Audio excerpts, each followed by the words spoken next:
And you welcome here.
Good morning, everyone.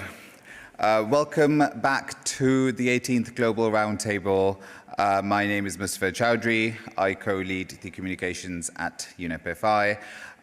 Welcome to everyone in Geneva, here in this room, but also to everyone watching online as well. We had a really exciting day yesterday with a lot of conversations on how we drive forward responsible banking, sustainable insurance, how we engage with the real economy, how we embed nature and biodiversity concerns across portfolios, how we implement the global biodiversity framework, how we finance energy efficiency. We looked at emerging markets, we looked at how we demonstrate leadership on plastics in finance, how we manage impacts, and how we ensure a just transition that leaves no one behind. So this morning will be just as exciting. We will be focusing on how policymakers and regulators create an enabling environment for sustainability in finance. We'll look at sustainability in professional practice. We'll look at how we're driving 1.5 ambition, how we look at impact and risk and how they're connected. And we'll look at data as well as sustainability ratings. And then we will have our afternoon sessions like we did yesterday. Just a few housekeeping rules again. You can find the most up-to-date version of the agenda at unepfi.org/agenda. You can also find the agenda on the Building Bridges app, which is BB Connect, which you can find in your app stores. That is BB Connect. You're, of course, welcome to join any of the events around the venue. So have a look at the app, have a look at the agendas. We are partners with Building Bridges. There's lots going on around the building, different locations. Have a look at what you would like to attend. And please feel free to go into the different rooms around the building. Just a reminder again, after lunch, we will split into two rooms. This is room D, room C is downstairs. Those watching online, there's two tabs on the site. One is called room D, one is called room C. Have a look at the agenda, have a look at what sessions you would like to attend, and click on the appropriate tab and watch the live stream. Finally, please amplify the messaging on social media. As you can see on the UNEP FI channels, we have lots going on. Amplify those, tweet your thoughts, post your thoughts on LinkedIn using the hashtag GRT2024. I would like to thank our sponsors as well, our gold sponsors, S&P Global, silver sponsors, Axis Bank, Sun Life, and Societe Generale. Our bronze sponsors, Texel, Beneva, Siemens, Sapphire, Frontiers Research Foundation, MSCI, and FSD Africa. There will also be a cocktail reception tonight to close the GRT starting at 6:15. It will be downstairs in the village in the networking area. This cocktail reception is hosted by Frontiers Research Foundation, where I hope you'll join us so we can discuss what happened over the 2 days. A big thank you, of course, to our event partners, Building Bridges, as well as our event supporters, Climate Action, Chartered Banker Institute, European Banking Federation, as well as the Principles for Responsible Investment. So we have a really, really exciting day ahead of us. We'll jump right in with the action-packed agenda. I'd like to welcome on stage Elisa Tonda, who is Chief of the Resources and Markets Branch of UNEP's Industry and Economy Division. Elisa will introduce you to a thought-provoking keynote session. Elisa, over to you. Thank you very much, Mustafa, and good morning to everybody. As Mustafa said, I'm Chief of the Resources and Markets branch in the Industry and Economy Division, which is where a lot of the work with the industry sectors is happening, but also where we are supporting as Secretariat a very strategic initiative for UNEP, the International Resource Panel, which is a global science policy platform that helps us find the directions, that provides us guidance on what we would need to do in our engagement with governments, with industries, with other stakeholders to ensure that we manage sustainably and responsibly natural resources while supporting economic development and social objectives. And that platform has been doing over time a lot of work that has enabled us to improve performance in a number of sectors, but one of the sectors and value chains on which that platform has been doing, that panel of experts has been doing amazing work is the minerals and metal sectors with a long trajectory of publications on this subject. And this has also been a lot of the food for thought that has been triggering the thinking of a UN-wide initiative convened by the Secretary General on critical energy transition minerals that recently published seven principles and 5 recommendations that are very much at the core of the UN work on this issue. What we are going to focus in this session is specifically the work and the contribution of the International Resource Panel to this agenda. And you will hear just now a sneak preview of a report that is actually going to be launched in February at the Indaba Mining Conference from the lead author of that report. And the lead author is Professor Paul Ekins, who is Professor of Resources and Environmental Policy at UCL, the University College of London, and as said, the lead author of the upcoming report, Financing the Responsible Supply of Energy Transition Minerals for Sustainable Development. And Paul, I'll need to apologize, I'm not going to read the whole bio, otherwise you will have no time for your intervention. But Paul, I'm going to give the floor to you. Thank you very much for being with us.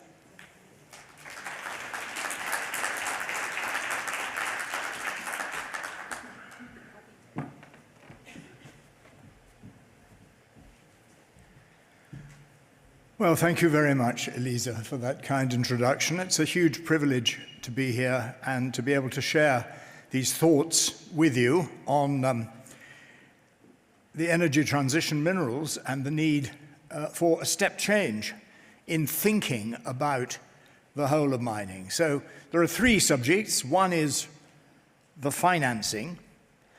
The second is the responsible supply. And I'm sure I don't need to tell people here that much mining in the past has not been responsible. And then of these energy transition minerals, which clearly form the main topic of the conversation. Just a word or two about the IRP, which Elisa mentioned to you. We are, as she said, a science policy interface. We're a bunch of scientists who are on the panel. I'm actually an economist, so I don't know whether I count as a scientist or not. But, and then we have a secretariat from UNEP, and we have a steering committee from member governments. And they are terribly important because the whole purpose of the IRP reports is not to gather dust on shelves or to be read by a few PhD students. They are actually to affect government policy, and the steering committee keeps our academic feet to the fire to make sure that we write stuff that is rooted in the real world. And I very much hope that our new report is going to be in that sense. We also have a group of strategic partners, and you can see some of them there, and these are all bodies with whom we consult. When we're producing reports, we try to find the cutting-edge insights from all of them, and then hopefully that improves the quality of the reports. So that's what the report is called, and as I say, I'm very pleased to be here. This is what it looks like. So there are 6 chapters. Some of them are quite long, so I'm afraid it's not a short report, although, as you'd expect, there will be various summaries for those who can't read the whole thing. We go through in quite a lot of detail what the mining industry today looks like. It's a very complex sector.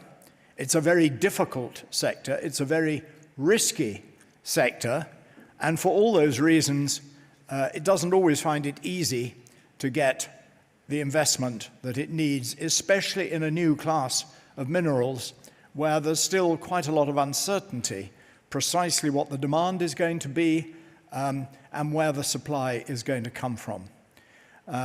I'd like to, obviously there are environmental issues involved, and we go through those in chapter 3. There are lots of investment issues. You'll be able to see we were fortunate in this report to have consultants based in some of the most important mining regions of the world. So China, obviously, and you'll see the reason for that in a minute, but also Africa and Latin America, 2 very resource-rich parts of the world that are clearly looking to this boom in energy transition minerals to be a major source of their sustainable development.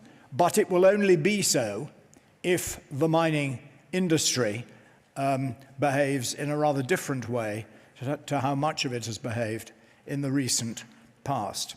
Then we move on to the financing issues.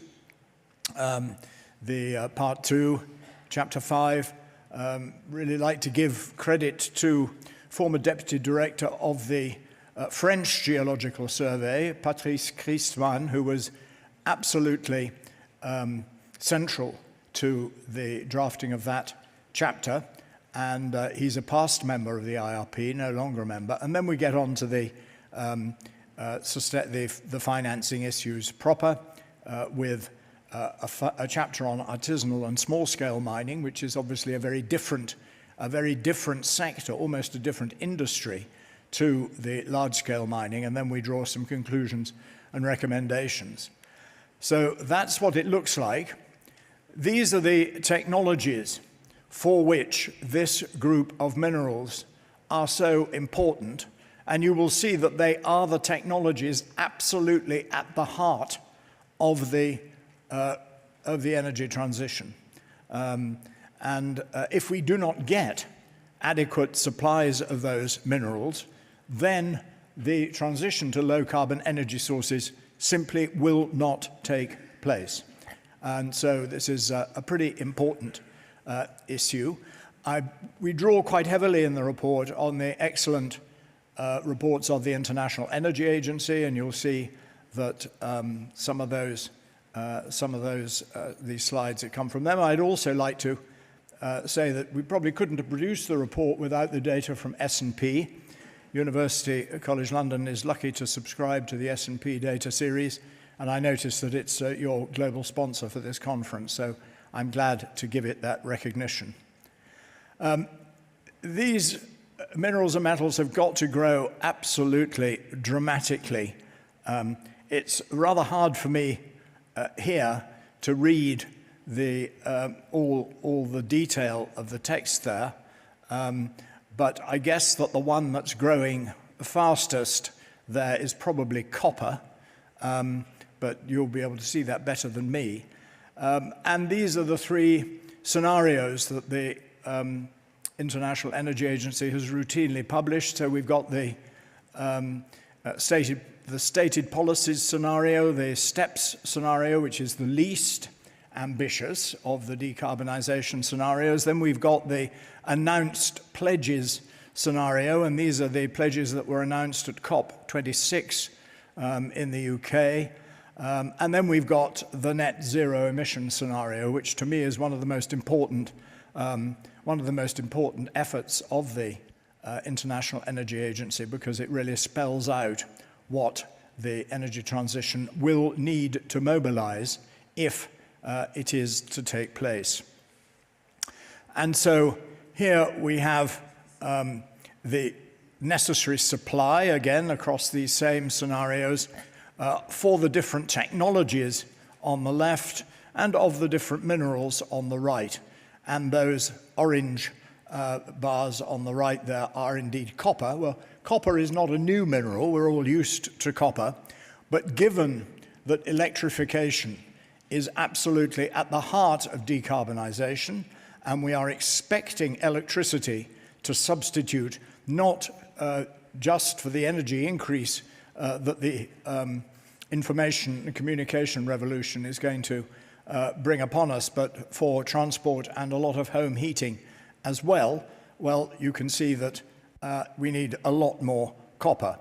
And for my money, looking at the various supply issues for these minerals, if there is going to be a bottleneck and a shortage of any of these minerals, then it will be copper, rather than any of the other rare minerals that are often talked about. For most of the world, we've not even looked for these minerals seriously, apart from copper, whereas copper is potentially a risk, but therefore, obviously, it's an opportunity. We're lucky at UCL. We have a big project in Zambia, which is really banking on copper to be a major motor of its sustainable development. And this is where the investment has got to go in order to produce these minerals. You can see easily the biggest again is copper. I should just say that you won't be able to find these slides in the report, because you'll see there from the most recent IEA report on critical minerals. Obviously, the report has been to bed and is going through the UNEP publication processes, so wasn't able to take those into account, but I thought I would cheat a bit and show you the most recent data. There's nothing there that contradicts anything in the report, and obviously these things change on an annual basis. So this comes from the chapter 6, and it looks at the various forms of financing where the financial return may be important, but it's not the absolutely critical part of investment. And I'm pleased to say that there are lots of investors now who are prepared to look beyond the financial return that they get. The financial return is obviously extremely important, and that's the first column there on the left. But there are all sorts of grades of other kinds of investment. Many of you in the room, I'm sure, are actually people who are active in this field. So I may be telling you something that you already know a lot. But to me, that was quite an important grade of the different kinds of finance, moving, when we get to the right, on impact investing, where actually the main purpose of the investment is to get a social or environmental impact. Obviously, it needs a financial return as well, otherwise it's not sustainable in financial terms, but nevertheless, that's less of a priority. There are enormous issues in mining, and mining is different, as I said right at the beginning. Mining is different to a lot of kinds of investment issues. For a start, there are many different stages in mining, and you'll see that coming up. Prices are obviously critical, and the prices of these minerals show a very problematic trajectory. They're even more volatile than many commodities, and as investors you will know that volatility does not make your life any easier, and it significantly increases the risks. We don't actually understand the price formation of these minerals very well. Michael Obersteiner from the University of Oxford, one of our members, did a proper review of the literature on the finances of and the price movements of commodities in the metals space, and there's a lot that we don't know. There is a significant risk, and I've got some data on this for a survey that we did for this report, that taking account of environmental, social, and governance issues and moving towards responsible mining may increase the the cost of some of these commodities, and obviously in undifferentiated commodity markets, that can be a problem. So this is Patrice Kriesmann's diagram of the different stages of mining, starting obviously with exploration, and there's an enormous amount of exploration in countries in Africa particularly that still needs to be done, moving right across to the right to mine closure.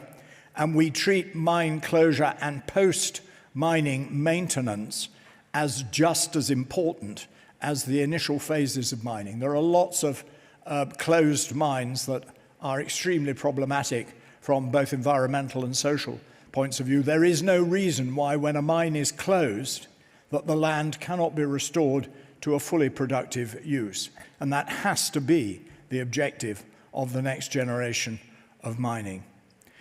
This is price movements, and you can see that they are very volatile and difficult, investing against those sorts of price movements. The huge increase in supply of nickel, for example, that's come from Indonesia, has caused several mines in Australia to be mothballed, and so this is really difficult for investors in those mines. And I'm afraid we're going to see quite a lot more volatility in the future. This is why China is so important. So you look at the list of commodities down on the right, the list of metals, where China accounts for a majority share either of mining and also of processing. China obviously has lots of metals because it's a big country, but it doesn't have all the critical minerals. Despite the fact, for example, it doesn't have any cobalt, it still processes 80% of the world's cobalt. And obviously that processing is as important as mining itself. ESG is a huge risk factor, and you can see that for the last 2 years, EY has put ESG as the top risk facing miners. Risk equals cost, and that obviously is an investor issue that is extremely important. And these ESG issues are critical not just for moral grounds, though in my view that would fully justify them. They're critical for financial and economic reasons, because one of the diagrams in the report, which I'm not reproducing here, shows the number of mining-related conflicts that there are around the world, and conflicts can effectively stop mine production. And the worst thing you can possibly do when you've invested billions in exploration and opening a mine is then find that you can't produce from them because the enormous opposition that they're experiencing locally. There's an absolutely prime example of that going on in Panama at the moment with First Quantum Minerals that I heard about in detail the other day. So these market arrangements will need to reward responsible mining because they're higher risk, they may involve higher costs, and that can only be done through mutually beneficial partnerships and arrangements between countries that ensure that that mining remains economic and of mutual benefit, not just to the mining company, but to the host country, to the mining, to the host country and to the local communities. Otherwise, it simply won't take place.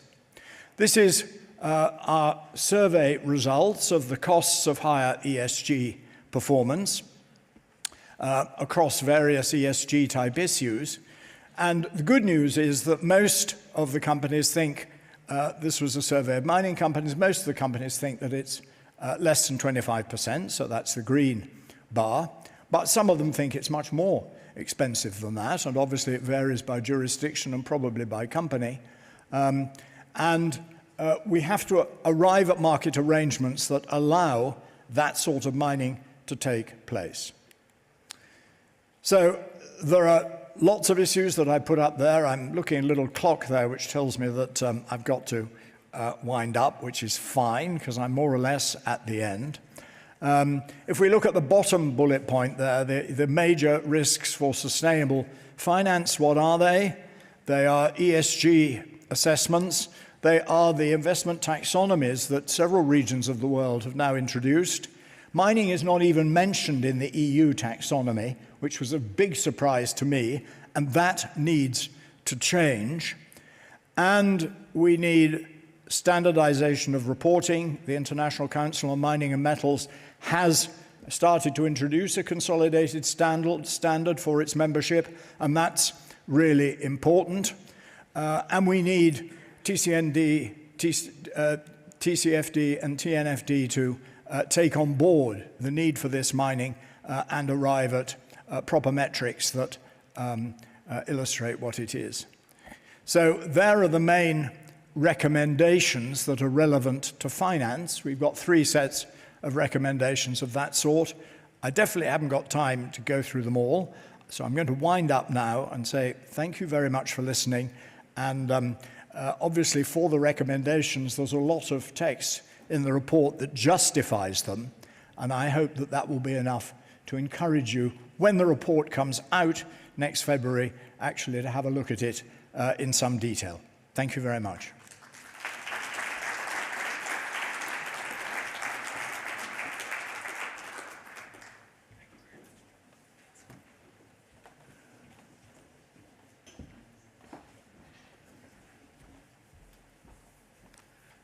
Thank you very much, Professor Ekins. More than 3 billion tons of these minerals and materials are needed to deploy the solutions we need to meet the goals of the Paris Agreement. So whatever you're focusing on, it's really important that we all pay attention. So let's now shift gears a bit to policy and regulation. I mean, something else we need to pay attention to. The next session brings together leaders from ministries of finance, central banks, financial market authorities, and the UN to discuss national and regional developments in policy and regulation for accelerating sustainable finance. So I'd like to introduce on stage the panel being moderated by Laura Canas da Costa, Global Policy Co-Lead at UNEP. So Laura, would you like to come up on stage? And Laura will introduce the panelists, but I'd like to highlight that we have representatives from India, Switzerland, Europe, as well as global representatives as well. Laura, over to you.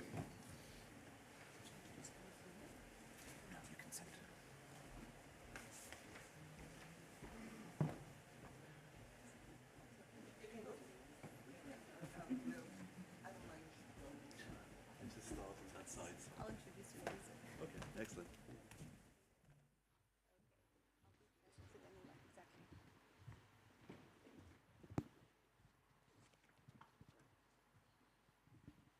Good morning, everyone.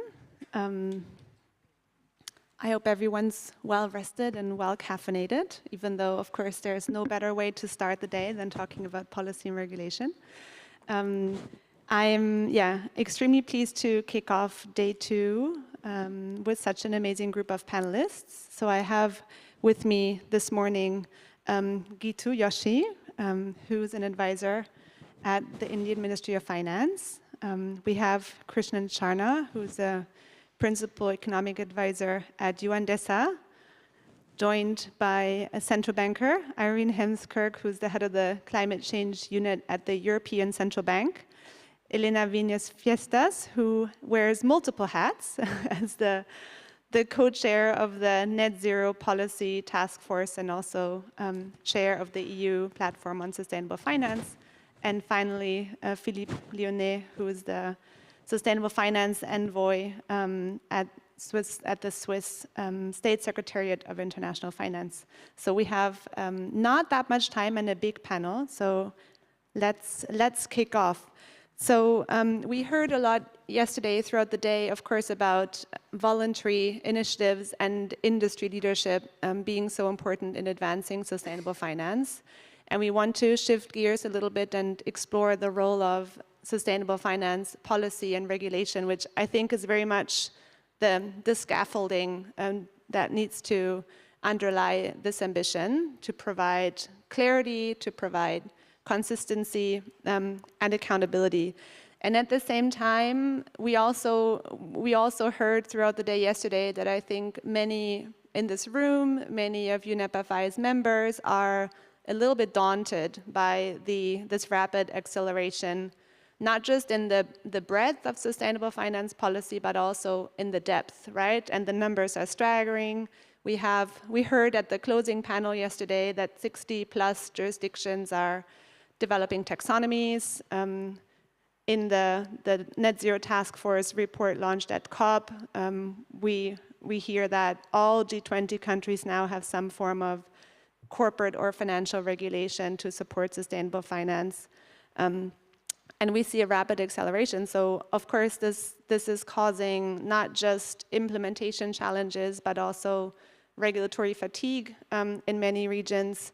And what we really want to do this morning is to take stock on how policy and regulation can support the sustainable finance ambition, what the role specifically of central banks is, how this plays out in Europe versus in emerging markets, and ultimately how we can ensure local approaches and interoperability as well as usability overall with the goal to make sure that regulation really can fulfill its role as being an enabler rather than a barrier. So with that, I want to turn to you, Gitu, and to Krishnan. So as leaders in your respective institutions, I wondered if you could just give us a snapshot on the role that policy and regulation plays in supporting sustainable finance. And yeah, what's on your agenda at the moment? Thank you, Laura. A very good morning to everyone. A pleasure to be here with all of you this morning. I'll actually be speaking on the government perspective on this subject, which is a very important subject on taking stock of the policy and regulations in place across the globe on financing sustainable development. To begin with, I'll just like to start with the fact that, as all of us are aware, an enabling policy environment is essential for diverting or aligning financial resources to our climate and sustainability goals. And I'll be briefly talking about India's role in reaching our sustainability goals. So India has made sustainable development central to its development agenda, and we are focusing on all three dimensions: social, economic, and environmental. While the focus today, or the focus of this roundtable, has been more on environmental, but I do feel that financing for development has also taken a prominence today with the 4th International Conference on Financing for Development coming up in Spain in 2025. So it's very important that we take different measures for reaching our goals. Coming to India's climate ambitions, we have reflected these in the NDCs and also with the announcement of net zero emissions by 2070. And we have undertaken several policy initiatives as well as regulatory initiatives for driving finance towards our sustainability goals. I'll, in fact, just mention a few of the policies. We are in the process of developing a climate taxonomy, which has been announced in the recent budget this year. And we also have other policies such as priority sector lending, which gives focus or has prioritized renewable energy projects as a priority sector for getting access to affordable finance. We have measures like the Perform, Achieve and Trade scheme, which is more on the energy efficiency, to encourage energy efficiency and reduce energy intensity or the energy consumption.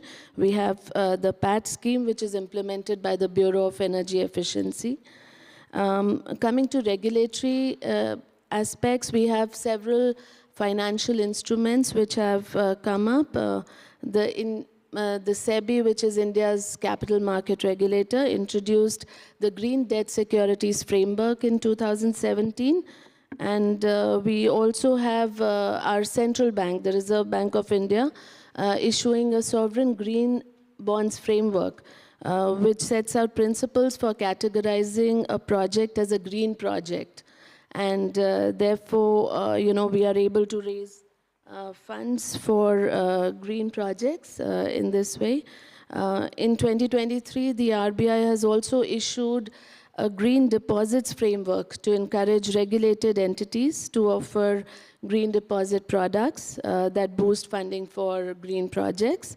And we also have introduced a carbon credit trading scheme, which is a market-based mechanism to reduce or limit emissions by allowing trading of carbon credits.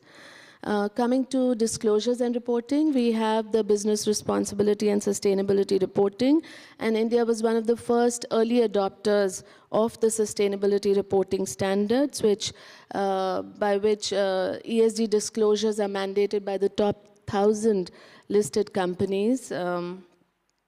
We've also got a recently introduced regulatory framework for ESG rating providers, which marks a significant milestone to ensure standardized ESG ratings for informed decision-making.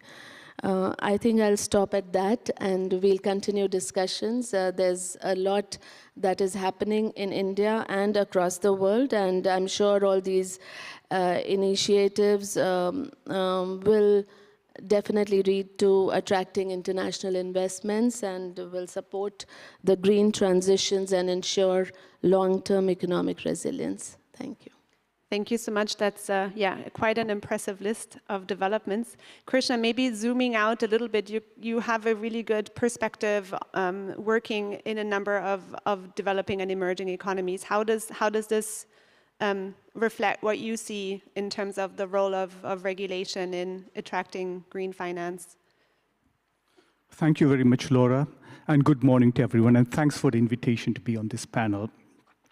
So in the Financing for Sustainable Development Office of UNDESA, right now sort of policy and regulation assumes an extremely important role, especially in our preparations for the 4th International Conference on Financing for Development.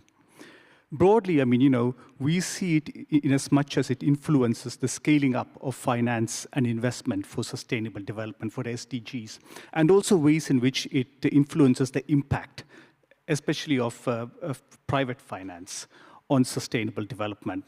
So there are like 4 or 5 broad areas in which it has a great influence. The first is the issue of prudential regulation.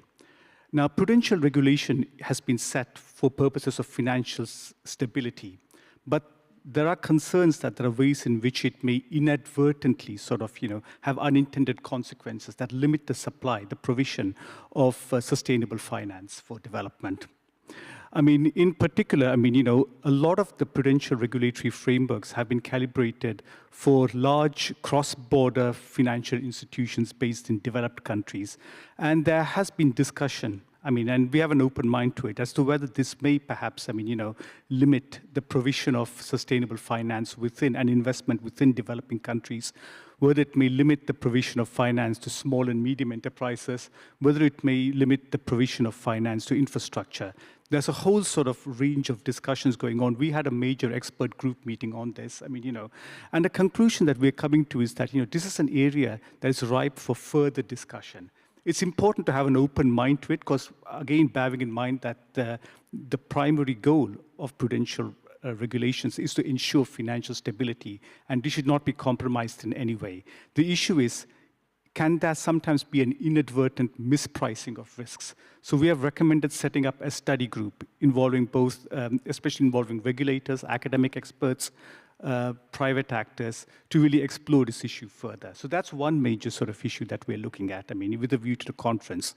The second one really looks at the issue of, incorporating sustainability considerations into regulatory frameworks. There is ample evidence that, risks related to ESG are systemically significant. Yet, while there has been efforts to incorporate them, in certain countries, it hasn't been the case in other countries. And what is very important is to have some degree of global harmonization and agreement on this, basically, so that, these are, to the degree that these are incorporated, they need to be done in a globally harmonized manner and coordinated. So there's a level playing field. That's the second factor. The third related factor is new innovative mechanisms such as blended finance. They play an important role. In terms of de-risking, they can play, and sometimes de-risking investments on the balance sheet of financial institutions. Now, it's important to consider, should they be considered in terms of prudential regulatory frameworks? Should their effect on balance sheets be taken into account? So this is a whole new area which requires further consideration. The fourth area relates to credit rating agencies. Insofar as regulation is sort of locked in on credit rating agencies, and sometimes, when there's a clear line that's, relating to investable and non-investable securities. And then once again, there's a strong justification for this. Can this sometimes lead to cliff effects and instabilities? And if so, what can be done there? And finally, there's the issue of regulation in terms of encouraging short-termism. Quarterly reporting, the requirement that asset owners need to price their assets to markets. Can this inadvertently influence short-termism, in fact, by market actors? So these are broad areas. And of course, linked with this is the whole area of sustainable finance, disclosure, including should it be mandatory and so forth. So these are the broad areas that we're considering with a view to the conference. Thank you. Thanks. You've given us a lot to follow up on there. And we definitely want to circle back to your point about harmonization. But let's maybe stay with prudential regulation and central banks for a moment then. So you've already said this in a nutshell as well, but what Frank Alderson from DNB has said is that if climate and nature-related risks are a source of financial risk, they fall squarely within the mandates of central banks, and we're lucky to have a central banker here today. So, Irene, how does ECB envision the role of prudential regulation evolving over time to support the green agenda? And I'd be especially interested to hear whether there are any specific adjustments you think we should be making from a European perspective. Thank you so much, and a pleasure to be here with you in this pretty impressive room, I have to say. I like the quote you said from the speech, because I think Frank Alderson has been saying this for years. Climate change, nature degradation affect the economy, and they lead to financial risk, and therefore they fall squarely within our mandate. There are a few more words that quote as well. That means that, because what is our mandate? That is preserve price stability and ensure the safety and soundness of banks. And this is what we've been doing very diligently since 2020. I think a lot of you are familiar with our guide for supervisors for banks to manage climate-related and environmental risk. We issued this in 2020. Sets out what you do on your business strategy, your business model, your risk assessment, your disclosures, so all the elements. So really making sure that if you're a bank, that if you decide in your boardroom on your strategy, you also take these kind of risks into account. If you issue a loan and somebody comes up to you for a mortgage, you think about climate and environmental related risks. So really putting it in the organization on your risk management. So since 2020, we've been really diligently following up with the banks, where are you standing? And by the end of this year, and there are not so many days left, as you know, we expect all banks to fully comply with our supervisory expectations. And we also announced that we won't shy away of issuing periodic penalty payments if they don't do this. So this is all coming from a risk perspective, and I think it's a really important one. At the same time that we issued these guidance, and over the years we've looked and we issued good practices, and this also shows what can be done. I think this whole package really helps to banks to navigate the transition and navigate the physical risks. But if you look into what is it, can we we're really coming from a risk perspective, and what can you do to contribute to the transition? Well, first of all, it's for policymakers to set the boundaries there and set the rules. But I want to highlight a few things, because as you may know, that the European Commission has put out over the past 5 years a very impressive sustainable finance framework. Really worked hard to get the taxonomy out, to get the disclosure requirement out, the prudential requirements, green bond standards. It's a full package. They've been working really hard over the past 5 years to get that there. We're here now, and I think one specific element I want to highlight, and that's the transition plans requirement for banks, so that they really implement plans with quantifiable targets and with intermediate milestones, how you get to 2050. It's still from a risk perspective, but still getting that in place, having banks to think about, okay, what is actually the target for the transition? And also, I think we should look into nature and physical risks and adaptation requirements there. But this package, and having your customer engagement on this, okay, you're here now with your emissions, how will you reduce going forward? So I think this is one important element that will really contribute. Having said that, the financial sector can still be as green as the real economy. So we shouldn't we should include also what are the regulatory requirements being put in place for the real economy? What is it? Will there be a carbon tax? Still, like, how do you really properly price it? Will there be more sectoral pathways? There were some discussions on like the phase out of diesel cars at some point. If you are a bank now and you're getting a request for a loan for a car manufacturing, are you still providing it if it's not taking into account electrification? Like all those kind of things, I think this really helps. And then lastly, like for the risks, last point I want to make, for the risk, often people think it's still far away and it's still to come. There was a great article in the Financial Times recently on the price of coffee. The commodity prices have gone really up, highly up, due mainly to bad weather, caused by climate change, more extreme weather. And the other part was the announcement of the EU to put the deforestation regulation in place. That means that any commodity that will be traded with the EU needs to have clarity that it didn't harm any deforestation. So the commodity traders were already advancing on this, this regulation being put in place. So with that, like you already see the prices now, and I want to say that like this real economy regulation will help banks to better price the risks. Thanks. Thanks, yes, and very well understood your point about real economy.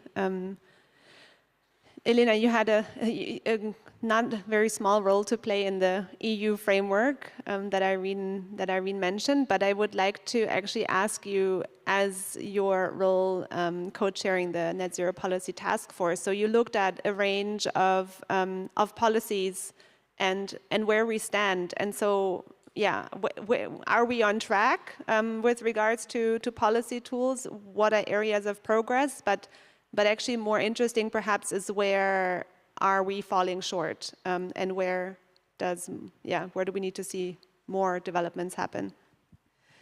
Thank you so much, and good morning to everyone. I actually wanted to thank you not only for inviting me to this panel, but also for the role UNEP has played in the task force, and also the NGFS and Irene in particular. So thank you so much for that. So basically what we did, I think it's important to start very briefly to explain you what we did. What we did is we analyzed more than 1,000 policy instruments across the G20.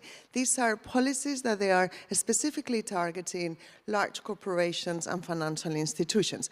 And what it came out, and you mentioned it in your introductory remarks, was that policy development in this area is much, much more widely spread than we thought. You know, that is not exclusively confined to developed countries or to the EU, as it is often, you know, thought about, but it's also that emerging markets are also helping to lead the way.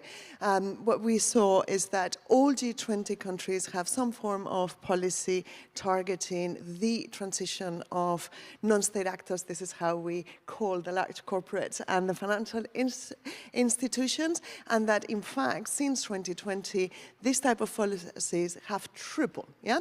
Now, when you start looking at the details, you see that these policies take very different types of forms, right? But let me highlight 3 types. Number 1, disclosures. This is no surprise to anyone. But what is interesting is that not only we're moving from voluntary disclosures to mandatory, but also from backward-looking type of indicators to forward-looking. And not only is transparency becoming mandatory, but criteria attached to how you report. So it's not any longer sufficient to say what are your targets. They're telling you how you need to set the targets, what you need to include, you know, such as scope 3. So very interesting development in that area. Secondly, what we've seen is that 2 tools stand out as really important when it comes to help to drive non-state actors to net zero. It's transition plans on one hand that you were mentioning, Irene, and taxonomies that you mentioned. And they are both absolutely fundamental for transition finance and green finance as well, and they're 2 sides of the same coin, yeah? So if transition plans operates at entity level, the taxonomy helps bottom up.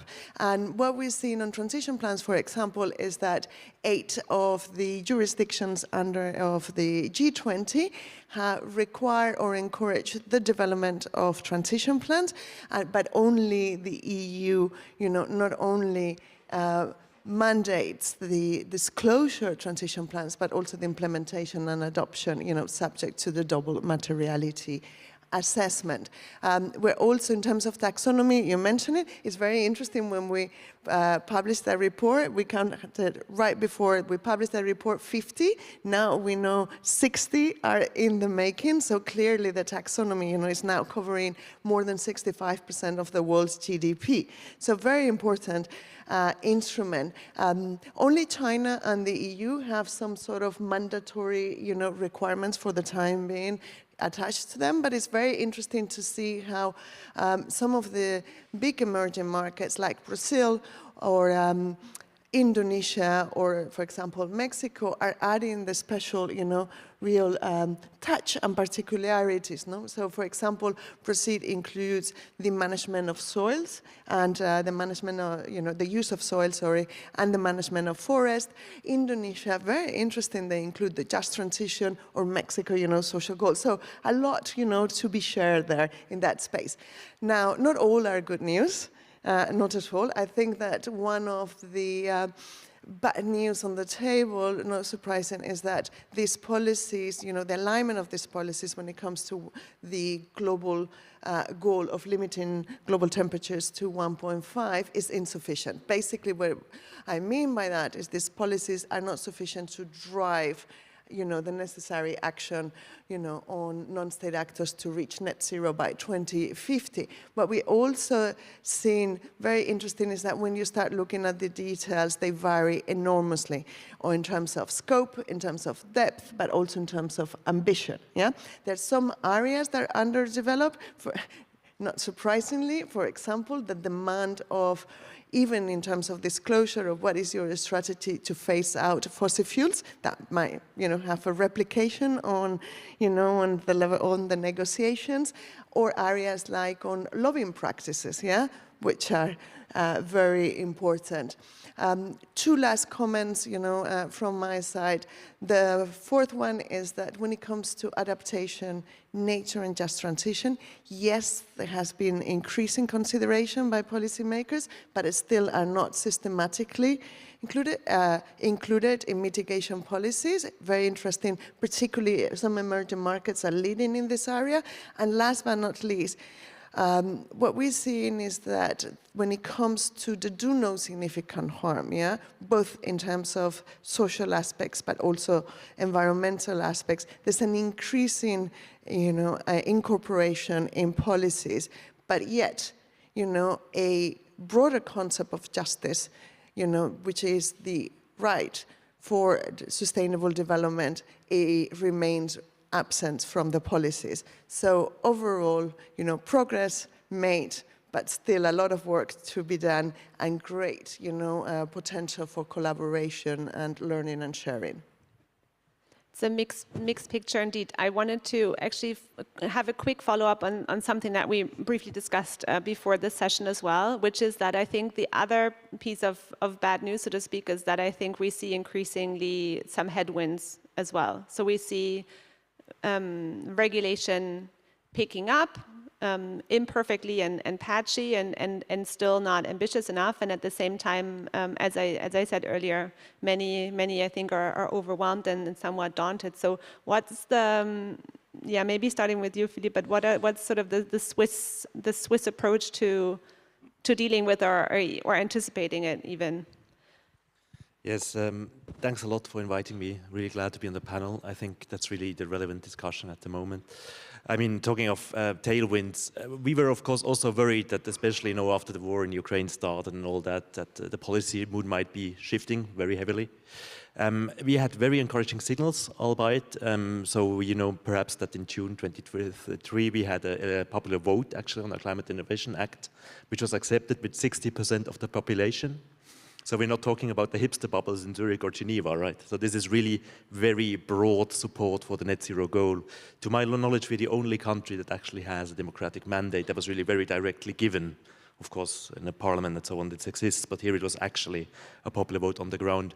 This was really encouraging for us. I think the important point when we talk about implementation and actually making these policies concrete is that they need to be socially and economically viable to really be sustainable in the long term, right? I think the mechanisms that we have in Switzerland, they help us do that. So some people might have seen that we have started a public consultation on our ordinance on disclosures this Friday. So we actually want to implement minimum criteria for transition plans. So please comment, please let us know what you think about our project. Let's see that. And we also want to align what we're doing with the latest international developments. So I really think we have to think about this as a dynamic process. So we have to start doing things, we have to start getting disclosures, we have to start getting transition plans. They won't be perfect. We will receive them for this fiscal year now. I mean, it's quite obvious that they will be all over the place, right? But we have to build on that and improve. And talking about social and economic viability, I think proportionality is also an important point there. So you might know that we really insist, because our economy is also built on SMEs to a large part. So the regulatory burden needs to be reasonable. And I think having an exchange with the branches and with the companies actually on the ground is really important. I mean, still we have the strong mandate that we have to follow as a government, but also we need that dialogue. And we also work with voluntary instruments. So we have the very famous Swiss climate scores, of which we're very proud. So we developed a set of key indicators to just get a basic idea of what is actually needed to assess a company's portfolio pathway and so forth. So I think it's really about finding the right policy mix there. And this also goes for impact invested, and we're also working on blended finance. I mean, I really like the slide with, the graduality of impact. And this is a reality, right? And you need disclosures and good quality data to actually give investors the chance to move into that graduality of impact. So it's all these things coming together, and just keep it proportionate, and then it's going to be sustainable. Thanks a lot. So let's, I want to make sure we have a bit of time at the end for questions as well, but one round I wanted to make sure we do is on alignment and harmonization, which Christian already touched on in his first remarks. And I think that as we see this acceleration of policy tools, a deepening of policy and regulation, that also comes with a risk of fragmentation. This is a major pain point, I think, for the receivers of regulation and the users of taxonomies and other tools. And at the same time, I think policy and regulation has to be context specific, and countries have to address priorities and development needs locally.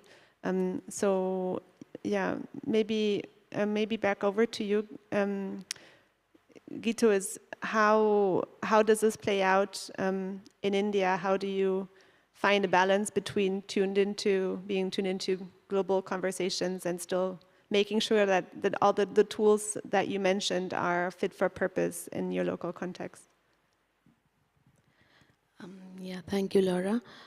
So I think I'll begin by addressing or highlighting the challenges which developing countries like India face in terms of putting in place regulatory frameworks which align with global standards, etc. So I think one thing, of course, which needs to be recognized is that developing countries like India have a huge sector, MSME sector, which is, we have a huge dependence on the MSME sector, and they have their own set of challenges, and not all are able to integrate or align with the kind of frameworks in place.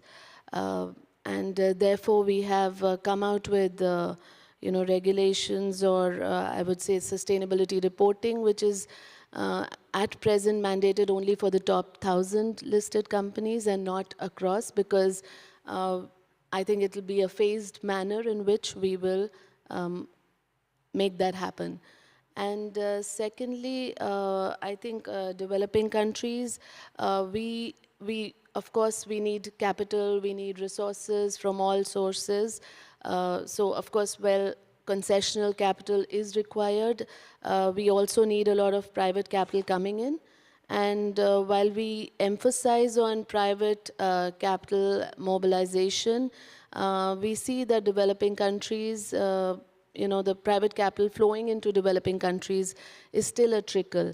And I think one of the reasons why that is so is also because of the stickiness and pro-cyclicality of sovereign ratings by the credit rating agencies, which was also mentioned earlier. But yes, I think there we need to address that so that more of private capital can come in, and all the industry, the stakeholders can better implement the sustainability standards and the sustainability frameworks in place. So I think what happens here is that developing countries lag behind the developed countries on several fronts.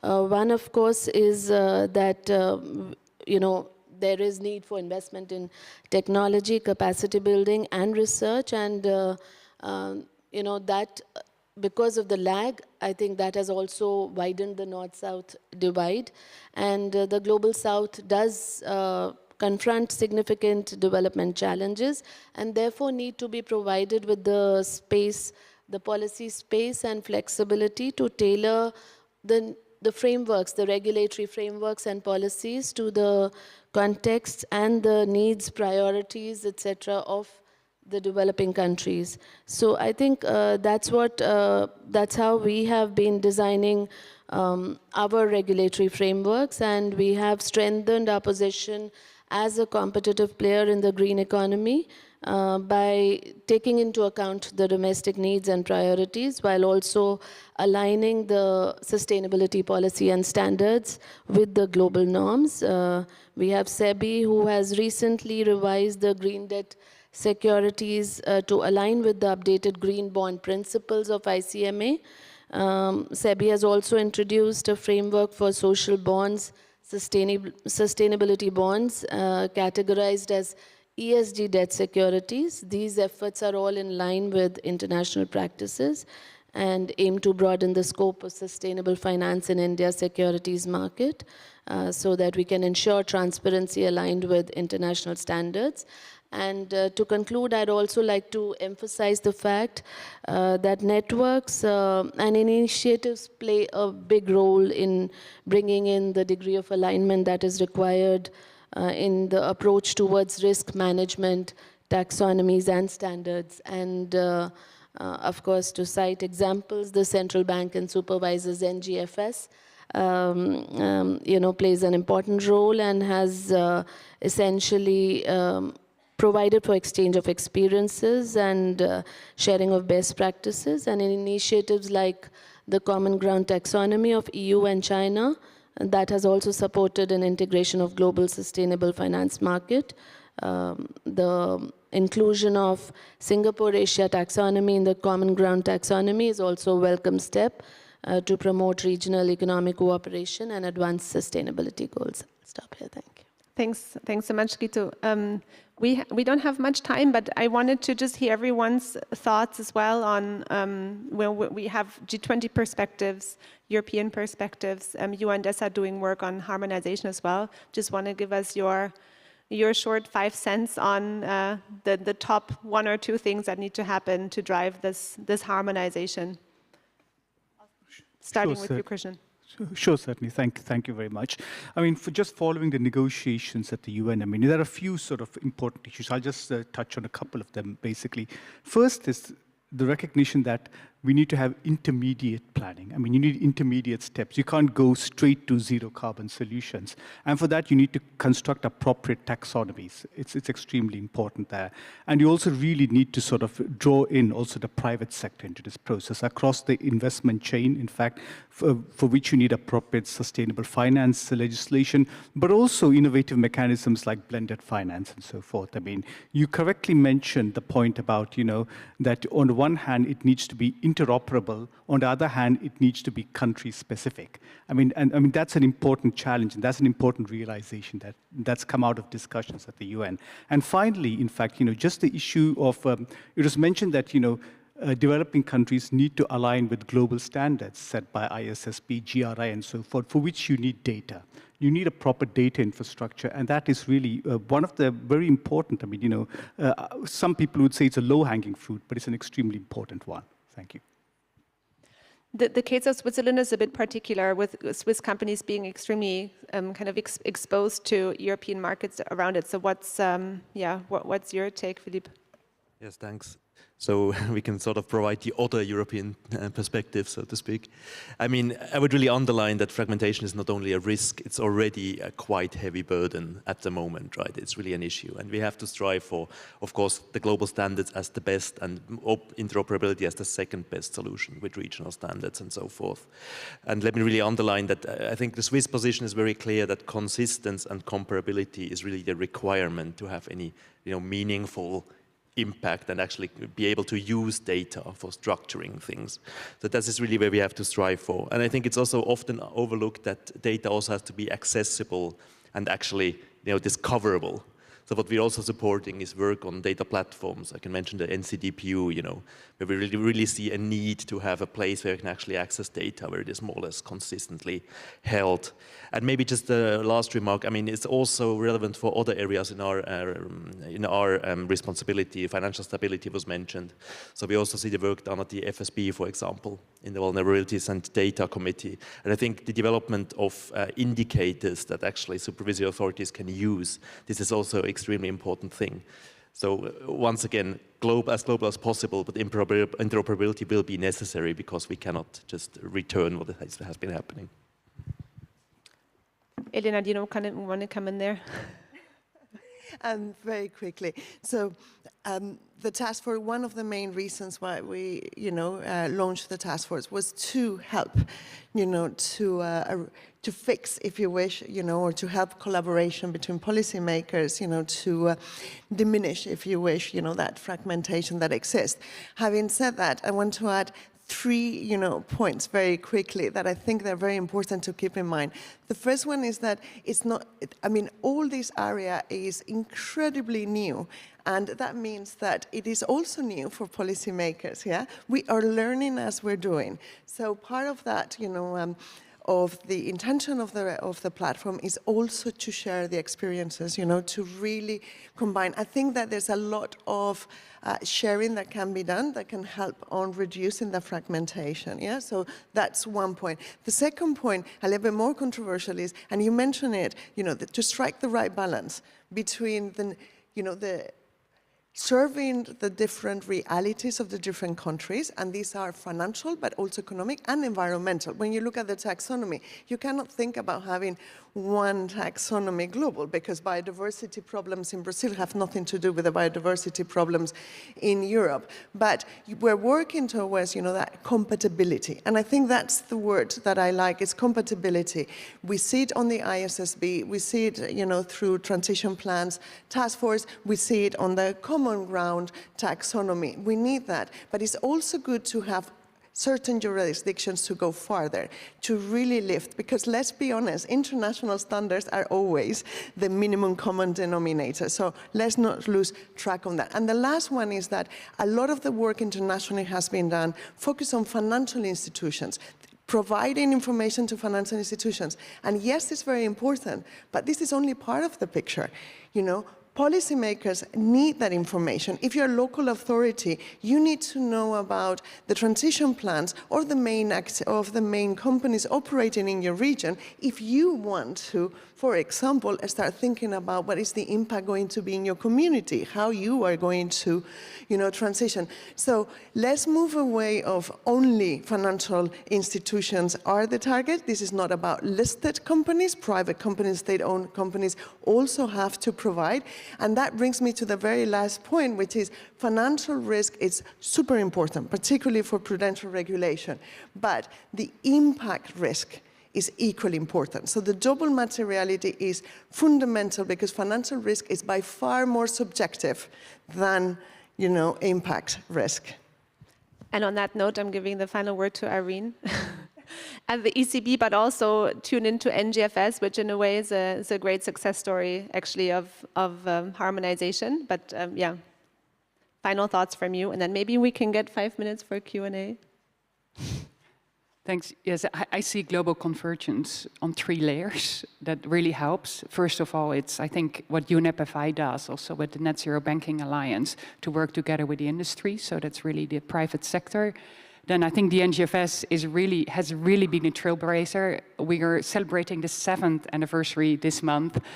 And we started with 8 central banks 7 years ago. Now there are more than 144, so that's huge.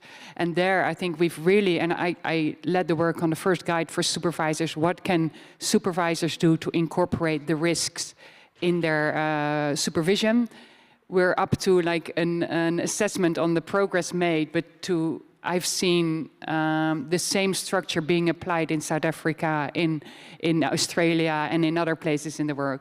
So there, I think the NGFS is really the trailblazer. And then there are, of course, the standard-setting bodies. That's the ISSB, globally, the Financial Stability Board, the Basel Committee.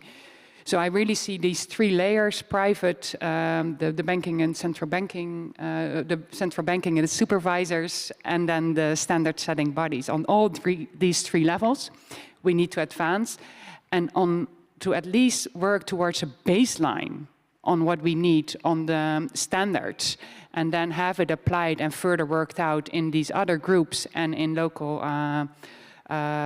local jurisdictions, again, apply it to what is needed. That's how we need to converge. And when I entered this building, I saw building bridges. Well, that's exactly what we need between all of this.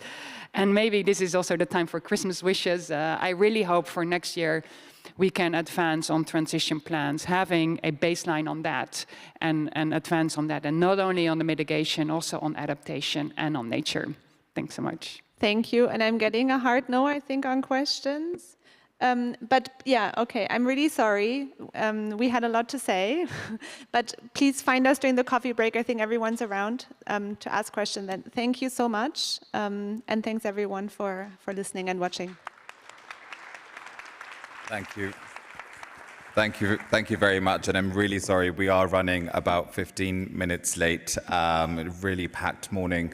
Thank you so much, panelists. But as Laura said, please find the panelists during the coffee breaks, during lunch break. They're all around. But thank you very much, panelists. Okay, so we're going to start the next session. It's going to be a quick fireside chat, but just thought I'd also announce we are running, about 15 minutes late. The panel on 1.5 ambition will start in 15 minutes. But for now, let's have a quick chat.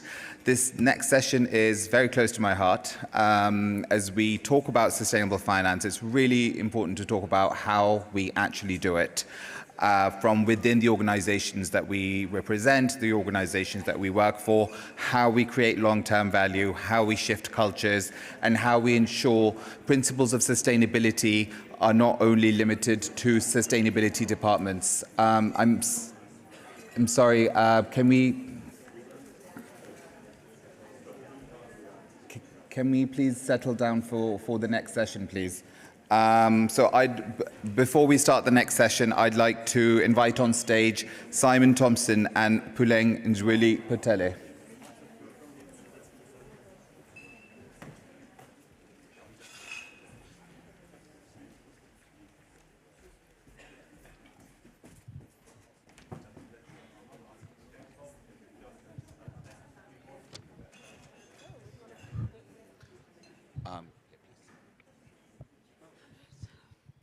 Okay, so this is just a family chat that we're going to have here today.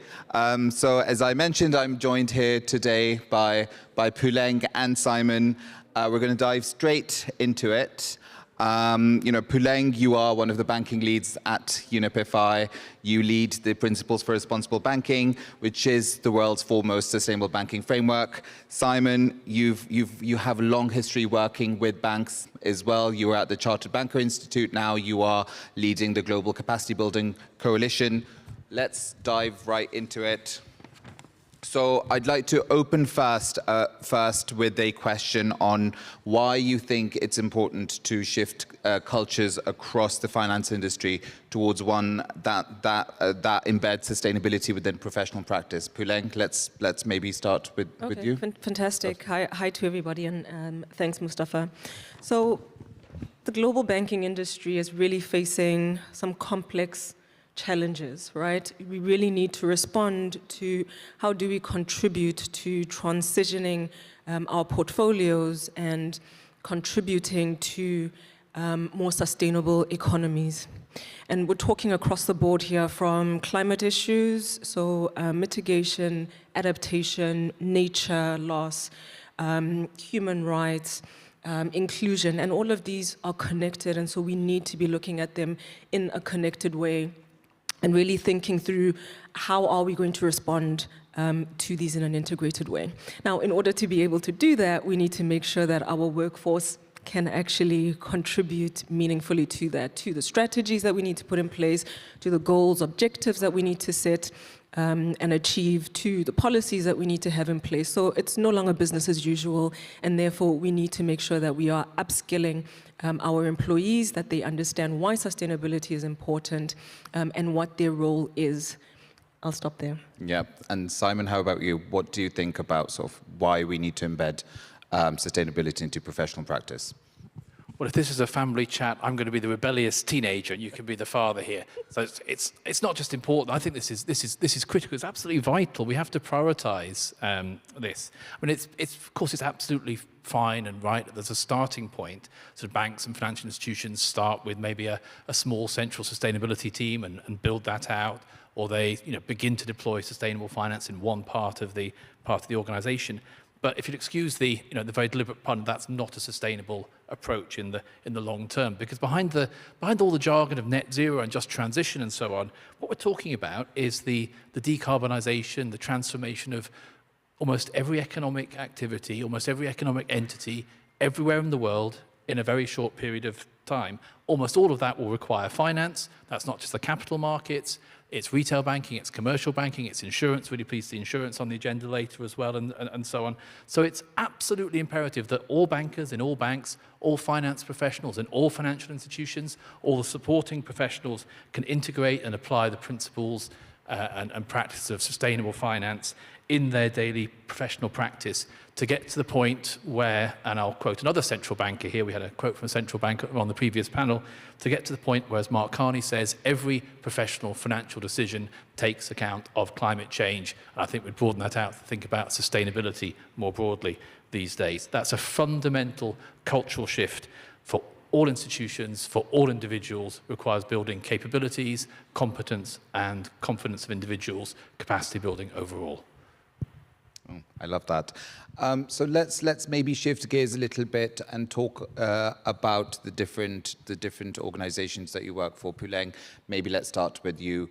You lead on the principles for responsible banking at UNEP FI with Simone.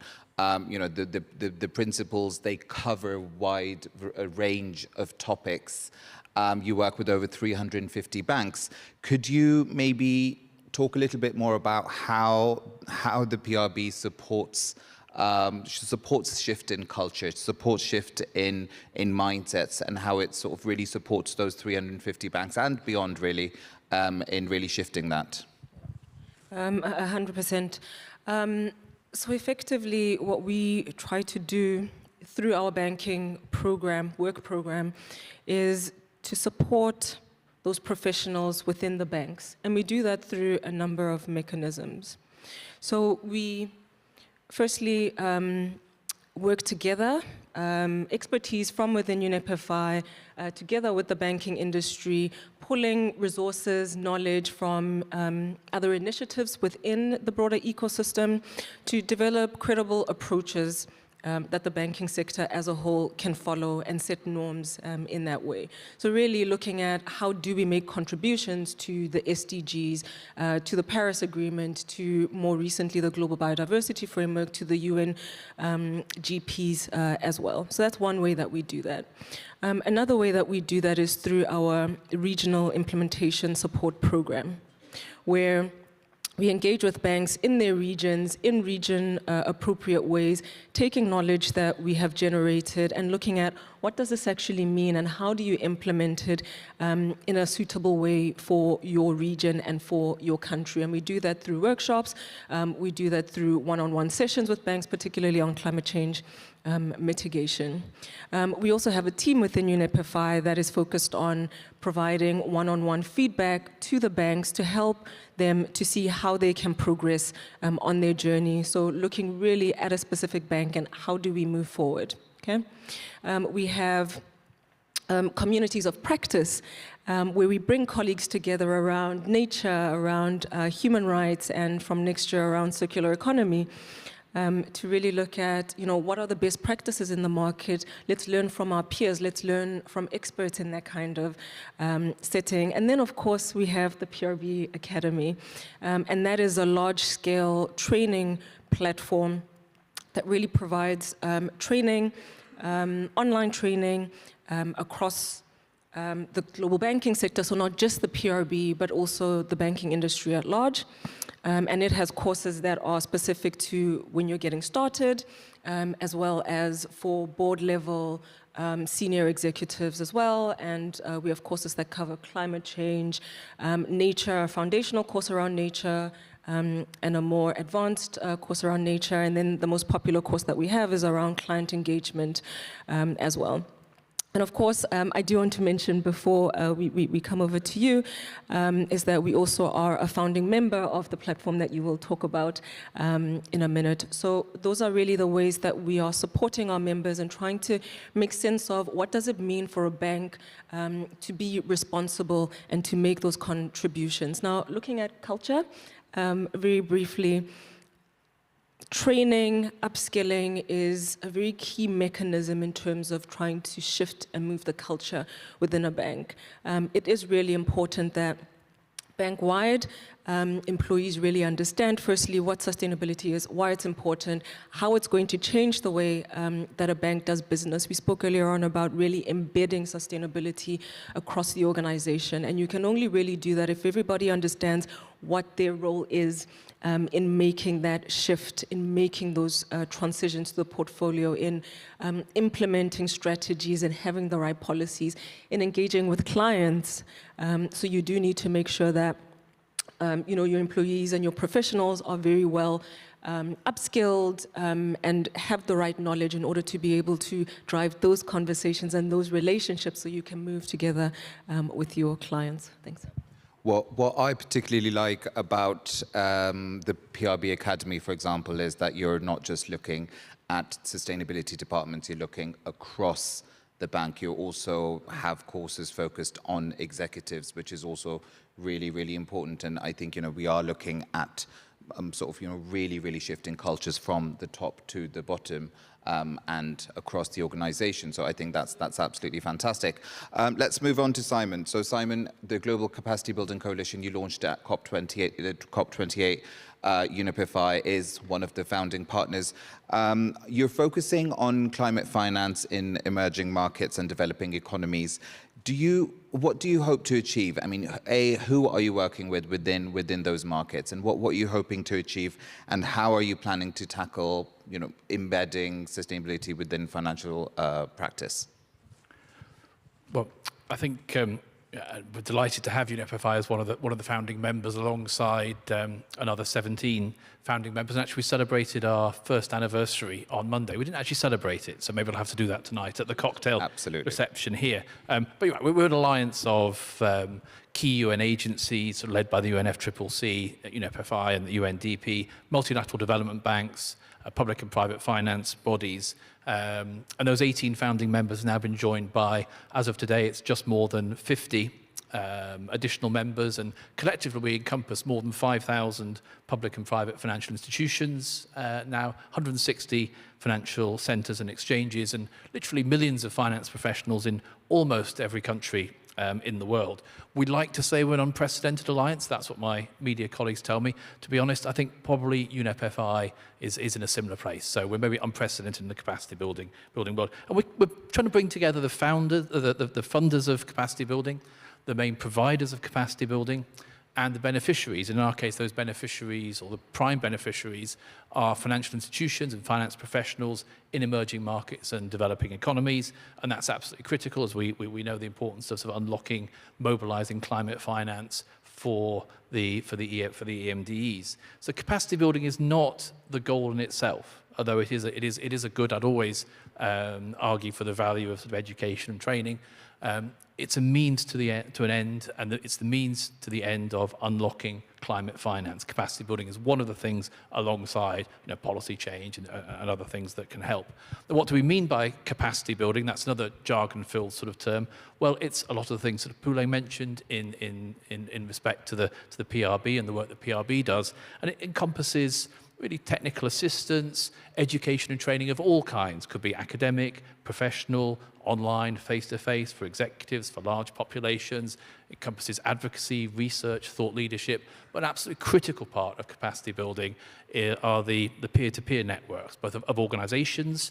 So the PRB, the PRI, the PSI would be world-leading examples of that, and also the peer-to-peer networks of individuals as well, who kind of come together.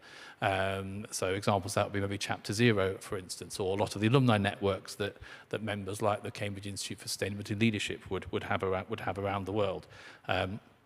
And the little or the important sort of bit I should stress is, although we're called the Global Capacity Building Coalition, we won't do capacity building, except in maybe very, very small areas. Our job is to convene the global capacity building ecosystem, to bring together these funders, the providers, the beneficiaries, to improve access and navigation to capacity building resources, and particularly to identify what really works, what moves the dial, because then we can get the funding flowing to what works, and we can scale up what works in terms of capacity building, and in turn that will hopefully and should scale up the mobilization of climate finance. One thing that really does work is the PRB and the PRB Academy, and if you'll allow me to, Puleng, I should just have a quick shout out for my former colleague Joanna, and if you want to find out more about the PRB Academy, there's a stand just outside the door, strategically positioned on your way to coffee. Fantastic. Thank you. Thank you very much. No, but it's really interesting. So within UNEP, we have the offering for UNEP members through the regional implementation program. One of my particular favorites is the CSRD implementation program. I've attended all the sessions so far. But Simon, thank you so much for also sort of, clarifying that this is something that you are bringing together the providers of capacity building mostly, and you are working with a very, very wide variety of stakeholders who are also working with a very wide variety of networks as well. But where can people find out more? So 8 weeks ago in New York, we launched the beta version of our global capacity building platform that brings together resources from our founding members and now our new members. It's at capacitybuilding.org. Please go and take a look. And we have running a consultation to the end of the year. We want to develop it with your feedback. So we'd love you to go and have a look at that. Let us know what you like, what you don't like, and we'll change it. And you'll see some well-known UNEP resources up there. The climate mitigation journey is actually one of the most popular resources there at the moment. Puleng? Very good to know. So for more information, if you are a PRB signatory, you can go to our members page, which you should all be familiar with, where you can find out more information about the regional workshops that we hold to build capacity across the different regions. That would include information, for example, on the CSRD implementation program that Mustafa just alluded to just now. You can also actually find resources from past workshops as well. You can find information about the PRB Academy. From there, specific to the PRB Academy, you can also just kind of type into your URL PRB Academy and go to the PRB Academy webpage. So I encourage you to do all of that. And for members, in February, we'll also engage with you on the work program for 2025. Fantastic. So that is capacitybuilding.org. To have a look at the Global Capacity Building Coalition beta version of the site and provide feedback. And for PRB Academy, it's prbacademy.com. And for PRB signatories, please visit the members area on the UNEP website for banks. So thank you so much, Simon. Thank you so much, Puleng. And thank you. Thank you. Nice to be part of the family again.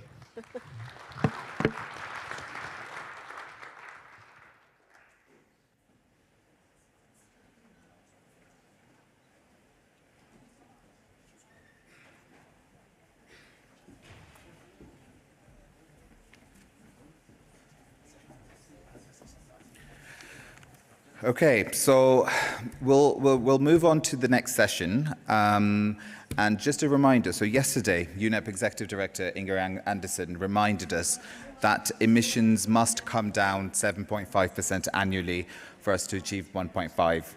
And for that, we do need ambition. So our next session focuses on just that. I'd like to invite on stage Remco Fischer to lead the next panel. And as the panelists take to the stage, let's talk about the commitments their organizations have made. Mark Kahn from Investec Group, they are members of the Principles for Responsible Banking and the Net Zero Banking Alliance. Maria Simonson from Swedish Export Credit Corporation, a founding member of the Net Zero Export Credit Agency. Masaki Awabuchi from Nippon Life Insurance Company, a member of the Net Zero Asset Owner Alliance and a steering group member as well. And Sue Reed from Global Optimism, advisor to Cristiana Figueres and the Net Zero Asset Owner Alliance. Remco, over to you. Super. Thanks very much, Mustafa. And good to see, good morning to all of you. Good to see such a packed room of people here focused on the roles and needs of finance and the capital markets in keeping our planet livable.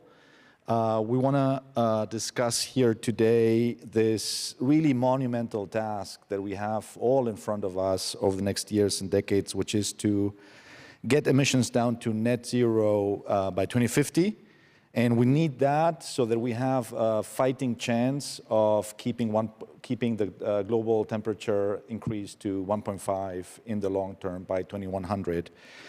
And achieving this monumental task requires leadership from everyone, all of us, including certainly financial institutions, including certainly governments, and it also requires collaboration. So leadership, collaboration are here the key ingredients.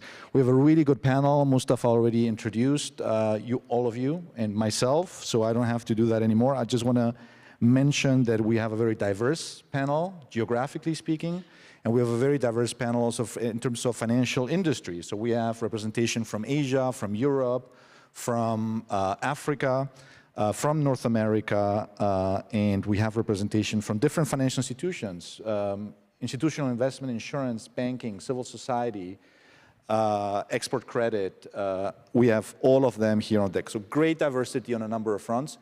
We have zero diversity, however, on one thing, which is climate ambition on this panel. Everyone on this panel is, and their organizations are committed, whether they're a financial institution or a civil society organization, are committed to net zero by 2050 in terms of their portfolio emissions going down to that and aligning their portfolios and their financing practice with 1.5. So great ambition on geography, great ambition, great diversity on geography, great diversity on financial industry, zero diversity on ambition, which is really great to see. Now let me frame a little bit the discussion. Why is this so important, 1.5? Why is that, what is that the key challenge that we face at the moment? It is that if we stay for too long, for too far above 1.5, what we will see is that we will cross planetary thresholds, points of no return, they're called, that will be irreversible, and that will be truly disruptive to global civilization the way we know it today. I'm talking about things such as the Amazonian rainforest becoming a savanna in this century, and things like desertification in many places around the world increasing dramatically, things like sea level rise increasing dramatically, let alone kind of a massive intensification and an increase in the frequency of extreme weather events. So let me emphasize this again. The reason scientists tell us we do not want to be too far above 1.5 degrees for too long is that we want to avoid the crossing of those points of no return. Now, there's some people who are saying 1.5 is dead.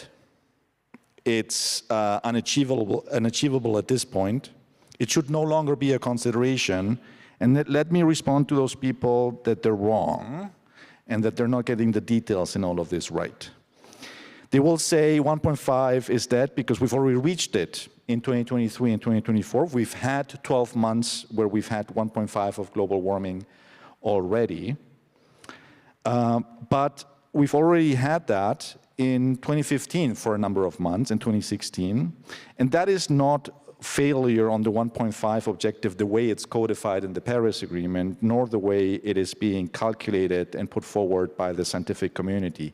Failure will be when, again, for too long and for too far above 1.5, when we stay for too long and for too far above 1.5, that we start crossing those thresholds and those points of no return. And we're not at that point yet. We're touching 1.5, and we will go beyond 1.5 in the years and decades to come.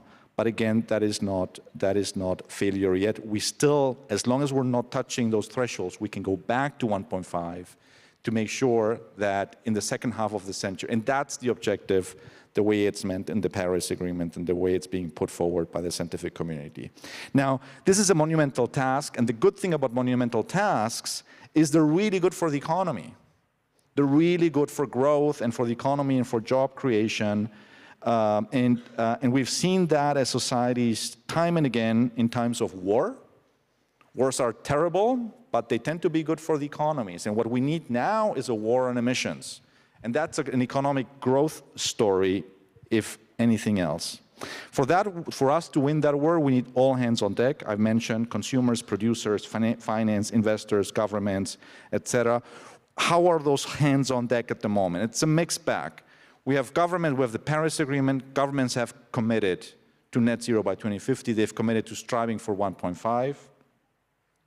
The problem at the collective level, the problem that we see is that individually, national countries, as they submit their climate plans, are not really delivering on what they should be. So if you add up all the climate plans of countries, we don't get to 1.5, we at present get to 2.7. At the same time, from the private sector, we're seeing a lot of leadership, as I've mentioned. All of the organizations here are in either of the net zero alliances that we facilitate. And so now the challenge is really, how can we use the leadership in the finance sector that we have now 200 financial institutions only in the UNEP FI membership committed to 1.5, and they're setting targets. It's not like it's only lip service. They're setting short-term targets to that. How can we use that leadership to get the rest of the system to move ahead with them, including first and foremost governments and regulators? So that's what we're going to discuss today. And let me turn immediately to the panel. I've spoken already for too long. And I'll start with you, Sue. You've just come back from COP29 in Baku. Tell us a little bit about the vibes there when it comes to 1.5, to where does that stand politically, financially, economically at the moment? Thanks. Is this on? Yes. Thanks so much, Remco. And I think, as usual, you sort of dropped the mic on the question of whether or not, the proverbial question of whether or not 1.5C is still alive, and emphatically agree, and I guess this echoes the lack of diversity on 1.5C ambition, emphatically agree that it's a moral, equitable, political and economic imperative, not just a monumental task, but an imperative for ongoing and stepped up, more urgent action to align with 1.5C. There is still this window of opportunity to keep overshoot of 1.5C within manageable levels so that we achieve the Paris Agreement ambition to limit global temperature rise to no more than 1.5C through 2100. And we're seeing some painful, increasingly painful dialogues. COP29 was pretty ugly in Baku, and we saw illuminated perhaps more crisply than ever before the really stark, dire needs of developing countries that contributed so little to the drivers of climate change, and yet increasingly are in states of debt distress or on the cusp of debt distress, on the front lines of facing the impacts of climate change. And this really gaping chasm between their resource needs, estimated by the Stern-Songway report at roughly $1.3 trillion a year through 2035, and what developed countries are contributing to close that gap. So in Baku, we saw reinforcement of 1.5C. We didn't see any jettisoning of 1.5C as the global target for effectively addressing the climate crisis. But we only saw incremental steps in terms of the actual commitments and actions of developed countries. So that included finalizing the playbook for carbon markets. It included setting what's known as the new collective quantified goal. Of course, there's an acronym for that, NCQG, for developed countries to reach $300 billion a year of mobilized finance by 2035 to meet these needs of developing countries just for climate-related needs, right? So mitigation, adaptation, and loss and damage. And that's a big gap between $300 billion committed and $1.3 trillion that's recognized in the actual COP decision as what's needed, even before you consider that, to the order of $300 billion a year through 2030, 2035, is in the nature of investment needed in adaptation and resilience, for which private finance doesn't typically lend itself particularly well. You really need grant-based, highly concessional resources for that piece of the equation. And then we have all the way out to the $1.3 trillion So it really is, as Remco has said, an all-hands-on-deck situation. We have the groundwork laid with a mandate to create the Baku to Belém, meaning COP29 to COP30 roadmap for how do we close that gap between the $300 billion and the $1.3 trillion a year, using a whole range of different tools, including real progress on international financial architecture reform, on recalibrating MDBs and national development banks for better mobilization of private capital, both internationally and domestic flows. Solidarity levies moving forward in terms of pricing carbon associated with shipping and other international commerce with goods. We have to really move forward, and the private finance sector, especially those leaders, including those who are on the panel here today, who have the credibility of having rolled up their sleeves and put their shoulders to the oar to actually take action and work to align with 1.5C, to reach out and continue to lean on governments to adopt ratcheted national commitments, the NDCs that are due early in 2025, to set the real economy policies that are aligned with the global stocktake outcomes that were agreed last year in Dubai, to triple renewables, double energy efficiency, accelerate phase out of fossil fuels, and halt and reverse deforestation. So it's all within reach, but we really, really collectively need to step up the action and urgency. Thanks very much. So, and just to crystallize, I think, one or two of the things that you've said, I think for the finance sector coming out of Baku, the challenge and the opportunity is obviously still remain focused on the climate commitments that you've made. For that, you need to activate the stakeholders around you, your clients, especially your regulators and your governments, more so potentially than has happened in the past, but then also keep an eye on the specific challenges of developing countries and think through on how you can work with MDBs, with DFIs, with the governments in developing and emerging economies to get the capital there, because we need even more capital there than we needed in the north. So thanks a lot for that, Sue. Let me turn to one of our first financial institutions on the panel, Masaki, who's been a Nippon Life, representing Nippon Life, a member of the oldest Net Zero Alliance, Net Zero Asset Owners Alliance. Masaki is a member of the steering group. Nippon Life is a member of the steering group. So could you tell us how are you concretely kind of taking that commitment forward towards your commitment and your targets? Okay, thank you, Remco. And first of all, thank you for having me here. I'm Masaki Iwabuchi, in charge of finance planning, including ESG and sustainability investments. So Nippon Life, we are one of the largest life insurance company in Japan, with about $600 billion asset under management. So it's not 1.3 trillion, but it's enough to fill in the gap. So Nippon Life also is one of the steering group member of Net Zero Asset Owner Alliance, representing Asian Pacific region. And so what happens at Net Zero Asset Owner Alliance is all the Asset Alliance member, including Nippon Life, has made 6% greenhouse gas emission reduction in 5 years, which is in line with 1.5. But if you look at the real world economy, GHG emissions are still increasing. So why is that? The answer and the solution from Nippon Life perspective is a transition finance.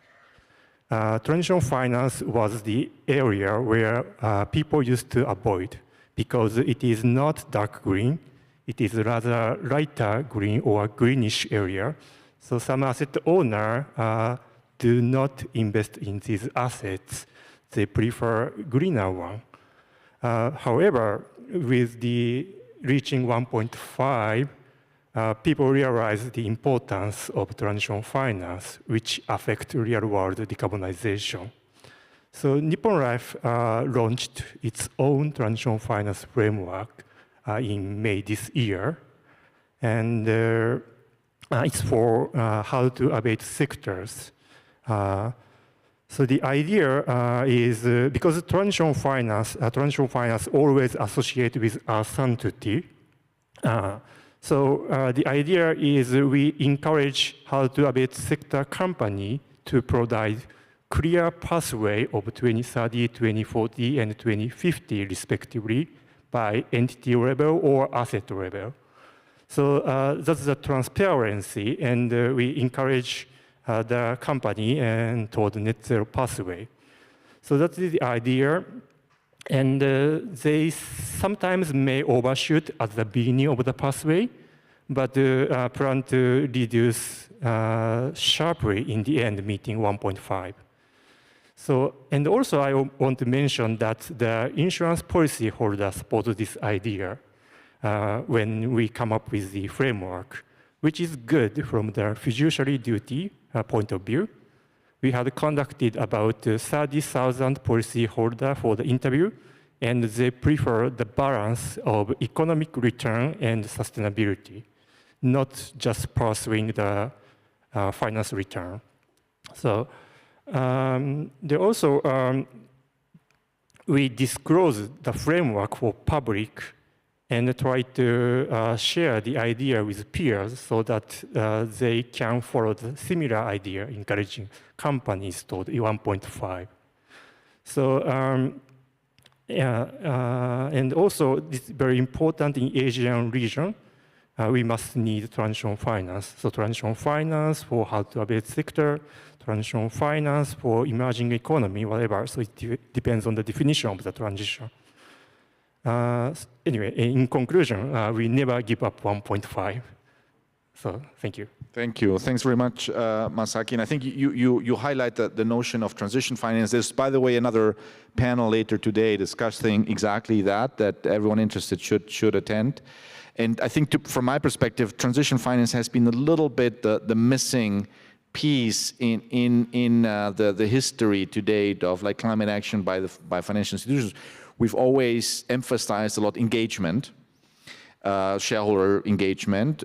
We've always emphasized a lot the climate, the deep green climate solutions, and that more money has to go there. And those are part of the solution. But the other part of the solution is, of course, helping those industries that are transitionable to really transition. And that requires finance. That's an opportunity, I think, to financial institutions. And so it starts creating a bit of a win-win situation. Of course, we need to be mindful that not all industries are transitionable, but we'll get to that a little bit later in the discussion. Thanks very much, Masaki. Let me turn to you, Mark. And of course, we've been discussing a lot about net zero and the environmental outcomes there, but that's not the only thing the financial institution has to manage, right? You need to be on your radar. You need to have risk, return, opportunity, all sorts of stakeholder expectations. How are you bringing all of that together, together with the net zero and the environmental agenda into kind of, a set of actions that actually are feasible for a financial institution like Investec? Yeah, thank you. Hello? You may have to turn it on. There we go. Hello? Hello, hello? Yeah. Hello? Yeah, now. All right, so I think that what's important is to understand that there are real commercial strategies at the heart of this pathway. So by way of example, I'll give one of those that we're working with in our business in the United Kingdom in the real estate sector. So we have a substantial real estate book. Now, what we've seen in the UK is that the government has set energy performance certificate ratings for 2028 and for 2030, below which, if a piece of commercial real estate is not achieved that level of energy performance, the landlord will no longer be able to rent out that property. So immediately with this coming through in the United Kingdom, we looked at our real estate book, and from a risk point of view, this introduced risk. We've now got assets sitting there which suddenly, we would have clients that may not be in a position to service the debt on the mortgage they may have, or on whatever structure that may be in place. So from a risk point of view, that's suddenly perceived to be, from our risk modeling, a negative vector. However, what we've got to do, and this is what we have done in the UK and our businesses, we've come from our side in the strategy and sustainability side, said, hang on a second, this is actually a revenue writing opportunity. And we have to look at it in a very different way.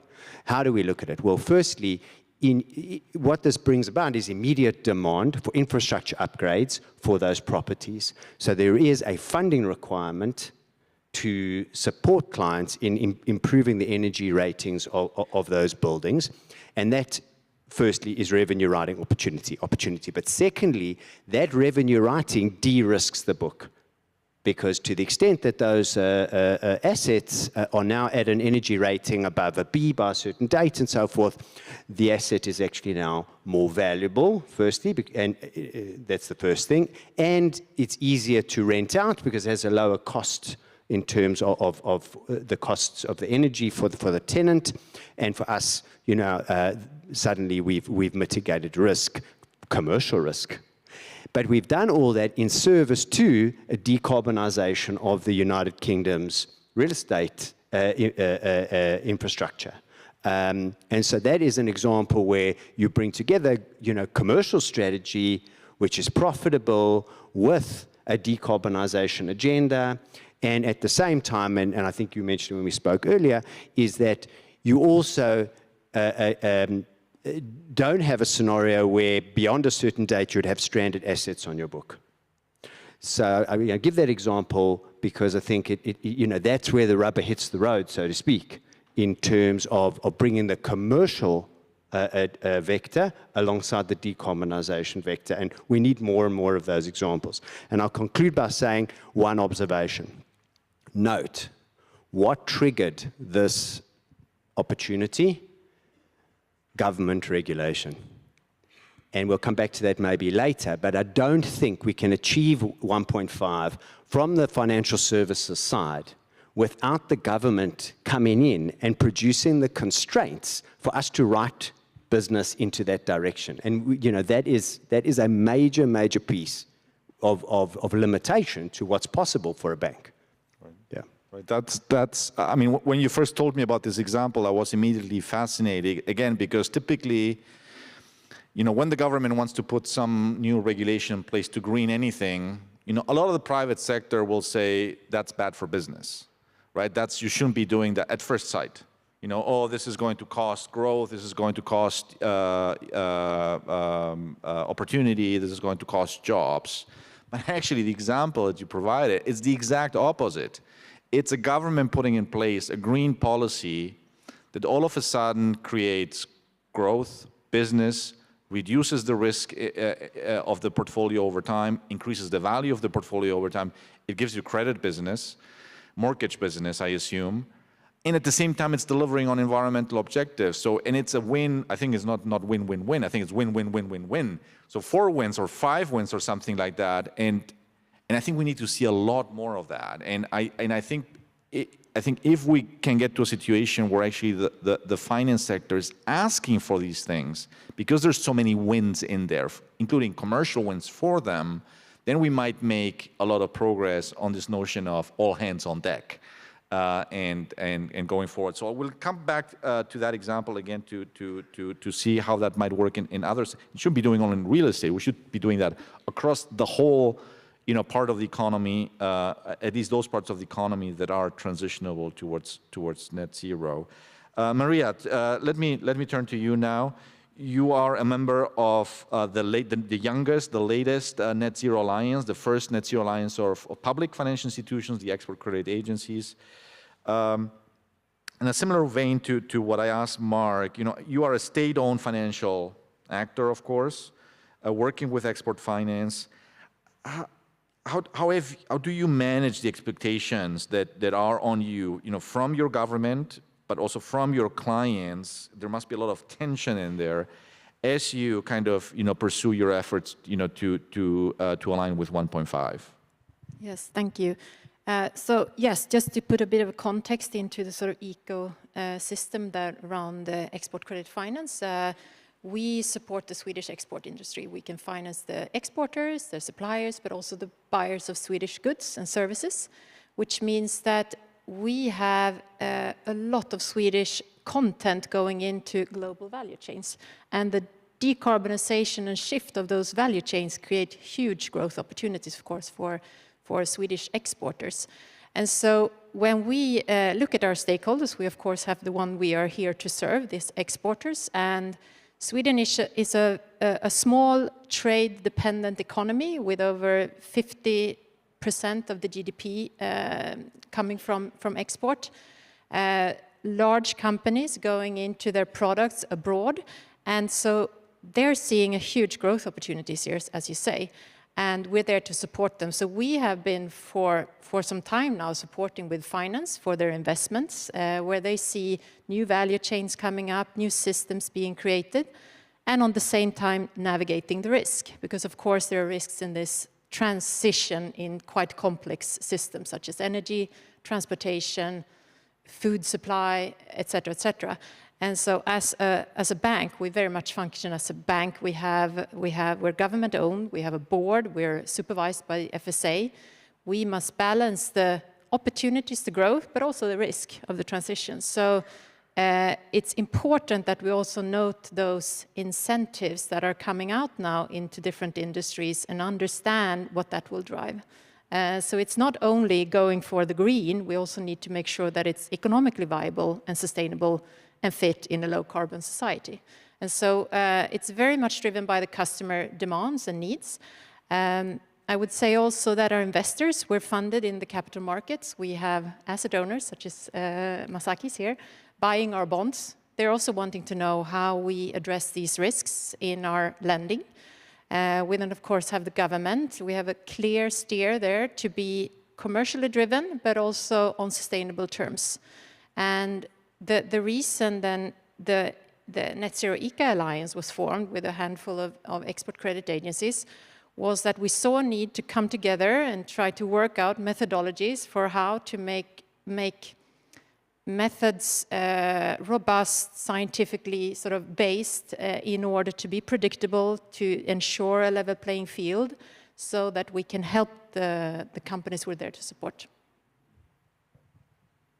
Thanks very much, Maria. Let me now, I think we want to turn now a little bit more, we started doing that already, but to this question of, there's a lot of leadership in the finance sector. Obviously not all of the finance sector is leading, but we see important parts of the finance sector doing that. But we now need to move the whole system. First question to you, Sue, would be around what are the most effective leverage points that you see, for the finance sector toward aligning with 1.5 pathway, or to get the economy and the actors around the financial institutions to all move in that direction?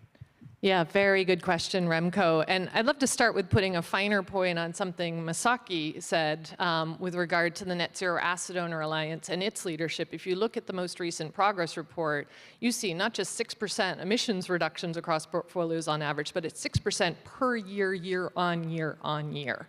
And that is true leadership. It's courageous leadership in that it really is pushing the envelope in terms of what's feasible at this moment in time with the existing policy enabling environment, even as it's what's economically sensible in navigating these escalating portfolio-specific and systemic climate-related risks. So that may seem anomalous to refer to courage in this context, but we're really seeing that with the Asset Owner Alliance. Now, that's not enough. The Asset Owner Alliance itself and the other alliances can't themselves alone solve this on a systemic basis, which is what's required. We really have to take it out across the real economy much more broadly. As Christiana Figueres, the founder of Global Optimism and former UNFCCC secretary, often has said, as goes finance, so go emissions. And I would offer a friendly amendment to that, that as goes policy and the policy environment, so goes finance and so go emissions. And there really is a massive role for financial institutions, especially those who have been exerting leadership, to lean on policymakers to really adopt at a national level the overarching objectives that have already been agreed by every country on Earth on the global stocktake, on renewables, on efficiency, on accelerating phase out of fossil fuels, on halting and reversing deforestation. And I encourage you, we're short on time, and I'm sorry if you'll indulge me, but train your gaze even momentarily on the green parts, not just the fabulous panelists up here, present company excluded, but forests. And conservation of forests have such a crucial role in terms of 1.5C, net zero alignment. Deforestation is responsible for 11% annually of greenhouse gas emissions, and nature can supply up to 30% of greenhouse gas reduction solutions. And so stepping up in that area, which is very much embedded, it's nature, but it's also very much climate and net zero, stepping up in that area, stepping up on policy engagement on the enabling environment, and doing that with a truly holistic global lens, getting past the tragedy of the geographic horizon and really seeing that all of the world needs to transition to 1.5C and net zero for climate stability to be in reach for all of us is an imperative. And every single financial institution, no matter what flavor, no matter what genre, no matter what geography, you all have a role to play. Thanks, Sue. And you're saying the finance sector and the economy need policies for 1.5 along the ways I've described it at the beginning to remain feasible, and it still is. Mark, you said the finance sector wants policies. It needs them, it wants them because they make sense commercially. So that's already kind of a gold nugget of insight that we're getting out of this session. Masaki, turning to you, what's your take on the role of policymakers? Can you elaborate from an Asian perspective? What does a net zero committed AO, asset owner like Nippon Life, need from them, over the next 5 years, ideally? Thank you, Remco. I think in terms of policy and regulation, I think EU goes first, and the Asian country has a bit lag, but they are following. So let's say we don't have CSRD regulation, but we have Sustainability Standard Board of Japan is developing the rule for the implementation in 2027. So likewise, there's an EU taxonomy here, but we didn't have that. But now we have ASEAN taxonomy. So we are following, so that's the number one. And I think in that context, I think maybe we may ask regulators to do as soon as possible. So that is one way. But I think the good idea for Asian market is carbon pricing mechanism. So Japan, we recently established its own ETS, emission trading system. And it's still early stage, but combining with the regulatory carbon market, we call the J-credit or JCM, and with the intention of the international credit using Article 6 of Paris Agreement. So I think the carbon pricing is the tool for the impact for decarbonization directory. So I think this is an important one to follow that. So Nippon Life is very keen on that. So we had a lot of discussion with governmental bodies such as Ministry of Economy, Trade and Industry, and Ministry of Environment. That's the things. But however, one thing I would mention is you have to be careful about regulation. Regulation is a very strong, like a strong medicine. So they sometimes has a side effect, deteriorating the market without intention. So I think the balance is very important. Right. So that's from me. Thanks, Masaki. I think on that analogy of medicine with side effects, one of the things the AOA did when it was talking about carbon pricing is actually to put everything, in that paper to say, this is very needed, can be very effective. I mean, economists have been telling us for years, if not decades. But there is design implication, design options, and you need to make the right ones to avoid some of those side effects. Mark, are financial institutions, from your perspective, doing enough to get the policies they need for 1.5?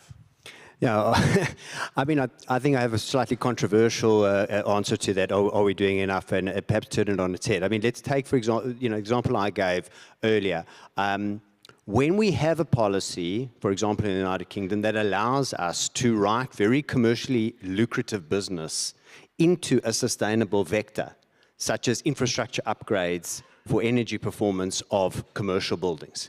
When we have such a policy, then the natural economic machine kicks in, and you will find that banks will be funding very, very firmly into that particular trajectory. Now, when we don't have those policies in place, asking banks to lead the way, and I know this is a controversial statement, is problematic. Why? Because at the end of the day, most of us are listed entities. We attract or repel capital flows into our stock based on our performance measures, whether they're return on equity or cost income, but they're going to be profit and loss related. And unfortunately, it is not true to say that all sustainable plays are necessarily profitable at a competitive rate in the market. The margins there are often quite squeezed in any event. So we need a combination of effort where the political environment and the financial services environment are working in tandem to create commercially attractive and competitive plays in the market that we can fund, which create sustainable outcomes. And right now, I hope it's not unpopular to say this, but I feel governments are very short, and we can call as much as we can to them from financial services plays to come to the party. But at the end of the day, we live and die by the market economy. And we can ask, but that's not really the responsibility of banks. That's the responsibility of governments. So I would say we probably are doing not enough. Let's do more. Let's shout from every hilltop. But it starts with government stepping in and creating the constraints for us to write business into. Right. I guess the solution could be a little bit to say what is needed is a dialogue. Right, is a dialogue between the finance sector, the private sector, the regulators, in terms of we all want to get to net zero. It's in the Paris. I mean, the governments have signed up to that, 10 years ago. Industry, the private sector, wants to be in alignment with that. They need the policies to be able to do that, but those policies need to be designed carefully so that they actually are conducive to the things that the private sector want, which is growth, which is risk, reduction, etc. The example that you provided, from the UK on real estate seemed to have ticked all of those boxes. And I'm just thinking that exercise, can the finance sector play a role in replicating it in other parts of the world, not the UK only? And it's happening, but to accelerate that and in other sectors. But all of this only works really for transitionable sectors. And we have untransitionable sectors. And I had a question for you on that, Maria. Again, not all sectors are transitionable, and we do have financial institutions with great exposures to those non-transitionable sectors. Certain forms of fossil fuels might belong to that. What can those FIs do? What do we tell them? What can they do? What should they do? What would be your thoughts on that? Yeah, so I think that, of course, the transition of emissions will look different in different sectors. Different regions have different starting points. And I so much respect for those that are now transitioning from somewhere where it's actually going to be quite hard.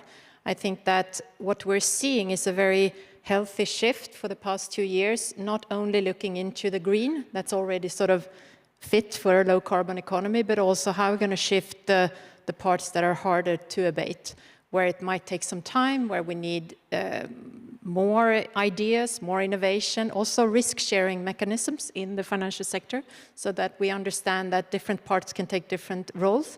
And I think what Masaki was highlighting is the sort of the growth of the transition finance element, where I think we've just only started. We see some very promising steps, because I think what we cannot be is to be afraid to touch those assets, because we need to double down on that. We need to have all the efforts into quite complex transitions in very complex systems, and how are we going to make sure that banks, asset owners, asset managers, insurance can all work together, state capital can work together to find those solutions, and that will be very regionally driven, I think. So we also need to look at the various countries' ambition to sort of develop their societies. How is the energy transition going to play into that country's plan for that country? And we see, that's how we can see as an export credit financer, that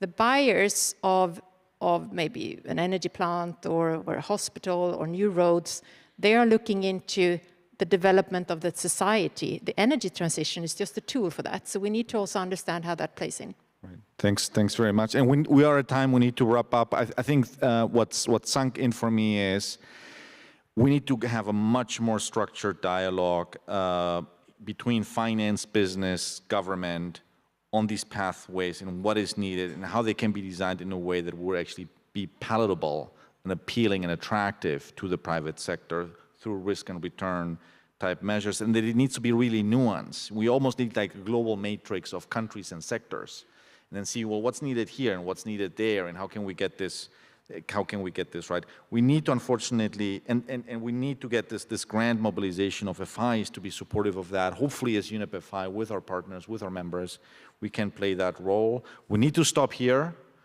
but this has been a very insightful discussion. I thank all my co-panelists, and I'm sure you all thank them too. Thank you very much. Thanks very much, Remco. Thank you very much, panelists. So the next session focuses on risk and impact. So with a larger focus on double materiality recently, this is at the forefront of all of our minds. We'll explore how they're connected with some panelists. In a massive highlight for the Global Roundtable, we'd like to invite the panelists on stage with a dialogue moderated by Karine Ab. Karine is the SDGs and Impact Lead at UNEP FI. Karine is joined by Christos Megalou, CEO of Piraeus Bank. Piraeus Bank were a founding signatory to the Principles for Responsible Banking. In fact, Christos also joined us alongside 40 other CEOs in New York City in 2019 to launch the Principles for Responsible Banking with the Secretary General of the United Nations, Antonio Guterres. I'd also like to mention that Dimitrios Dimopoulos, head of ESG at Piraeus Bank, also holds the co-chair position on the UNEP FI Banking Board. We're also joined by Sander Biesma, CEO of NN Re. NN Group are PSI signatories since 2015, and NN Group is also a signatory to the Forum for Insurance Transition to Net Zero launched earlier this year. Karine, over to you. Thank you, Mustafa. Nice to be with you today. Sander, Christos, thank you for joining us today. So we're in the second day of the roundtable, and we're wrapping up on the morning. And we noticed that, I think like everybody else, that there are words that keep coming back. We talk a lot about risk, whether we're thinking about transition risk, physical risk. The word impact comes up a lot as well. However, there's a little bit of a debate still in terms of how these things relate. We see some frameworks wanting to deal with both of them, making space for both of them. The CSRD reporting framework can be taken as such an example with double materiality. In other quarters, they seem to be portrayed as completely different matters that bear no relation and must not be mixed. And so we love this opportunity to get your opinion. What do you, leading, a banking institution, an insurance institution, can you share, open your hearts to us on, frankly, how you see this?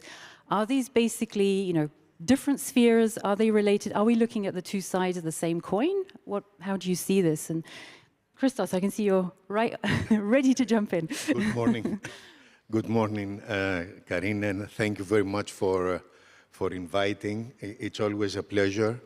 Usually these things have to be debated, and, and it helps everybody, both market participants, banks, insurances, regulators, to delve into the issues.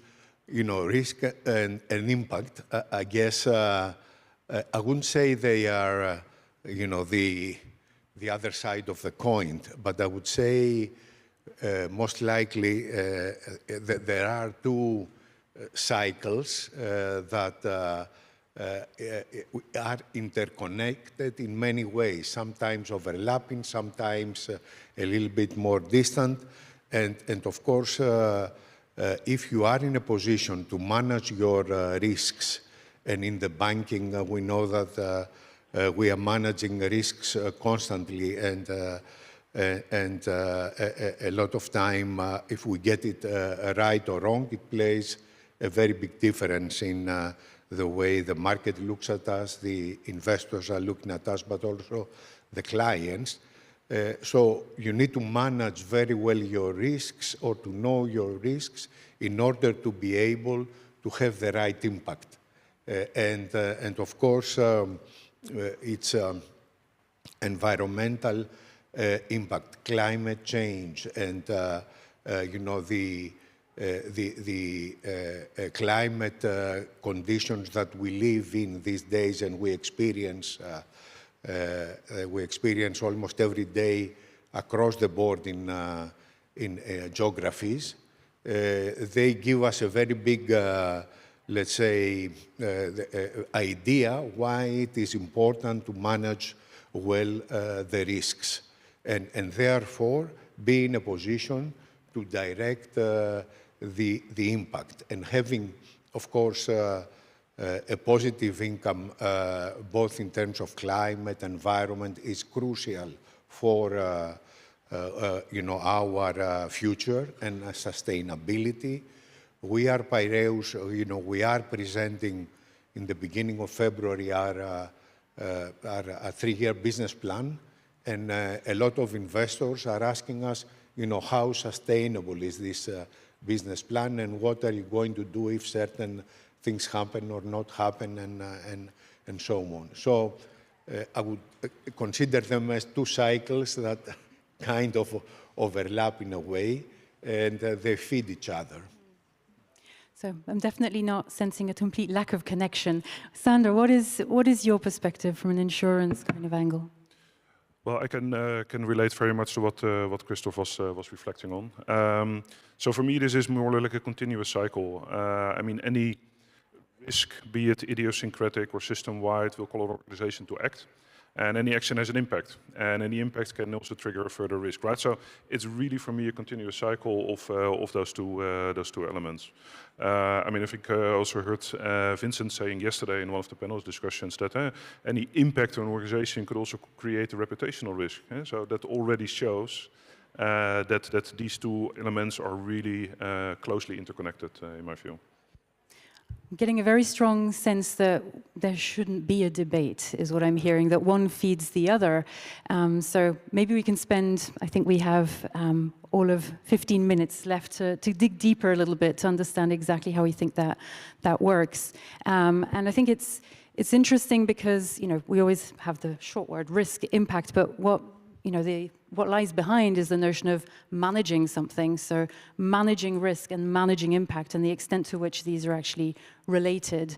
And maybe we can just go a level deeper into, you know, what do we mean exactly by each thing? There's a question of scope, I think, to some extent. You were mentioning now the difference between idiosyncratic and system level risk. So does that make a difference in terms of the extent to which, you know, impacts can be related to risk? Is that part of? Yeah, for sure. And this is a tricky topic in my view. I mean, system-wide risks are not something that, like, a company standalone can resolve or tackle by itself. I think there we need, I think it was also mentioned a couple of times in previous session, a much more stronger cooperation between the public sector and the private sector. I think idiosyncratic risk, that's more where the organization can have more of an impact. And maybe to give one example, so what we do at NN Group, for example, if you look at claims, I mean claims is of course quite material in terms of impact. Rather than replace, we look at repair, and NN Group is not the only insurance company that does that. There are many more that do it, but I think this is a perfect example how you can create a very material impact, both for your customer as well as on the environment.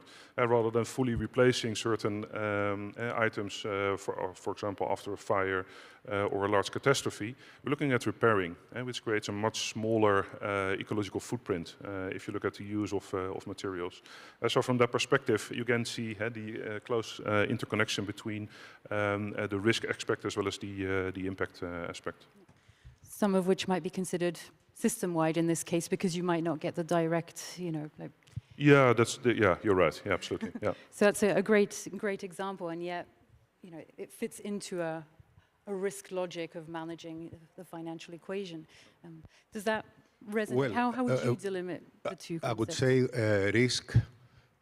What is risk? Risk is the probability that the actual outcome will be different than what the expected outcome is. And of course, in the banking world, the banks are managing all sorts of risks. Reputational risk, market risk, most importantly, credit risk. And, recently, as we know, we have to manage environmental and climate risks. On the other hand, impact, what is impact? Is the positive influence that we can have as institutions in actually shaping the future of our clients, the people that we lend money, because we either help them or advise them to create a lot more sustainable strategies for the future, which helps us as banks, but also them as clients. So if you manage your risks and you understand your risks well, your ability to have a positive income to the society, not only on environment and climate change, but also on social issues is important. So that is why a lot of us, as we did, we incorporate all of this into our policies and procedures. And you were mentioning positive impact specifically, but I guess if we're thinking impact management in general, there's the negative side as well, which would you say that the negative impact management in a way is a form of risk management, and driving these positive impacts is almost a form of looking for the opportunities. We mention them often, but I think we don't get as concrete sometimes. What you described here was very concrete. When the negative happens, Sanders will come in, and his payouts and liabilities will be much higher. So it makes a lot of sense for all of us to try and limit to the best possible degree the negative, and actually direct through our actions as responsible financial institutions towards the positive. Of course, as we have seen from the floods recently in Spain, we had similar floods in Rhodes Island immediately after, even if these are events that they were not happening before, now they happen. That's why we all think we need to work very hard to address the negative in the best possible way. It's not easy, but we should. Yeah. So are we saying basically that a better understanding of both positive and negative impacts, and thinking about this, I guess, both in a sort of, the bank's own, or the bank or insurance company's own clients, impacts, but also more broadly how those might affect society, is a very good risk management strategy at the end of the day. So it's almost as if one underpins the other to some extent. Is impact management risk management on steroids? Is that what we're saying, or? Yeah, perhaps in a way. I've never thought of that concept, but it's an interesting perspective. And again, looking at the holistic picture, and I like your example, Christos, where the impact is also clear. If we don't look at the overall picture and the impact that it could lead to higher claims or higher risks actually for the insurance sector, and this example alone shows the importance of looking at both elements at the same time. Yeah, absolutely. Okay, well, maybe just to give now some further examples of how that works in practice. Maybe you could just illustrate within your respective organizations the impact management aspects that feed into risk, or vice versa, to give an illustration. Yeah, if I wanted to say one thing generally on policy, I mean, what we have done early on, as we have been, developing the principles, together with other financial institutions, and we have been in New York, in making sure that the declarations are happening, and everything we have incorporated into our risk management, the risk, let's say, metrics that will help us measure environmental climate risk and actually how our clients are, let's say, are measured against those risks and how sustainable those business is going to be forward. This is important because we all know that environmental degradation leads to problems, as we just mentioned, claims and losses and loss of life and everything. So it is important for us to be able to measure, to monitor, to measure, and also help our clients measure, and this is what we do. Two examples I want to give from Piraeus, the work we are doing. First of all, in the agri sector, we are doing quite a lot of work, having launched a very comprehensive project to finance the build-up of greenhouses in Greece. Greenhouses traditionally were not as popular as, for example, in Holland, etc. This was a big problem for agri. We are, on the basis of the fact that this has a direct impact on the environment and is susceptible to climate risks, we are focusing in financing the development of greenhouses in the agri sector. And the other one that I want to say, in Greece we have quite a lot of older buildings that they are not environmentally up to their standards. So we have teamed up with CFP Green Buildings, it's a European company, and then we will be monitoring and we will helping all our clients develop comprehensive programs that we will be financing in retrofitting the buildings to the state that they should have been. And these are two initiatives that are current right now, and they're helping to, will have an impact, I believe, on what we're talking. Okay. Any examples from your side? And do you look at specific topics? Like how much do you manage to look at across the board? Because one of the issues, of course, is that there are many topics and they're interlinked. So yeah, so maybe to reflect a bit on that, so the three areas where we look at in terms of having an impact. One is, of course, our own operations. That is more directly influenceable. And the other two are, of course, our investments. We are one of the bigger investors as an insurance company, as well as on the underwriting, so on the liability side. I think on the investment side, there's quite a lot of experience. There's also quite a bit of years of track record. And then we believe in a model of dialogue rather than exclusion. So by creating the dialogue with the company, we do think we can have a bigger impact than purely excluding companies from your investment profile, because they actually try to convince to companies to change. We're looking at a similar approach on the liability side. And there, we're taking our first steps, and there we see it's not that straightforward. It's already a bit more tricky in that sense. How do you create that conversation with your customer on how the customer should maybe change its business operations or its location in that sense.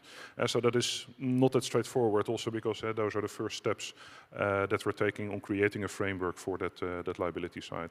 But the overall the model of dialogue, we feel that that has much bigger impact than purely exclusion.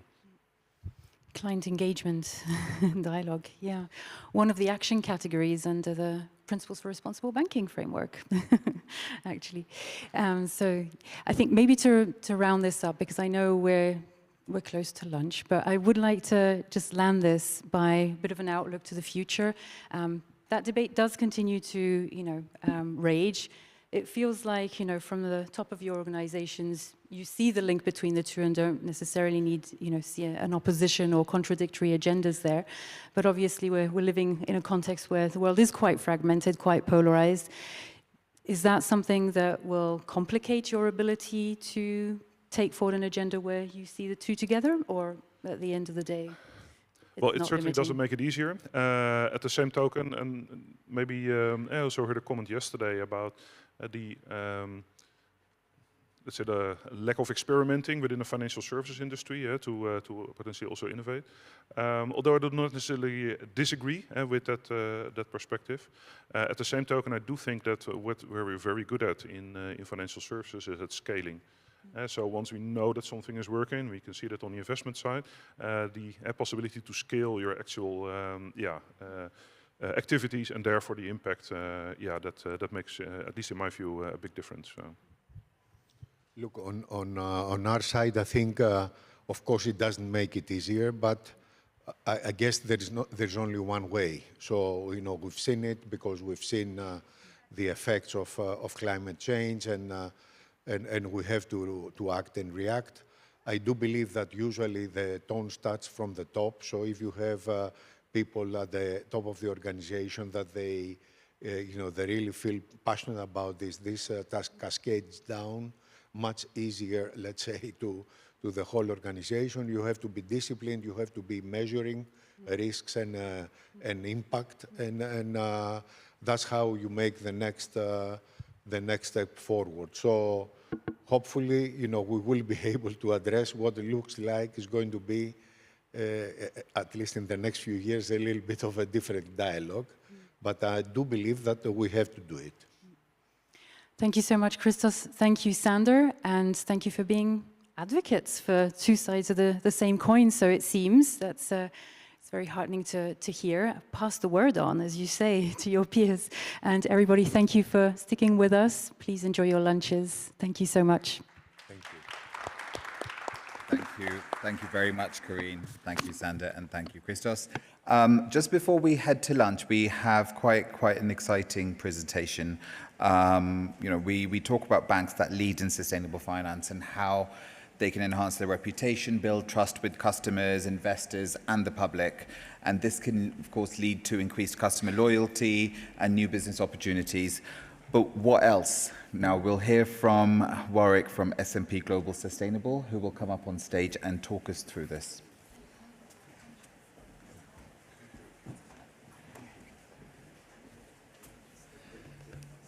Good afternoon. I have the pleasure of presenting a short, and I promise a short, case study just before we go to lunch, and hopefully provide some food for thought. So this brief case study and this analysis is essentially looking at financial institutions and their sustainable practices, their sustainability disclosures in terms of the global market. And firstly, to understand where a lot of this data is coming from, it's coming from our corporate sustainability assessment that we've essentially been running for the last 25 years. And what the assessment aims to do on a yearly basis is capture approximately 1,000 different metrics per company within the 14,000 universe of companies. So it collects all of these financial metrics. And again, what's important today is that a lot of the metrics that it collects are industry specific. So under themes that would be relevant and material to financial institutions. And although in small writing you can see on the left, here are some of the themes that we look at in this assessment: sustainable finance, financial inclusion, policy influence, climate strategy, looking at metrics like disclosures of targets, looking at metrics like carbon price shadowing, a lot of granular detail into a lot of the different areas of positive sustainable finance. So, to quickly start, quite a simple analysis. It's based on disclosures.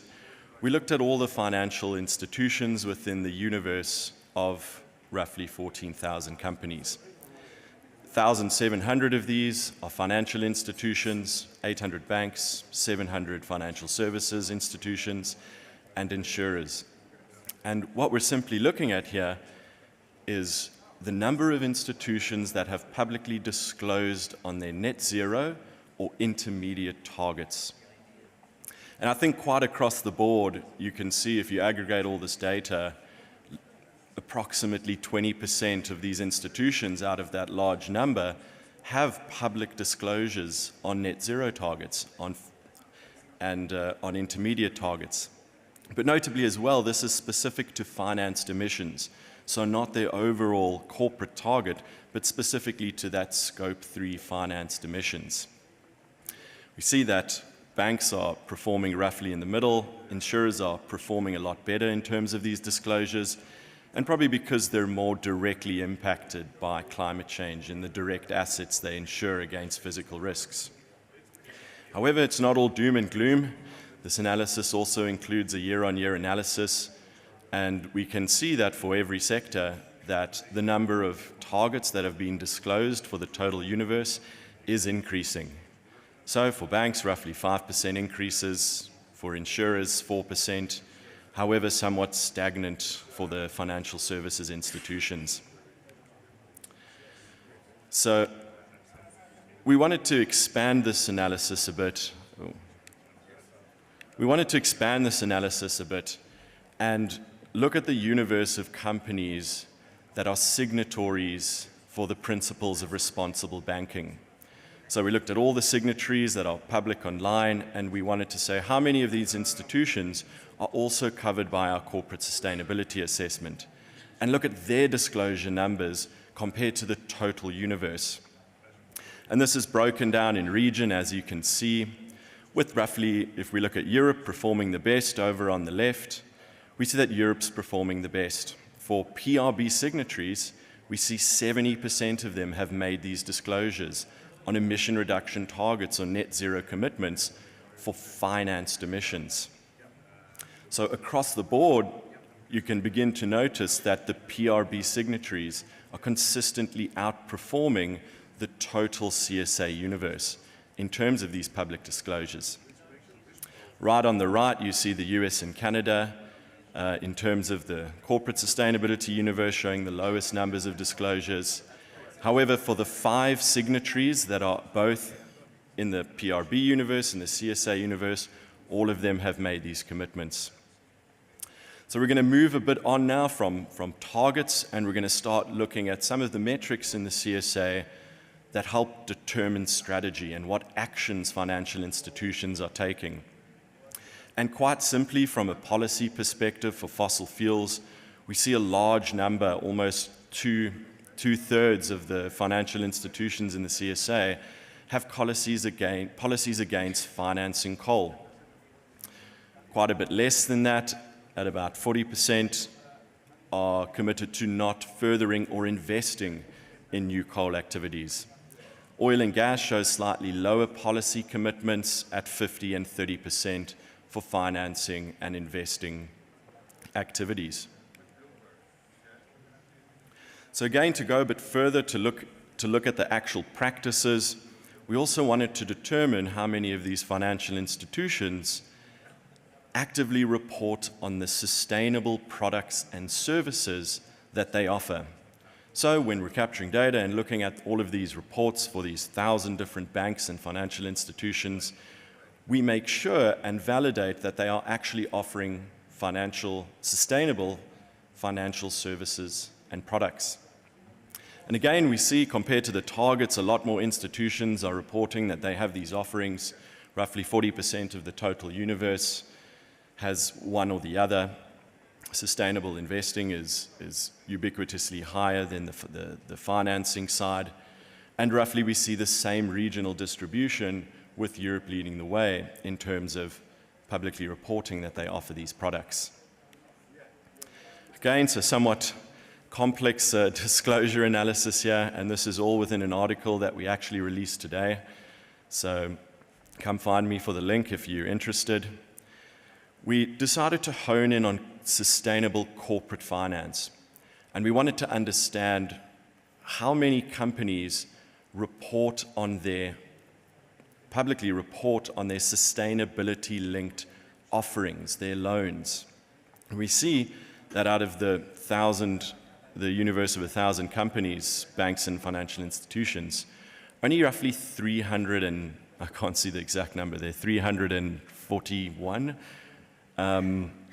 disclose that they have sustainable corporate finance offerings.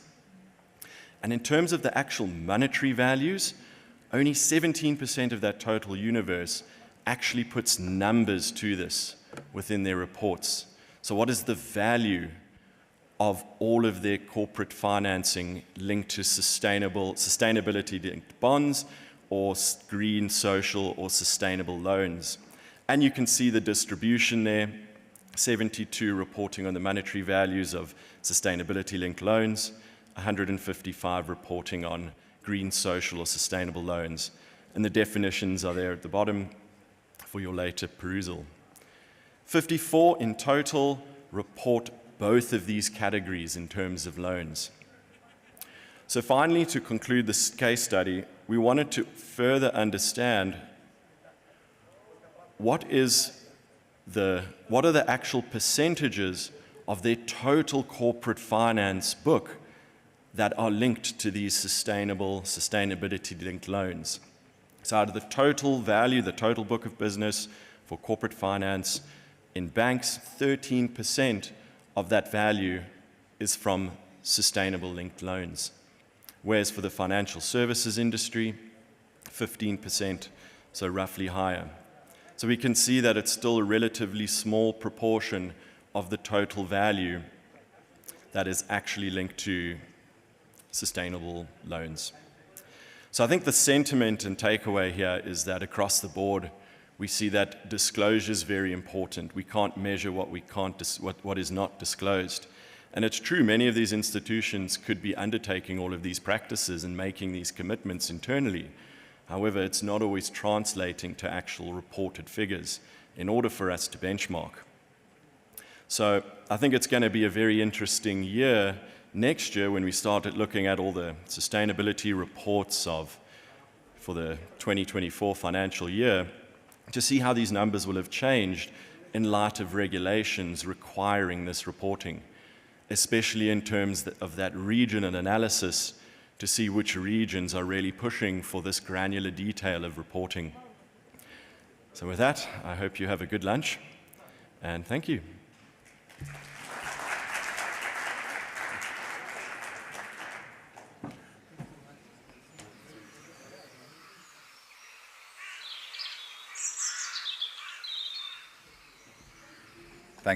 Thank you very much. So we've now come to the end of the plenary sessions. We'll head off for a break, but before we do, I'd like to encourage you all to have a look at the agenda at unepfi.org/agenda. So after lunch, which ends at 1:20, we'll split into two rooms. In this room, room D, we'll look at adaptation, we'll look at transition finance. Then we will look at the gender gap and the role banks can play in that. And this session is a collaboration with UN Women. We then start sessions focused on the principles for responsible banking, looking at client engagement and social issues. And room C downstairs on the ground floor, we'll see sessions on sustainability data, followed by public and private cooperation. We'll then start our insurance track, led by Butch Bakhani, who leads the Principles for Sustainable Insurance. And we will look at nature-positive insurance, climate action in the insurance industry, the V20, and scaling insurance in Africa. So we will see you all at exactly 1:20 in either rooms D or C. And those watching online, please use the agenda to decide which sessions you'd like to attend. Click on the corresponding tab where it says either room D or room C. Lunch is available on the restaurant, in the restaurant on this floor. And also a reminder that there is a cocktail reception tonight as well, hosted by Frontiers Research Foundation. It starts at 6:15 downstairs on the ground floor behind registrations desk, the area called The Village. We'll see you very soon. Thank you.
Hi everyone, wonderful to see you. We will be starting in just a couple of minutes. We were running late earlier, so we're giving people just a chance to catch up and get hydrated and eat something. So we'll be with you very soon. Thank you.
Okay, welcome back everyone. I hope you're all energized and refreshed after lunch and ready to get going with this afternoon. I'm Laura Lightbody. I lead on banking governance here at UNEP FI. You're waving at me. Hi. Thanks for the welcome. And delighted to be guiding you through this afternoon. We have some really exciting topics coming up, climate adaptation, transition finance, gender, client engagement, and social. So just to orientate you a little, Room C downstairs, they've kicked off on data challenges, and up here we are beginning with climate adaptation.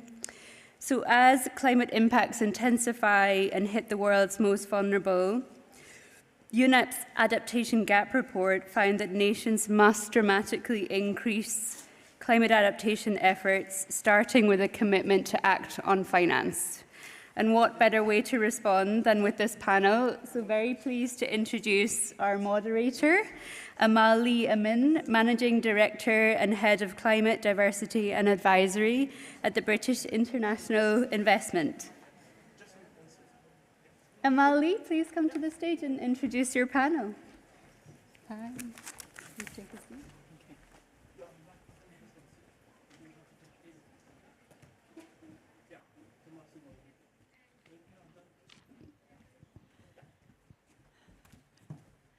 Thank you. Thank you for joining us, and welcome to the Adaptation and Resilience Finance session. We are, I'll briefly introduce my panelists, but also wanted to give just a little bit of context to this session. I think, as you know, I don't need to tell people here how much, how urgent this agenda now is. The UNEP Adaptation Gap Report for 2024 continues to highlight the significant gap in financing and action that is really needed to tackle and enable climate adaptation and resilience.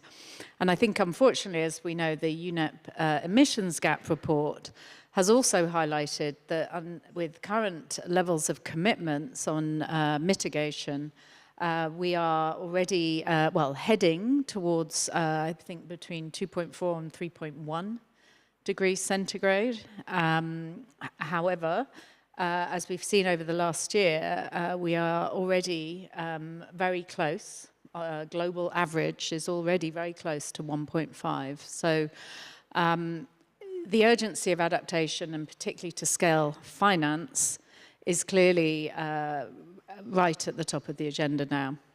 And for those of us who've been focusing on this agenda for a few years, I think it's fair to say that since probably COP28, COP29, the focus on adaptation, but particularly also in the role of the private sector, the role of the financial sector, has really risen up the agenda as well. And I think that really reflects a maturing of our understanding of what is really needed to adapt, a recognition that governments clearly have to take the lead. They need a lot of support, a lot of capacity building, technology, as well as public finance.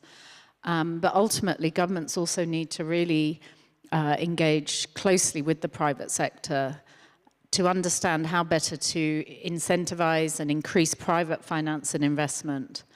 And I think at the same time, you know, the private sector typically is better at managing risk. So identifying ways of helping transfer those risks to those who may be better able to manage. We'll hear in particular from Tomas around some of the work underway in Costa Rica with the insurance sector.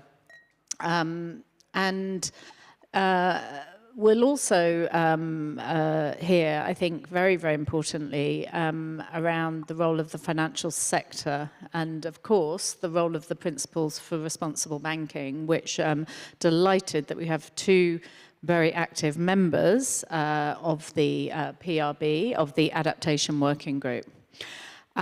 So I myself, I just very briefly introduce myself. Amelie Amin, the Managing Director, Head of Climate, Gender and Diversity and Advisory at British International Investment. We're the UK's DFI and impact investor. But I think probably in particular why I'm here and been asked to maybe moderate as well is we've been leading an adaptation resilience investors collaborative that is mainly bringing DFIs, so DFIs like ourselves, like our French equivalent, Proparco, and other private sector-focused development finance institutions together around how we can work collectively to really overcome some of the barriers to private finance and investment for adaptation. And we're delighted that UNEP FI are the secretariat for ARIC, particularly because of UNEP FI's leadership on the PRB and the Adaptation Working Group. Because I think what we're all sort of recognizing is that adaptation can be quite complex in that it's very context specific. So we really need to work together to make it as straightforward as possible to actually take action. We need to navigate through that complexity and work to develop some common approaches that can help create as much certainty for ourselves, but also for investors who may be concerned about physical climate risk. So I think that's one of the key challenges and why we're so happy to, through ARIC, to be working with, indirectly with the PRB on this really important agenda. So I'm going to turn now first to Tomas. So Tomas Soler Perez, who is the General Superintendent of the Costa Rican Insurance and Securities Superintendency. And you, Tomas, I mean, please tell us what you've been doing in Costa Rica. I know you're very active, and I also know that Costa Rica has been really quite leading the way in terms of engaging with key stakeholders, whether that's public, private, around this really important issue of climate adaptation and resilience. Thank you, Amel. I want to start with a question for you. Did you attend any public educational program in your life? I mean, school, kindergarten, university? Raise hands. Most of you, yeah. Yeah. Education, of course, is a critical way to give wellness for the population of a country. And may you imagine that the government cut the budget, educational budget, to zero for 10 years? Of course not. This is unacceptable for any country. And why I'm saying that? That is because our numbers in Costa Rica face us that the estimated losses from climate change by 2050 will be approximately 10 years our current educational budget in the country. So that is this is the kind of hits that our countries will be faces with climate change. And that is really hard for any country. But you want, I want to share this number with you.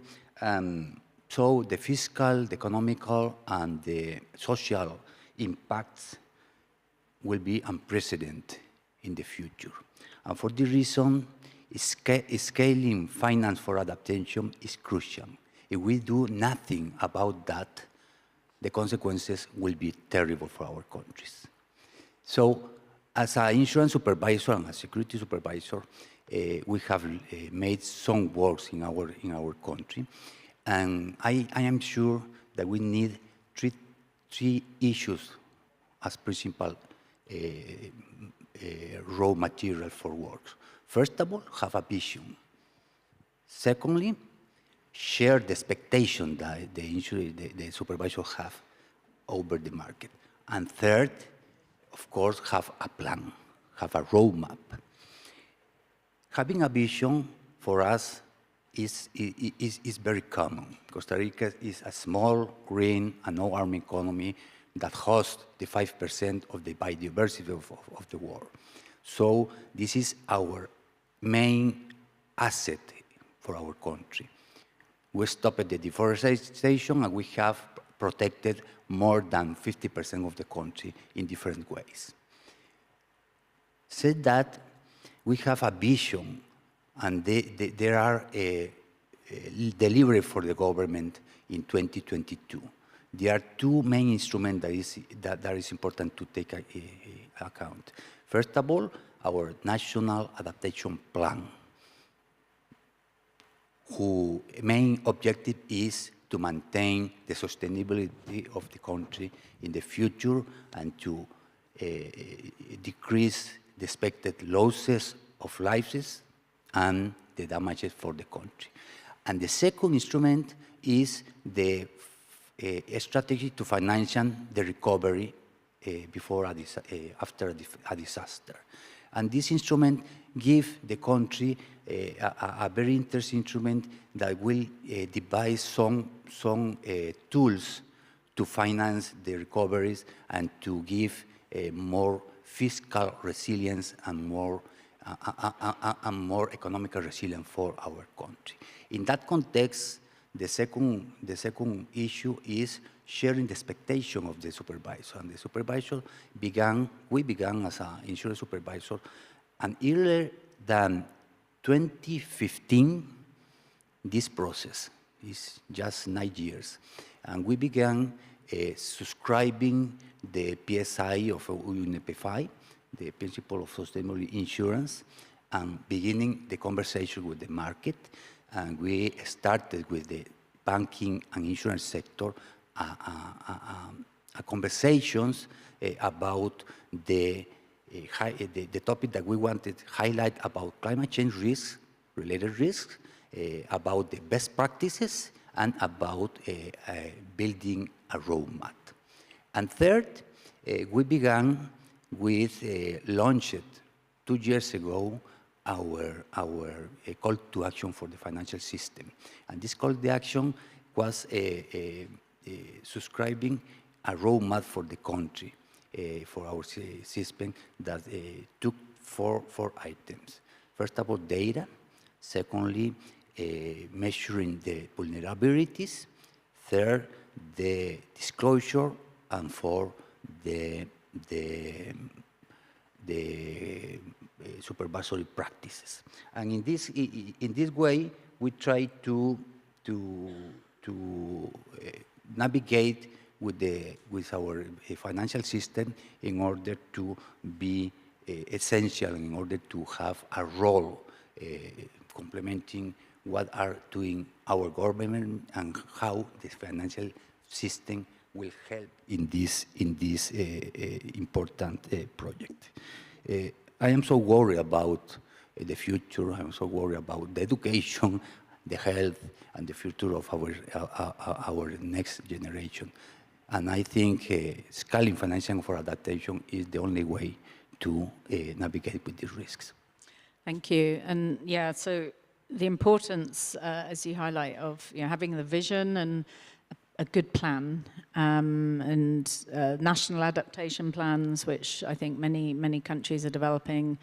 Actually, I've been, in my work, I've been looking at some of those plans to see the extent to which they can guide private sector investment opportunities. And actually one that we've been looking at quite closely is in Zambia, that actually we found very useful because it's helped to provide, and actually it's been supported by UNEP, and it has a lot of very detailed analysis around different scenarios, and is very valuable for guiding us as the private sector to where we can do investments that can support adaptation, particularly at a more system-wide level. I think, what we're hearing from Costa Rica as well is that, the dialogue, being clear around expectations, all of these are really important for particularly the financial sector. And so, I mean, this really, brings us to the other two panelists, starting with you, Denise, as a Produbanco,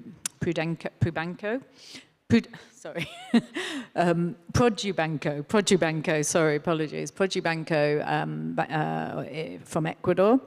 And you've been personally involved in the PRB adaptation working group, working with peers on these issues. Can you tell us, what the working group's been doing and some of the issues, challenges you've been confronting? Yes, thank you. And also I am really grateful to be here with you in this panel.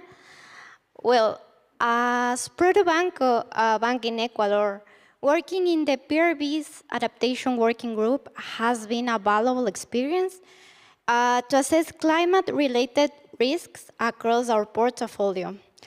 However, during this process, we have faced some challenges, of course. I think that for us, our main challenge was the access to reliable and also local climate data. As part of our environmental and social risk analysis, we have a georeferencing tool in which we map our clients and also assess natural disaster risks. However, integrating comprehensive climate data is still a work in progress. Our georeferencing tool allows us to identify physical risks like floods and droughts, but this is only a part of the picture. I think that the main challenge lies in incorporating detailed data on long-term climate shifts like temperature rise, sea level rise, or the change of precipitation patterns, which are increasingly relevant for understanding how these risks are evolving over time. And the second challenge that we have faced has been the integration of climate risk assessment into our credit decision process. Nowadays, credit risk has been assessed based on financial and environmental metrics. However, climate risks that often have long-term unpredictable consequences are difficult to be quantified in financial terms, because it is not only necessary to identify these risks, we have to be able to measure their financial impact. That's why being part of the PRB adaptation working group has been a valuable opportunity to learn from global best practices and also to share experiences with other financial institutions that are facing the same challenges. The UNEP framework, along with the input of experts in the field, has provided us a clearer and more structured approach to integrate climate risk into our processes. Moreover, the feedback and the collaboration from other banks has been incredibly beneficial for us to understand how they are facing also these issues.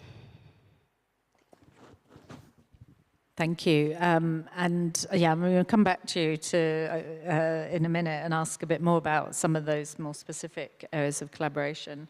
But I know, Vanessa, you're from the Mauritius Commercial Bank.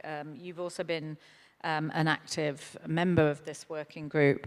And, you know, I think obviously as a small island, developing state, you know, particularly vulnerable to climate change, this is a really important issue for you, as well as obviously the Mauritian government.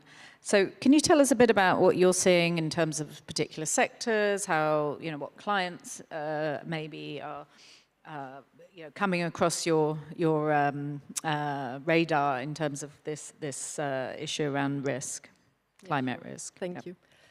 Yeah, the sectors. So basically, we looked to identify the sectors. We had to look at many reports, like the IPCC report, the National Adaptation Framework as well, and obviously our own portfolio. And based on those frameworks, it became very clear that the two sectors for us that are the most at risk in terms of climate risk are agriculture first and tourism. Tourism being probably the biggest challenge for us. It's good to keep in mind that tourism in Mauritius is about, indirectly and directly, is about 25% of the GDP, so it's huge. But still, once we say that, it's very difficult to get some, because there's no one-size-fits-all solution for adaptation. And it was very important to get some granular data. And this is very tricky because it's complicated. So we partnered with some external provider for that, and it's still a work in progress. But we didn't want to wait for the data to be available to start engaging with clients and try to help them identify their own risk. And it's a matter, after all, it's a matter of being customer-centric and trying to, you know, having this discussion with your clients and see how we can together identify their risks to be able to develop some financial solutions for to meet their needs. So yes, this is how we are doing. We identify the two sectors and try to engage with our clients and try to see how we can actually help them identify those specific risks. Thank you. Yeah, no, I think this issue of data is obviously, we were talking earlier over lunch about this, and I think it's a common challenge. I think we're all facing it. I do think, though, there's some reasons to be optimistic that, you know, particularly with machine learning and, you know, use of artificial intelligence, to the tools to be able to better capture capture data once you've got it and analyze it and process it to make it in usable, user-friendly and you know, relevant to different contexts. I think we are now, you know, we're advancing quite a lot at the sort of global level. I do think, and it's, in fact, there was a colleague who might have possibly joined us in this discussion, but Nicola Ranger, who has been working on a number of initiatives, including how to make open source data around risk and climate risk and resilience more available, and in fact has an initiative called the Planet Resilience Data Hub, which is looking to address exactly this, because, you know, we all, I think, are constantly struggling with this data issue. Definitely. No, it's a problem. And without data, you can't really be very specific about the solution. And also, I wanted to add that in these discussions with the clients, what's very important for us, because adaptation is such a broad word. I mean, it's it's very complicated, and we need a common understanding of what it means. So this is why being part of a working group as well was very helpful. All those discussions with peers helped us and the clients in the end to identify those risks and try to see what the solutions in terms of adaptation could be. Very helpful. Yeah, absolutely. And I think, so again, why, as I said in the intro, as the ARIC initiative that I'm involved in, and we've had a couple of working groups, one on physical climate risk assessment and what kind of common approach, maybe toolkit, etc., we can all use so that we are all working in the same direction. And the other is around metrics, what are relevant metrics that at the moment, I think most of the way in which we assess progress and adaptation is around finance, whereas that may be important, particularly in terms of incentivizing and ensuring that particularly certain countries can better access climate finance to address their needs. On the other hand, I think when thinking about what is relevant both to us as we make decisions around risk management, around levels of materiality of physical climate risk, finance as an input metric is not obviously a relevant metric. So I think working jointly, and I think through ARIC and through PRB with UNEP FI, I think we are hopefully all moving in a sort of coherent direction together. So Denise, maybe just say, coming back to you on that, because you, I know exactly through the PRB have been working closely with others, and how are you finding the partnerships in terms of enabling you to move forward? Yeah, okay. Well, I think the same as you said. It is crucial to address physical impacts of climate change from a collaborative perspective. That includes, I think that not only the government, institutions, but also DFIs, clients, business, and also the public sector. In this regard, as Banco, we have implemented various strategies recommended in the PRB Adaptation Working Group for engagement and dialogue with our clients and also with policymakers. Our first key approach was with the Ministry of Environment, with the aim of actively participating in seminar projects, workshops related to climate change adaptation. This collaboration has been essential to ensure that our actions are aligned with public policies and also to strengthen collective efforts in the country. Also, this collaboration with the Ministry of Environment has helped us to share knowledge, generate synergies, gain greater visibility and institutional support in implementing adaptive solutions. On the other hand, regarding our clients, for instance, we have used our georeferencing tool to identify the areas and clients that are most exposed to the flooding effects caused by El Niño phenomenon. Based on this identification, we have held meetings with our clients or possible affected clients to develop action plans. This approach not only have increased our clients' resilience to climate risks, but also has fostered proactive dialogue between parties to improve adaptation strategies. Additionally, in collaboration with the Ecobusiness Fund, we have developed a green financing policy and taxonomy in which we include eligibility criteria related with adaptation to climate change. So this initiative has been key for us in strengthening investments in sustainable solutions and also to providing clear incentives in the private sector. Great. So assessing, looking at the risks, that's enabling you to identify the solutions, and then I guess more of the opportunity side of climate risk. And I know, Vanessa, you, I mean, working with clients as well, closely with clients. I mean, how are you seeing, you know, are you starting to see these business opportunities around adaptation, around resilience, and what do they look like?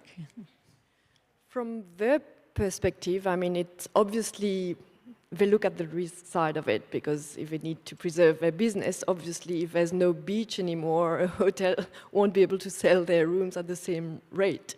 So it's very obvious. But on the opportunity side, I guess for them, they all want to be seen as a leader in this field as well.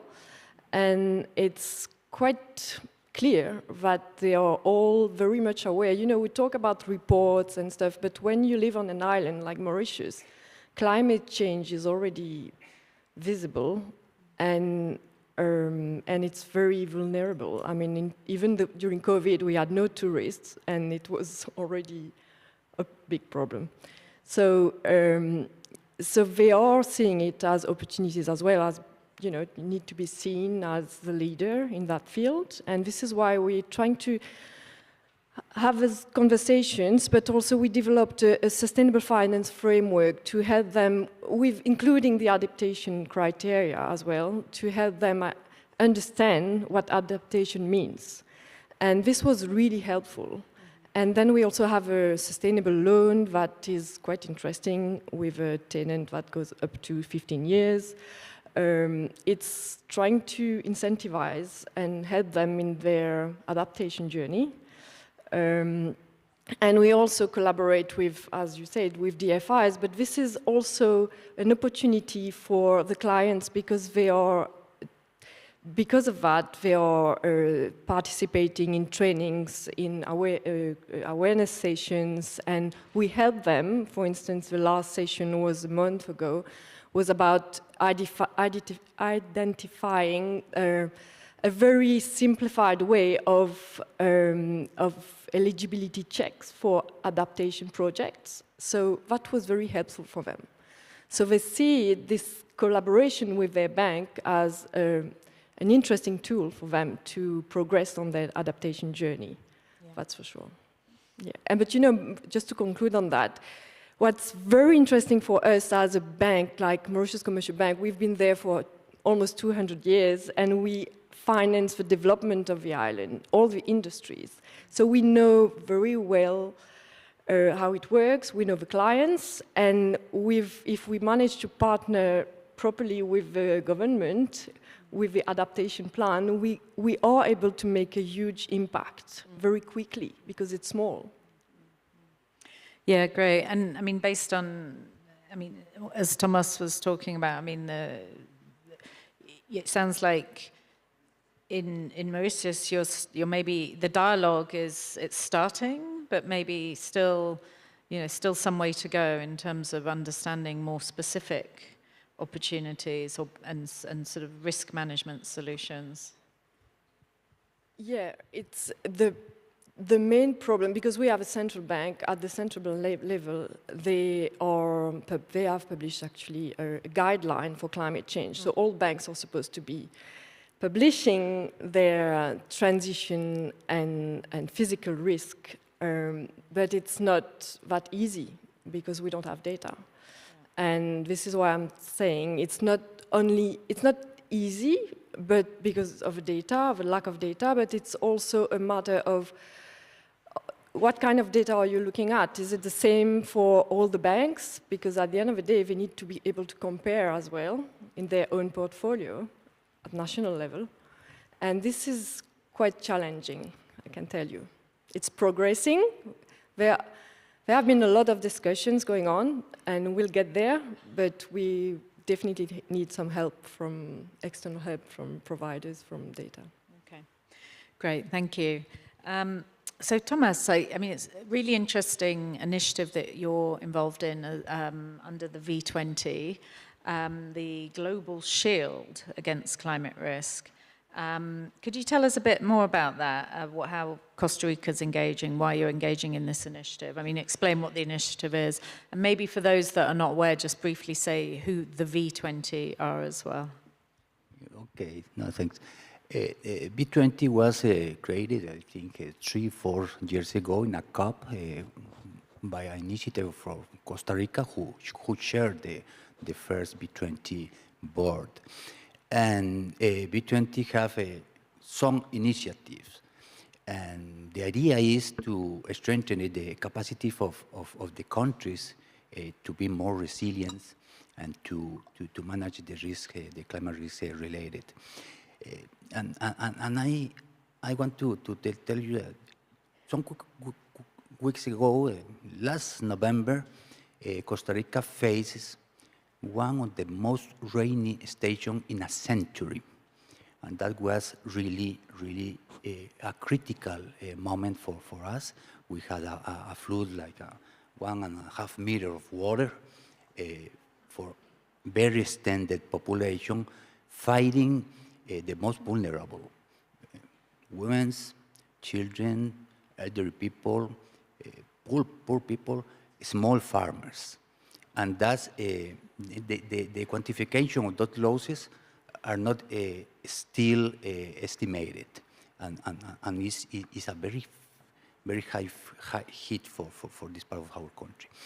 And that reminds me a lady that I met 20 years ago when I was involved in a broker of insurance, and we faced, at that time, a very high rainy season.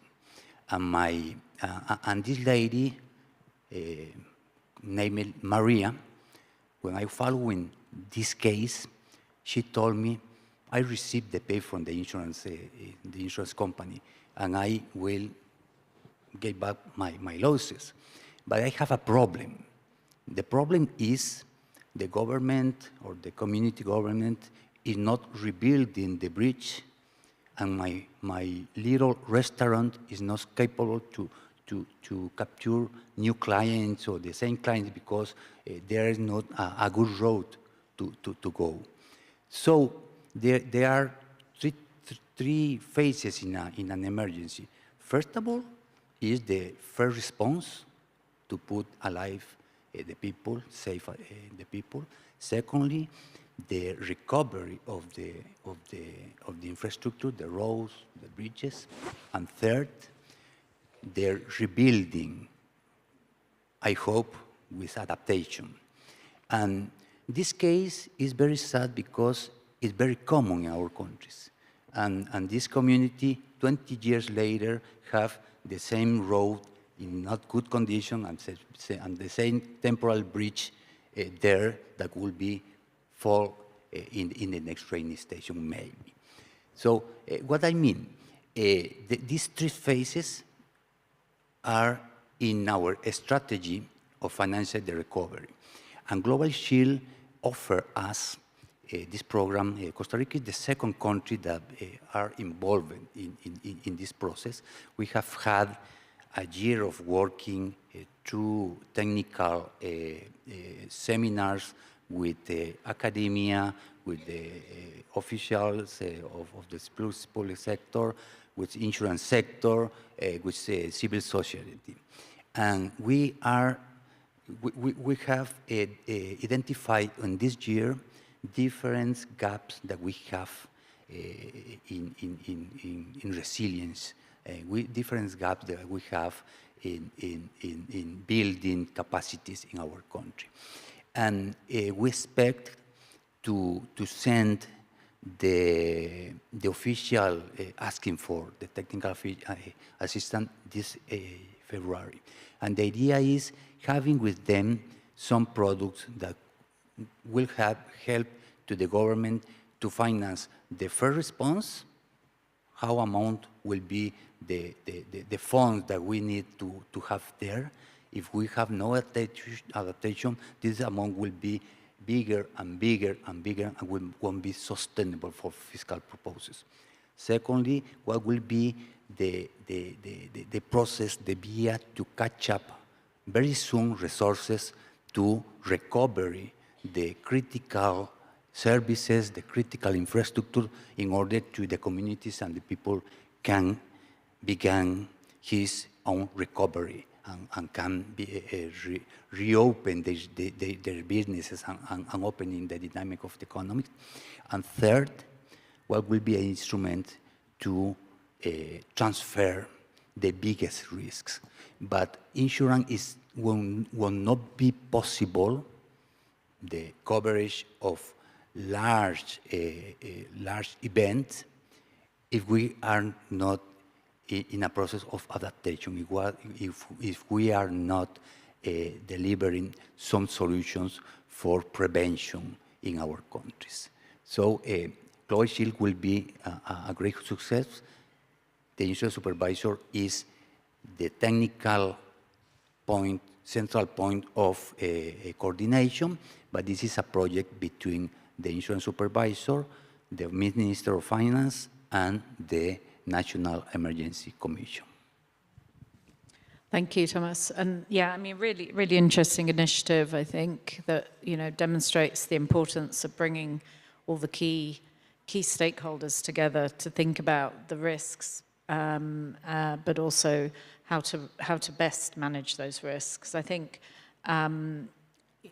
you know, what we're seeing with, I think, physical climate risk, it's, I mean, there's not a simple way of addressing it. It has to be in light of the context, the local context, but also I think a big part of the challenge is building capabilities, building capacity, building a common language as well around how we talk about these issues and fully address those moving forward. So I think, I mean, I'm conscious of time. I don't know if we have maybe 2 more minutes. If I would ask each of you to maybe, if there's something you want to leave with the audience, just a final takeaway from your side. Please, Denise.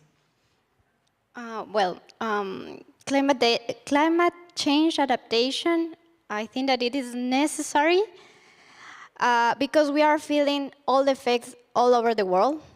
But I think that for all the banks or the financial institutions, it is still in process because we have faced many challenges. But I think that this collaboration with other banks, with the government, with the private sector, with our clients, it is really the way to go through it. Thank you, Thomas. Maybe a main idea, we need a vision, correct public policies to work on and to build over that.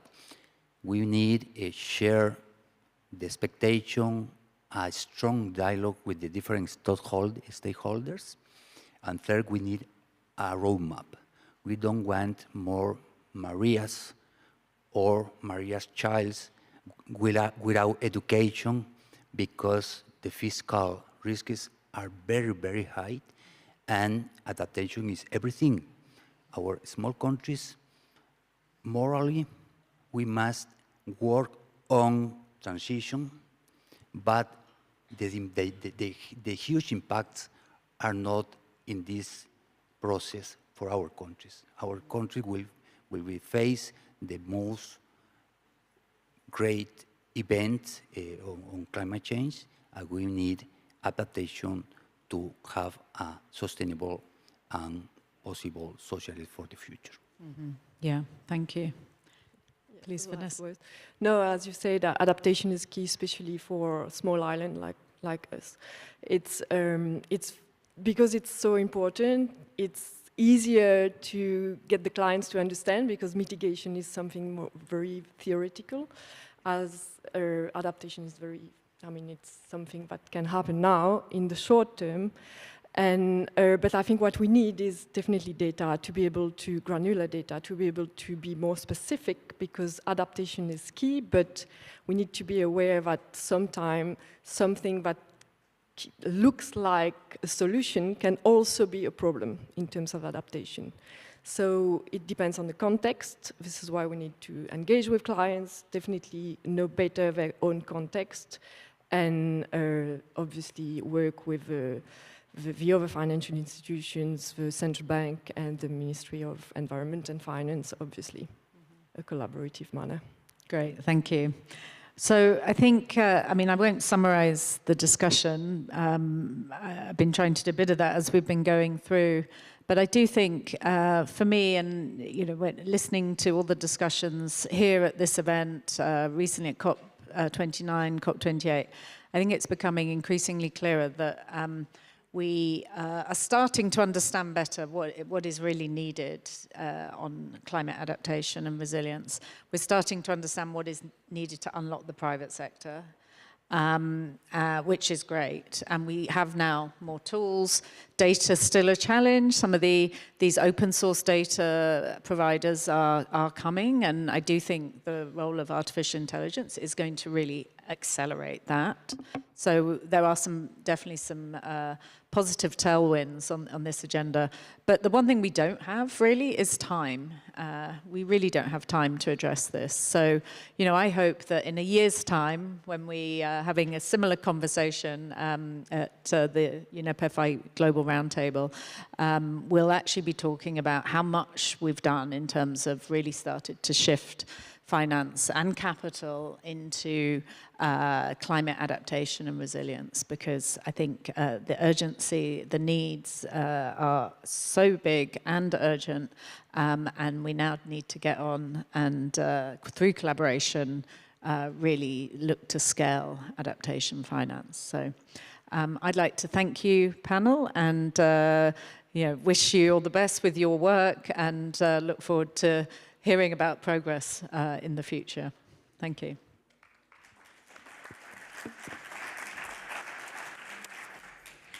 Thank you so much to the panel and to our excellent moderator. You're welcome to leave in your own time, and we will start transitioning to the next sessions. Thank you.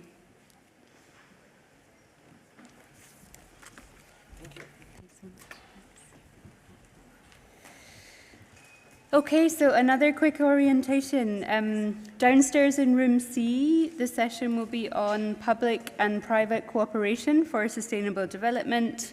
And here in room D, the topic we will be getting into is transition finance, opportunities and challenges. These transitions are quite tight, just to maximize the time that you get with the panels. So, you know, do approach them with ambition and courtesy where you can. So on to the topic of transition finance. Financial institutions are and will continue to be called on to finance a radical and rapid transition of the global real economy. And the next panel will explore some of the opportunities and challenges associated with this agenda. So very happy to welcome to the stage Jessica Andrews, Head of Climate Accountability at UNEP FI, and Jessica will introduce her fantastic panel. Jessica.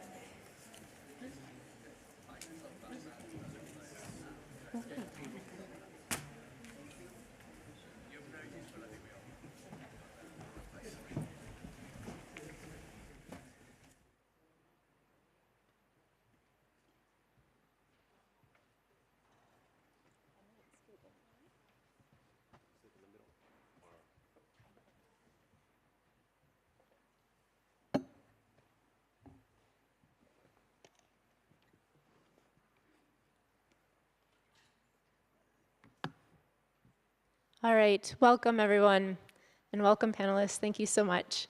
It's my pleasure to introduce our excellent panel. So we'll start here on the end. We have Vincent Damas.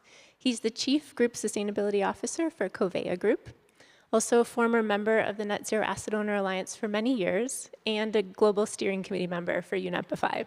And he'll be able to provide both a group perspective from insurer and asset owner on this topic. Next, we have Joseph Giacobelli. He is the expert group member from the Financing Energy Transition in Asia, which focuses on 3 countries, Indonesia, Thailand, and Vietnam, and will be able to share with us some very practical perspectives on what transition finance looks like in that region. Next, we have Lina Ferreira, and she is the Chief Sustainability Officer at Zurich Group Insurance. and she'll share with us his insurance perspective. She's also a PSI, Principles for Sustainable Insurance Board member. And finally, we have Tomo Ishikawa.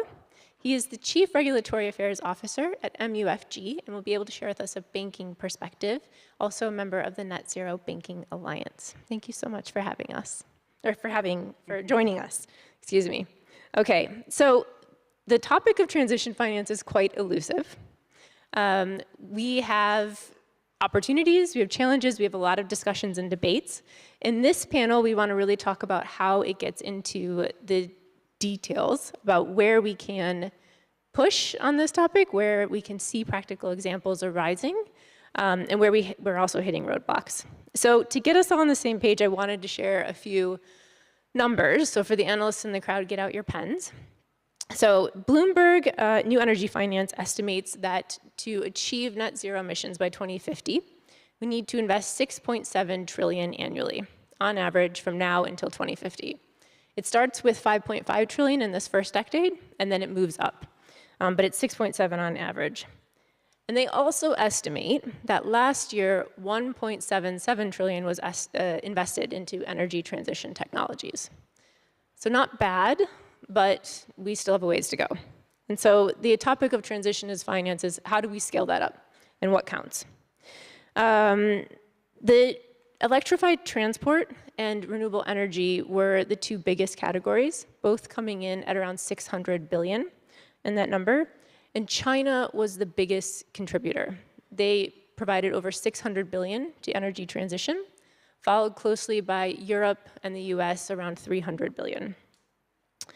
And I think what's worth noting is that Bloomberg did not include incremental upgrades in this transition finance number. So things that made energy systems slightly less emissions intensive wasn't included.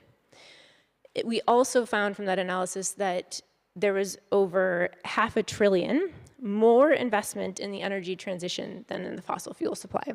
And again, according to Bloomberg's methodologies. Soon, energy transition investments might be double, they've said, what fossil fuel investments are. So we're seeing a real transition already, but still not the quantum that we need in order to reach net zero by 2050. So that's what we want to talk about on this panel. How do we get there? And just before we get to that, with the numbers said, it's also, let's talk about a little bit of the definitions of transition finance. So if you look across the G20, across EU, Japan, GFANZ, the UK Transition Finance Market Review, and you look at all those definitions, you get a few different numbers, or a few different ways in which it's described. Some describe transition finance as consistent and aligned with the Paris Agreement, while others describe it as supporting a real economy transition to net zero. Some of the definitions talk about being in line with the taxonomy, and some talk about providing capital to entities that have credible transition plans. And you're going to hear about all of these approaches from our colleagues here today. So first I want to turn to each of you. Have you briefly introduce yourself and what transition finance means to you in your organization, and then we'll come back and look at some of the specifics of how you apply transition finance and what counts for you and what are some of those practical examples. So first, I'd like to turn to Lena. We'll start with you, and then we'll move through with the others. Thank you, Jessica. So my name is Linda Freiner. I'm the Chief Sustainability Officer for Zurich, and I've been driving the sustainability transformation at Zurich for over 8 years now, and really been part of the journey of defining what transition finance means for us, and also in particular the transition plan. So that's been my main response, or I would say almost my third child this year has been our transition plan. And I think for us, it's really about how do we use our investments to help scale climate solutions and support the companies that are transitioning, and how do we encourage the ones that are not transitioning fast enough to do so. And then on the insurance side, similarly, how do we provide the types of insurance solutions and risk management advice that can help companies to transition. Because the reality is we're not only going to be net zero if the companies we insure and we invest in are also net zero. Let's move next to Vincent. Good afternoon, everyone. I'm very happy to be with you today. So I'm Chief Sustainability Officer of Covea, which is the biggest non-life insurance company in France. And so my role is to propose a sustainability strategy addressing the material topics for my group. And as regards the definition of transition finance, I would say that it's the contribution to the transition of our customers, but also of the investing companies we invest in a credible way. And all the difficulty is to define the credibility of a transition plan of a company. And also helping these companies or their clients to adapt to warming, global warming, and to face, natural catastrophes and providing insurance service. Thanks so much. So 2 perspectives from European-based, largely insurance-focused colleagues. So thank you very much. Tomo, can I turn to you to give us an example of how that works in Japanese context and from a bank? Sure. Thank you very much for having me. My name is Tomo Ishikawa. I'm Chief Regulatory Engagement Officer at MEFG. So I cover 2 things. I've been engaged with policymakers on financial regulation, but also on net zero policies. But I also cover, I represent MEFG at Net Zero Banking Alliance, the GFANs, on all these private sector initiatives.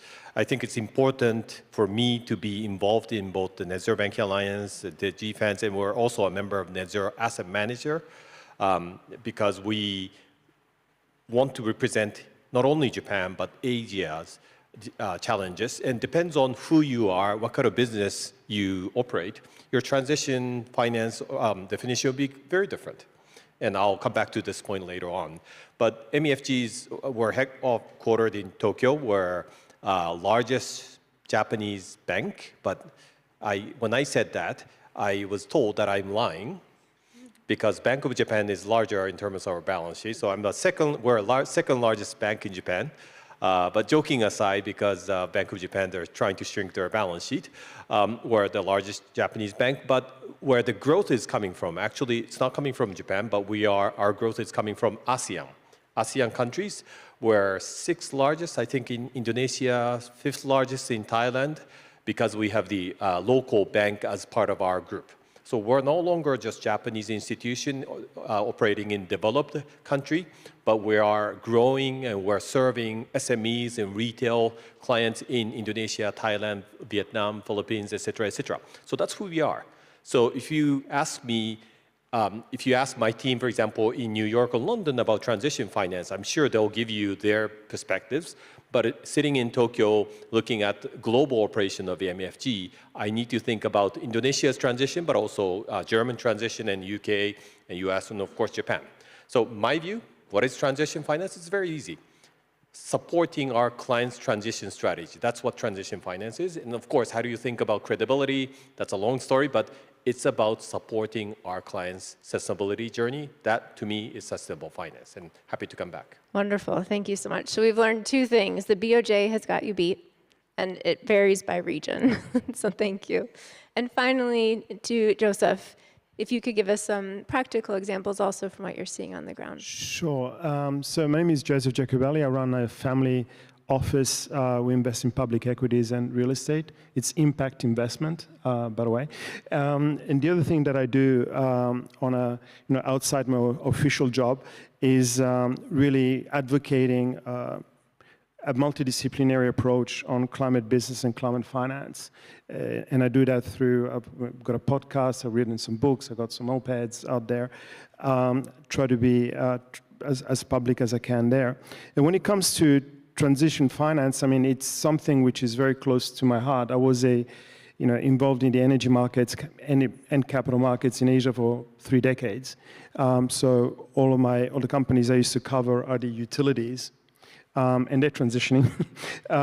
So I look at the definition pretty simply. I mean, it's old or new financial instruments to finance the energy transition, but in particular, the electricity and transport sectors. At least that's the way that I look at it. Electricity and transport, you said? Yeah, thank you. So interesting. So really supporting clients' journeys, looking at specific sectors, and we often hear transition finance really being linked to those hard-to-abate sectors. So let's move now from kind of this landscape setting to more concrete how you're applying that at each of your organizations.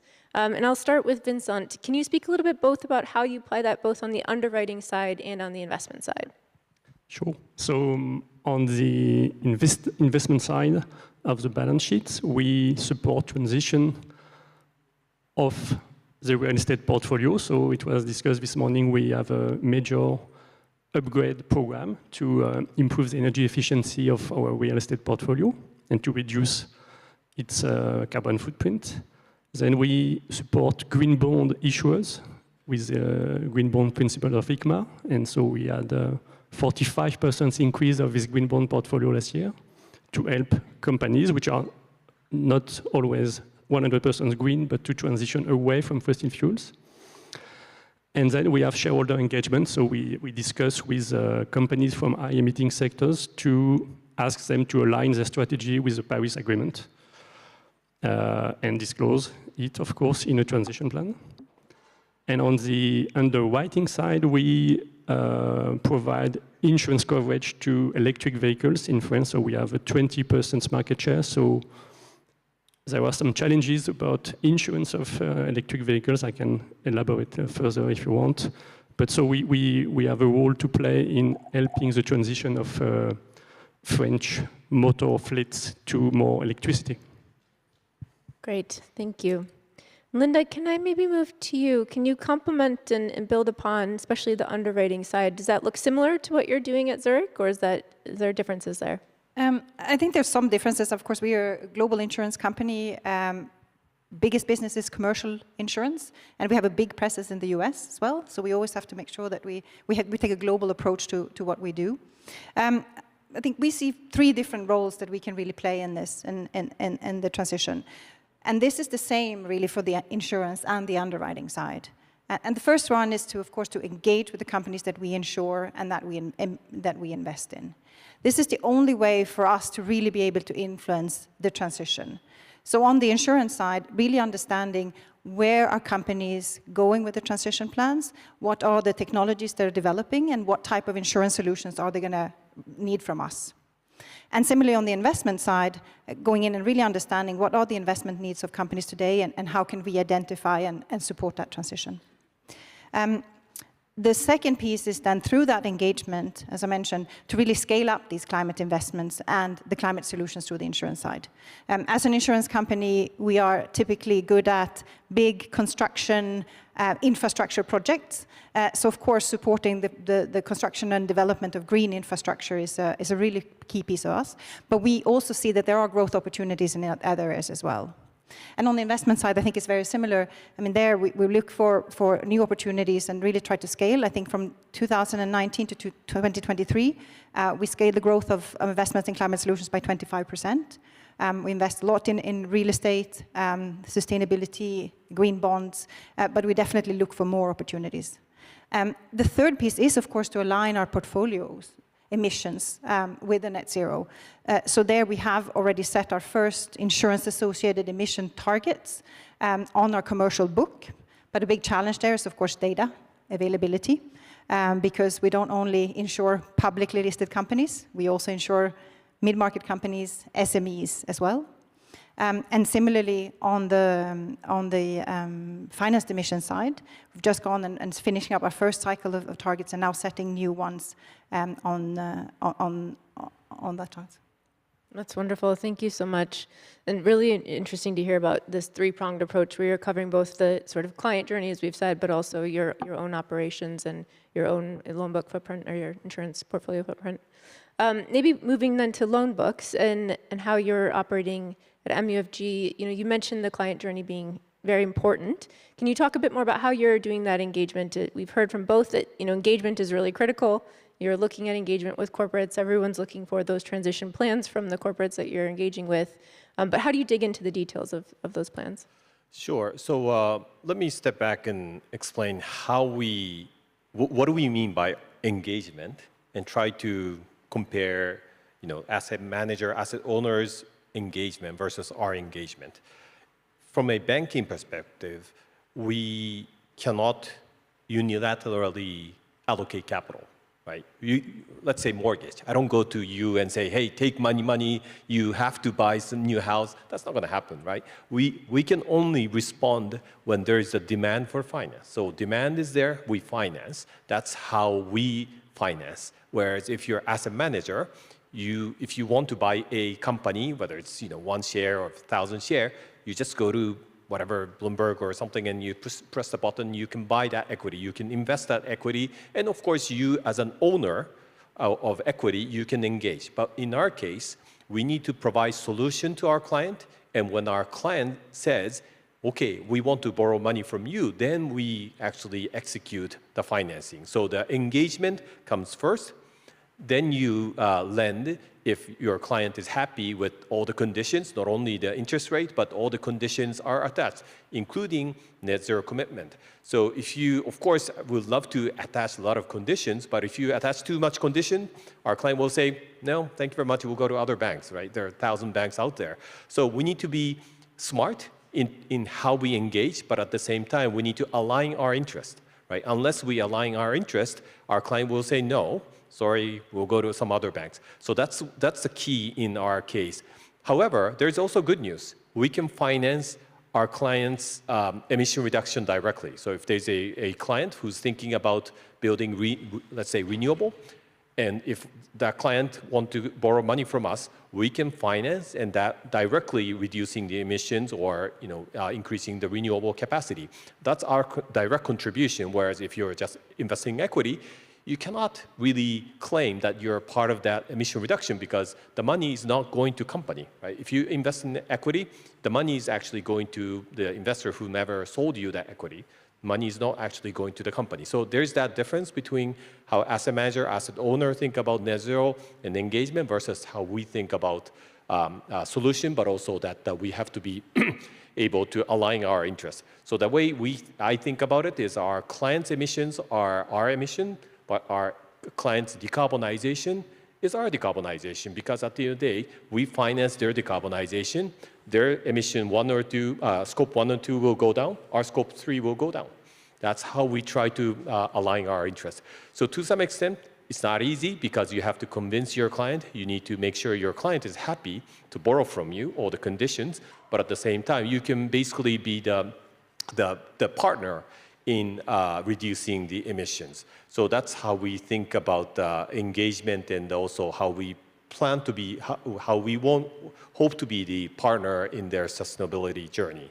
The key challenge is if your client is operating in, let's say, in a country where energy is primarily produced from renewable, then you could finance that company and say, okay, let's reduce your scope and our scope. However, for example, I'm sure, Joseph, you will touch on, but Indonesia, Vietnam, all these emerging economies in Asia, or probably the same in Africa, they're still very much reliant on fossil fuel, right? And you cannot just shut down the fossil fuel energy sources right away. And that transition will take 10, 20 years. We know that. Some countries have like 2065 net zero. So how do you support those clients that have like 30, 40 years of net zero journey, but still we try to achieve our net zero or 2030 interim target. So there's that challenge because it's not that all clients have net zero commitment and the plan to reduce the emission is very clear. So we need to be balancing this net zero, our net zero journey, but also our clients' net zero journey. So that's the challenge we're trying to balance. Okay, so let's stick just quickly on that for a minute, and then we'll go for some practical examples from Joseph. But you mentioned challenges in needing to stick with the client, and I think that all makes quite a lot of sense.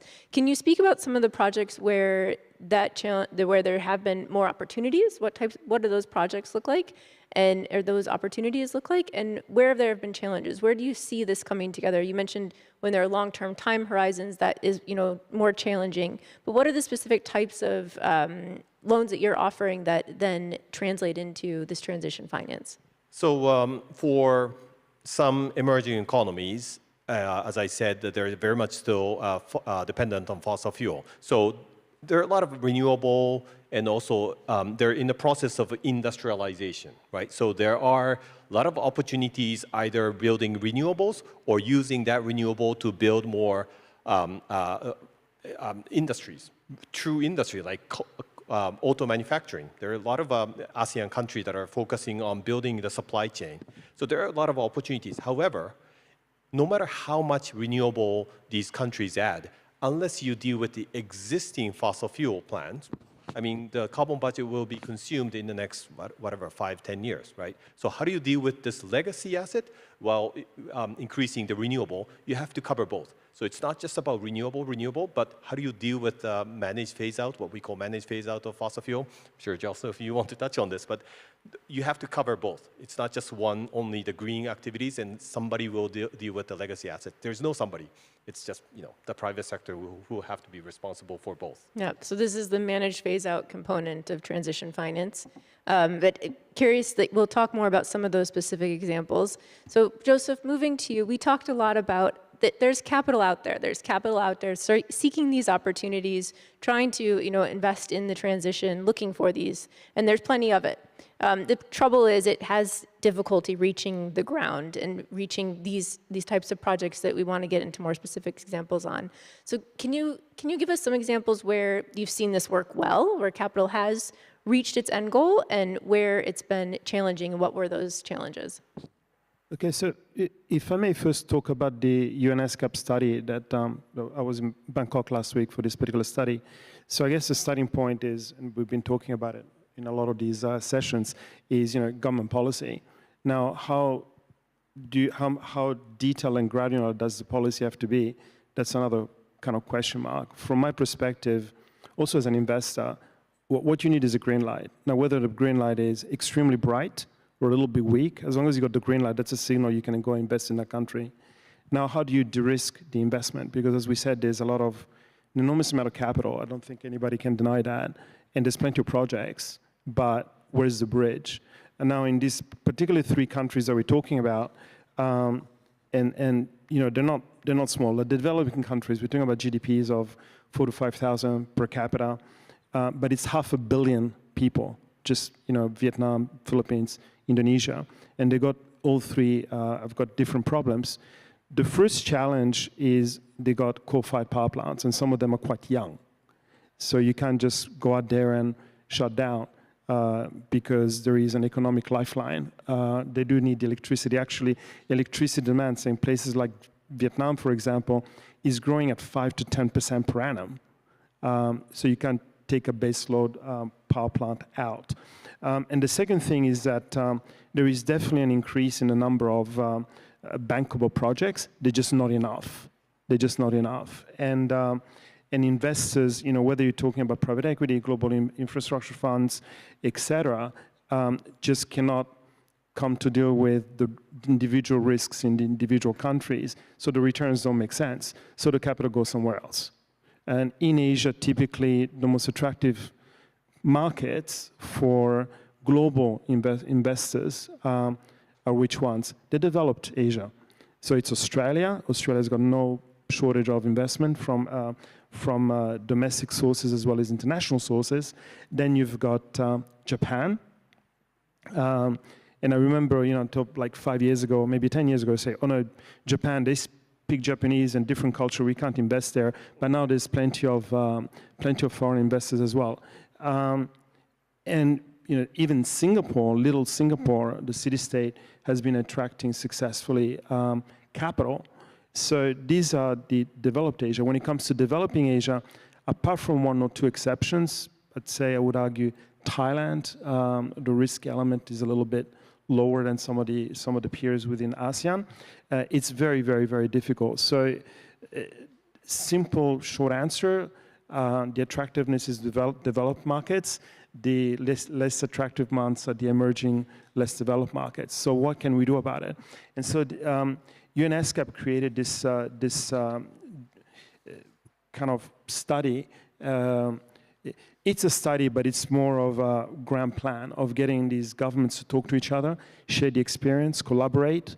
And they found out that there's kind of like some challenges that are very common for all these countries.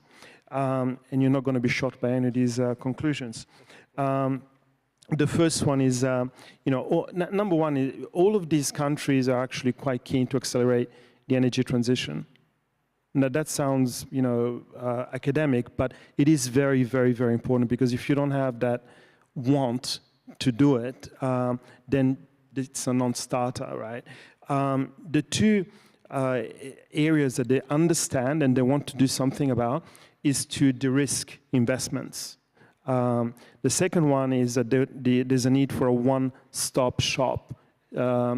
Because right now, for example, in some countries, you may need as many as 100 steps to get a project approved. And I tell you, most investors don't have the time, the patience, and say, well, I should invest here, I can just go somewhere else. So the good news is these issues have been recognized at all levels of government. Now, whether something is going to, they're going to do something about it tomorrow morning, or it's going to take another 2 or 3 years, that's a very complex question. But if we take a country like, for example, the Philippines, I remember when I was an equity analyst about 7 years ago, people said, let's invest in the Philippines. I said, you've got so many challenges and your required return is so high, I just wouldn't consider it. And the biggest problem was that foreigners could not have a majority holding in the project. They lifted that 51% cap, and all of a sudden there's a rush of capital. There's still other issues, but at least that's one example where government executes and government sees the results. The good news also is that its neighbors also see that, oh, okay, well, they've done that and they're getting a lot more capital. Maybe we can look into that. So I don't know if that fully answers your question. And then the other big kind of elephant in the room is the phasing out or phase down of coal-fired power plants, which is a major issue, which we may or may not want to talk about. Please, yeah, I think, so maybe two things to draw out of that. The risk-return profile can be tricky, but it's also more the lead times when it comes to some of the red tape that can be associated with getting these types of projects approved. Very, very happy to come back to the coal example if you want to speak to that now and how that can be transitioned over, as you were mentioning, from the brown to the green, because that's what we really need more of, right? So let's do that now, and then I want to stay on the topic of governments and what more is needed. Have you all answered that, and then we'll go to the audience for some questions. So let's go to some of the examples that you wanted to raise there on how we can deal with the coal-fired power plant issue. So there's been a lot of studies, and there's a couple of countries that are more challenged than others. Indonesia is a lot more challenged than, say, for example, the Philippines, because of the size of the coal-fired power plant fleet. So there's a variety of solutions that people have, come up with. One is, MDBs coming in and resetting the loans at much lower rates. Having carbon credits play some kind of role in this.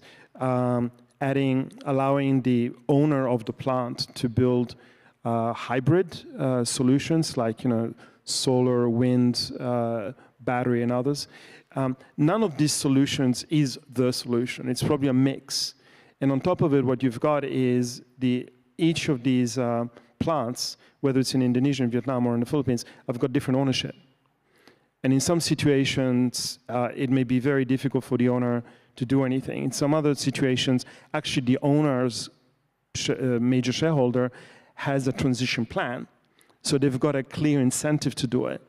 So my personal suggestion, and I don't represent ESCAP in this particular suggestion, is you really need a tailor-made solution for each of these plants. And perhaps somebody like ESCAP is the ideal person to talk to the MDBs, to talk to the owners, to talk to the carbon credit guys, et cetera, et cetera.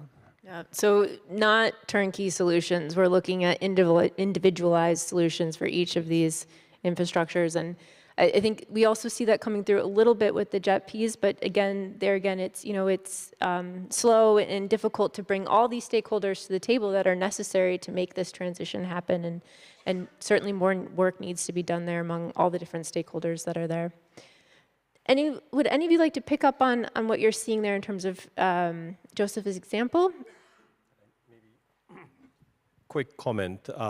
So in short, the early phase out of coal power plants that exist in Indonesia or China, these I know people want to see more early phase out. I want to see that. But this transaction will be uneconomical.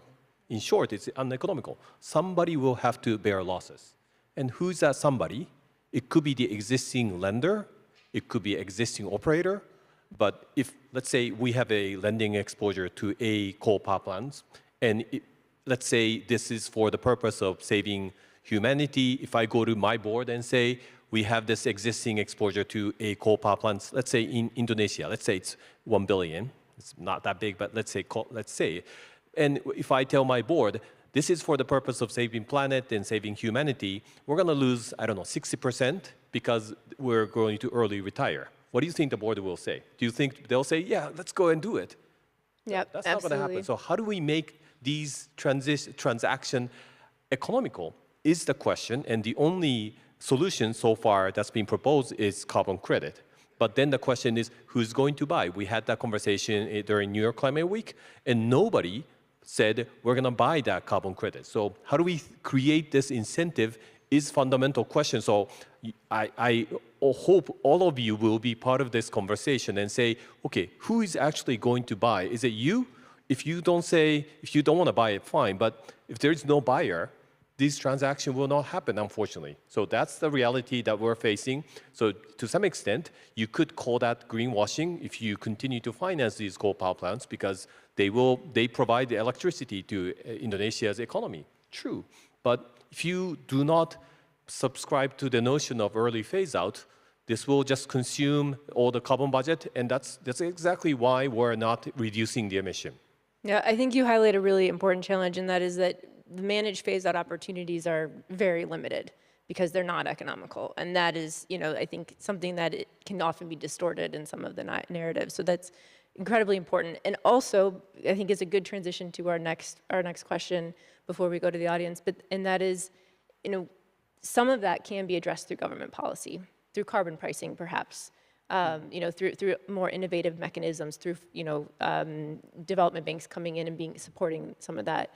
So, I think what I want to ask you next, and Vincent, we also talked about some metrics that your organization is utilizing to underscore some of this work.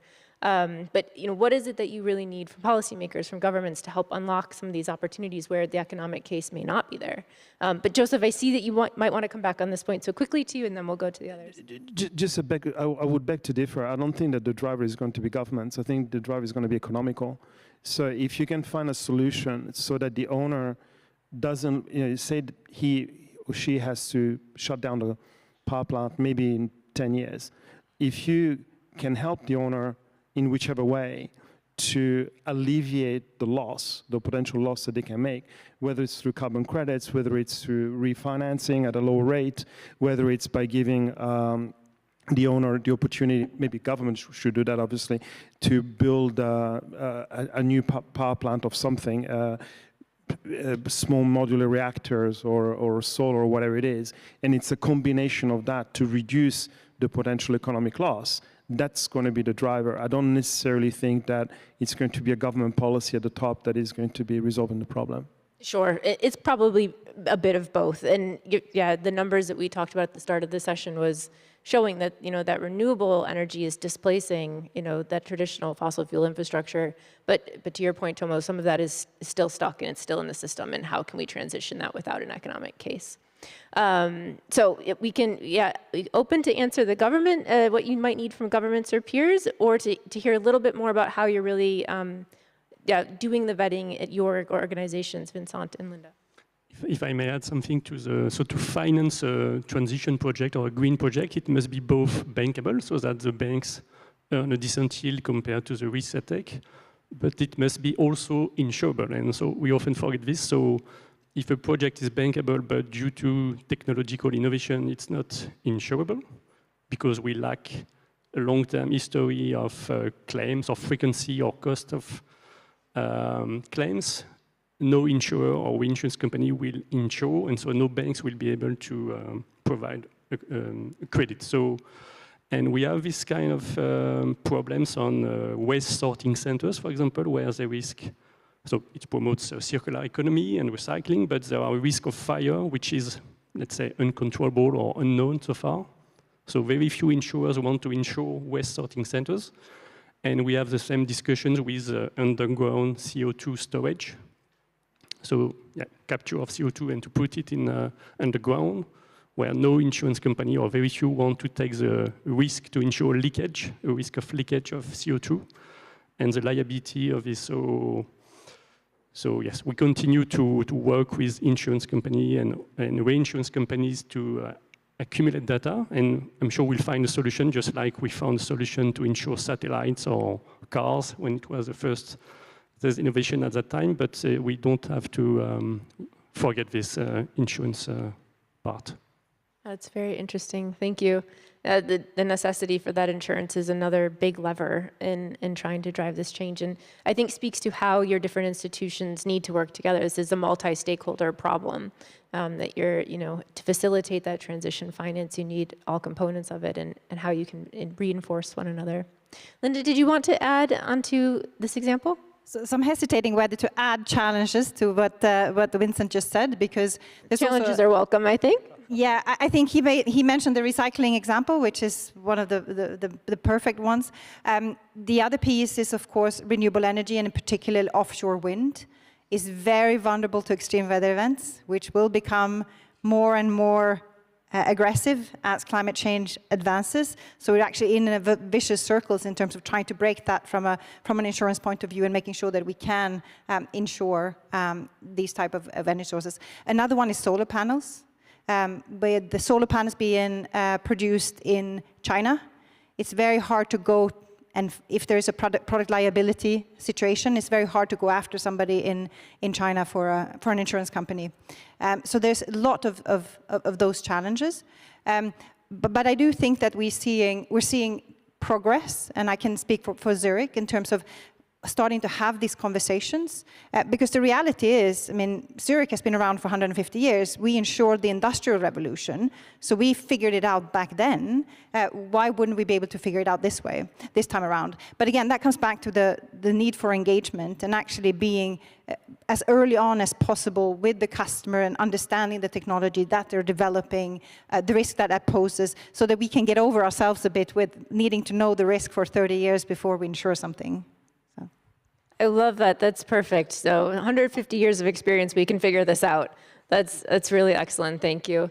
All right, let's go to the audience and try to get some questions that we may not have spoke about before. Do I see any hands?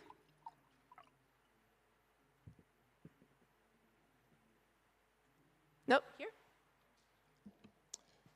Hi, I think we've spoken about coal-fired power and a variety of other sort of managed phase-out approaches and schemes, but I'd just like to get the panelists' view on sort of just transition considerations there, and how you think about sort of communities, the workforce, especially in some of the countries that you described, Indonesia and Malaysia. So yeah, just a sense of those just transition considerations which you make as investors or lenders. Great. Sure. So we often, not we meaning I, but we often see in the context of transition, you just put just and pretend that you're taking in consideration of communities and workers, et cetera, but reality is just and transition is completely different. We need to be very careful about that. And I've been involved in JETP, Just Energy Transition Partnership, from the beginning, both Indonesia and Vietnam. And we always talk about JETP, but you always forget this J part, and energy transition and fossil fuel, renewable, but how about communities, right? Because that's critical, but is it our job to ensure communities that are affected will be properly, somehow there's a safeguard? Or is it the local government job? So I think it's very important to consider or define what do we mean by just. And one thing I will say is that just part should not be used to slow down transition. But at the same time, the only opportunity I see is that the energy transition is accelerated and these economies, developing economies, to industrialize. That I see is the only solution, like industrialization 150 years ago, right?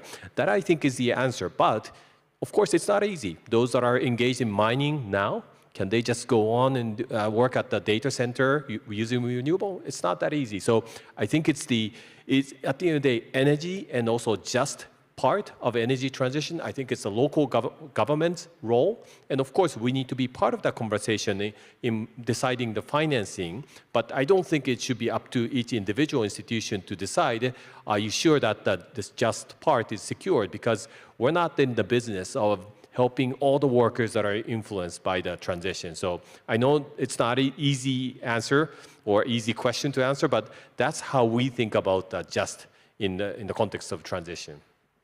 I think another case where turnkey examples and solutions don't really exist. It has to be very localized and very individualized to each project, each community, and as you said, very locally government-led, local community-led, really important. Other questions? Hi, I'm Tony from BEBA, great session. It's a question for Tomo. I mean, you're in Japan, you have your sectoral transition pathways, which is a quite singular approach that we don't see very popular in other markets. Australia also released a package of sectoral transition pathways. How this is helping as an institution in your transition finance work, you know, and why, and what we can learn from that approach for other jurisdictions. Thanks. So at the end of the day, transition is about technologies, right? Transition has to reduce emissions. That's what matters. And the good news is Japan, I'm sure it's the same for some European countries or US, the technologies are there. So we often talk about hard to abate sector. I don't think it's a hard to abate sector. It's too expensive to abate sector because technologies are there, but costs will go up. So how do we think about passing on the higher cost to consumer? If consumers are happy, I think Japan, US and Germany and France, these countries can transition much faster. So the roadmap that Japanese government created is were able to be prepared by the government because technologies are there, or at least we know the technology will be available in the next 5-10 years. The question, and also the money is sitting somewhere, either on balance sheet, our balance sheet, or Bank of Japan's balance sheet. So money is there, technologies are there, so it's just a matter of end consumer acceptance of a higher price. That I think is what will determine the pace of transition in developed country. The question is developing countries. Not all countries have technologies and money, right? So who is going to finance, who's going to provide the technologies? That is what's missing, and that's why it's, at least from my perspective, it's not just about 300 billion or 1.3 trillion number, it's both the number and also the technologies, because without technology, no matter how much you provide, I don't think these countries will be able to reduce their emissions. So I don't know whether I'm addressing your question, but because the technologies are there, the roadmaps were able to be developed. So let's open that up a little bit more. So sectoral roadmaps, sectoral technological roadmaps, and regional differences. Do any of you see that being applied in your work? Yeah, I mean, I just wanted to supplement something that you were talking about, the technologies, right?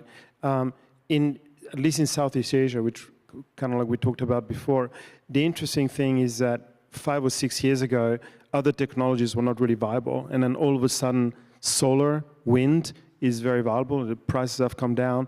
And also you had some increases in coal prices and gas prices, which helped. So, but then all of a sudden, they've got a brand new problem, which is the grid. So, which it requires an enormous amount of investment. These are developing countries, so they need to expand the grid anyway because there's increasing demand. But on top of it now, the loads are in different places, so your grid expenditure goes up exponentially. And there is an interesting development in Southeast Asia, which is the ASEAN Power Grid, which is interesting because when I started my career in 1990, it had already been the talk of the town for 10 years. And in 2024, it's still not there. But in the last 3 or 4 years, there has been a lot of movement on that front. And so you're seeing some linkages between some of these countries, which could alleviate, for example, Singapore investing into it or Australia investing into it. So that's also another kind of parameter on the technology side. Just supplement that. No, that's really useful, and maybe something to flag it. With UNEP, we look a lot at the climate models, the science basis for this. And one of the first things that has to happen is that access to the grid, because that unlocks electrification, which then unlocks a lot of other industries and their decarbonization. And so that sequencing, although it takes time, as you've pointed out, really is quite important, and that an expansion of the grid is really critical to that. So thank you. Other questions? Are you seeing any other hands? It's a bit hard to see. There's one here. Let's see if we can get a couple at the same time. Thanks. It's a bit bright. To you. So yesterday, we also heard about banks and insurance sectors commonly affected by this. Thereby, there is a lot of data sharing and also need for us to work together. I'm trying to think, even in terms of transition, isn't that an opportunity for banks and insurance companies to work together? Take, for example, the California example, where certain types of risks are no longer insured by the insurance companies. That basically forces all the actors affected by those risks to transition to more sustainable alternatives. If we work together, at least at a regional level, then we could have a clear pathway which risks in the future will not be insured. So banks will take that as a part of collateral anyway, so you will reduce the value of that insurance, thereby effectively creating that environment for the clients to transition and not wait for the governments to act. What do you think about this? Is this feasible, realistic, on the anvil? So how can banks and insurers work together better to unlock these opportunities? I'm not seeing any right now. I think it's a really important point, because if it's not insurable, it's not investable. So that's definitely. I think it's not go. What I witness, and Tom and I've met before in this. I mean, when I sit in a sustainable finance discussion, there are 30 banks and maybe 2 insurance companies. So I think maybe we're late to the party, but we're definitely catching up. So I think these discussions will become more important. I think we may be a bit less sexy than banks. Maybe that's also why we're not invited, but we will be coming.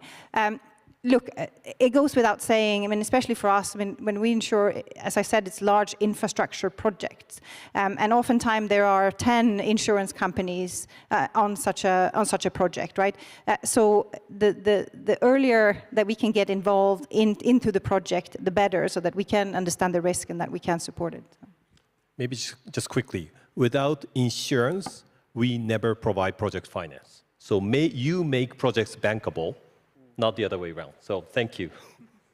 I think, yeah, also goes back to Vincent's point. There are critical levers that you each can pull. So yeah, very good. Insurance making it bankable.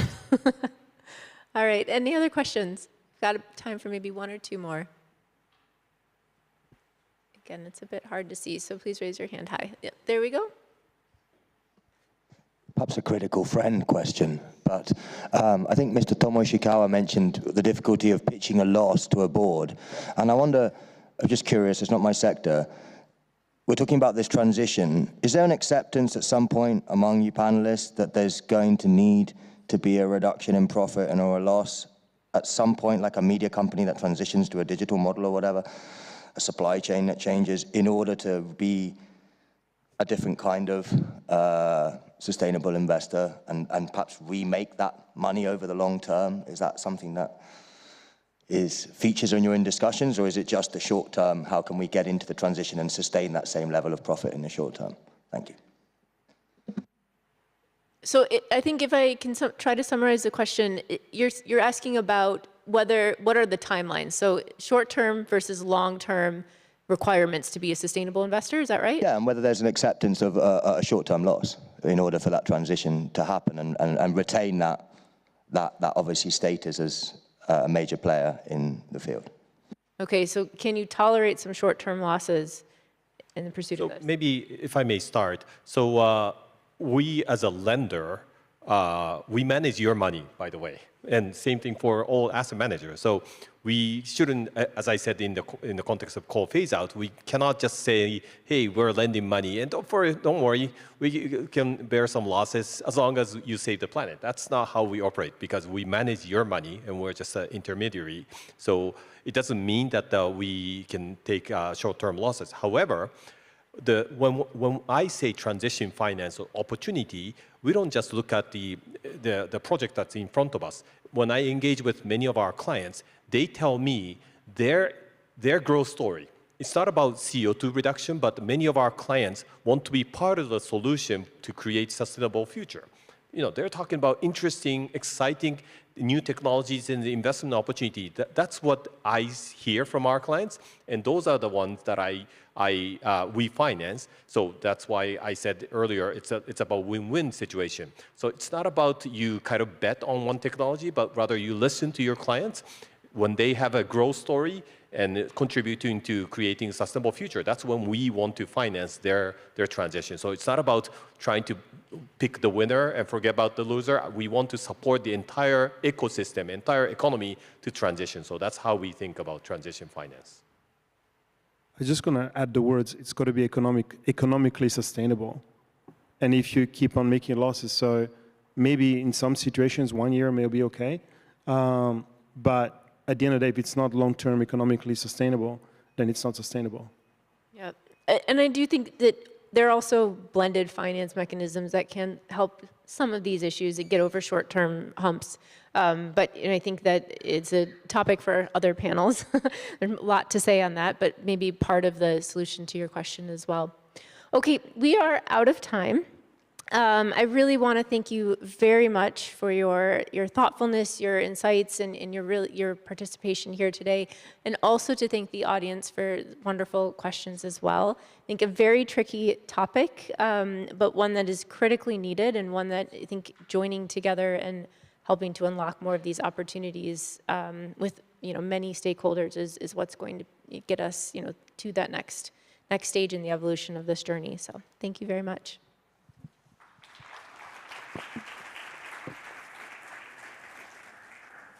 Thank you, Jessica and panel members.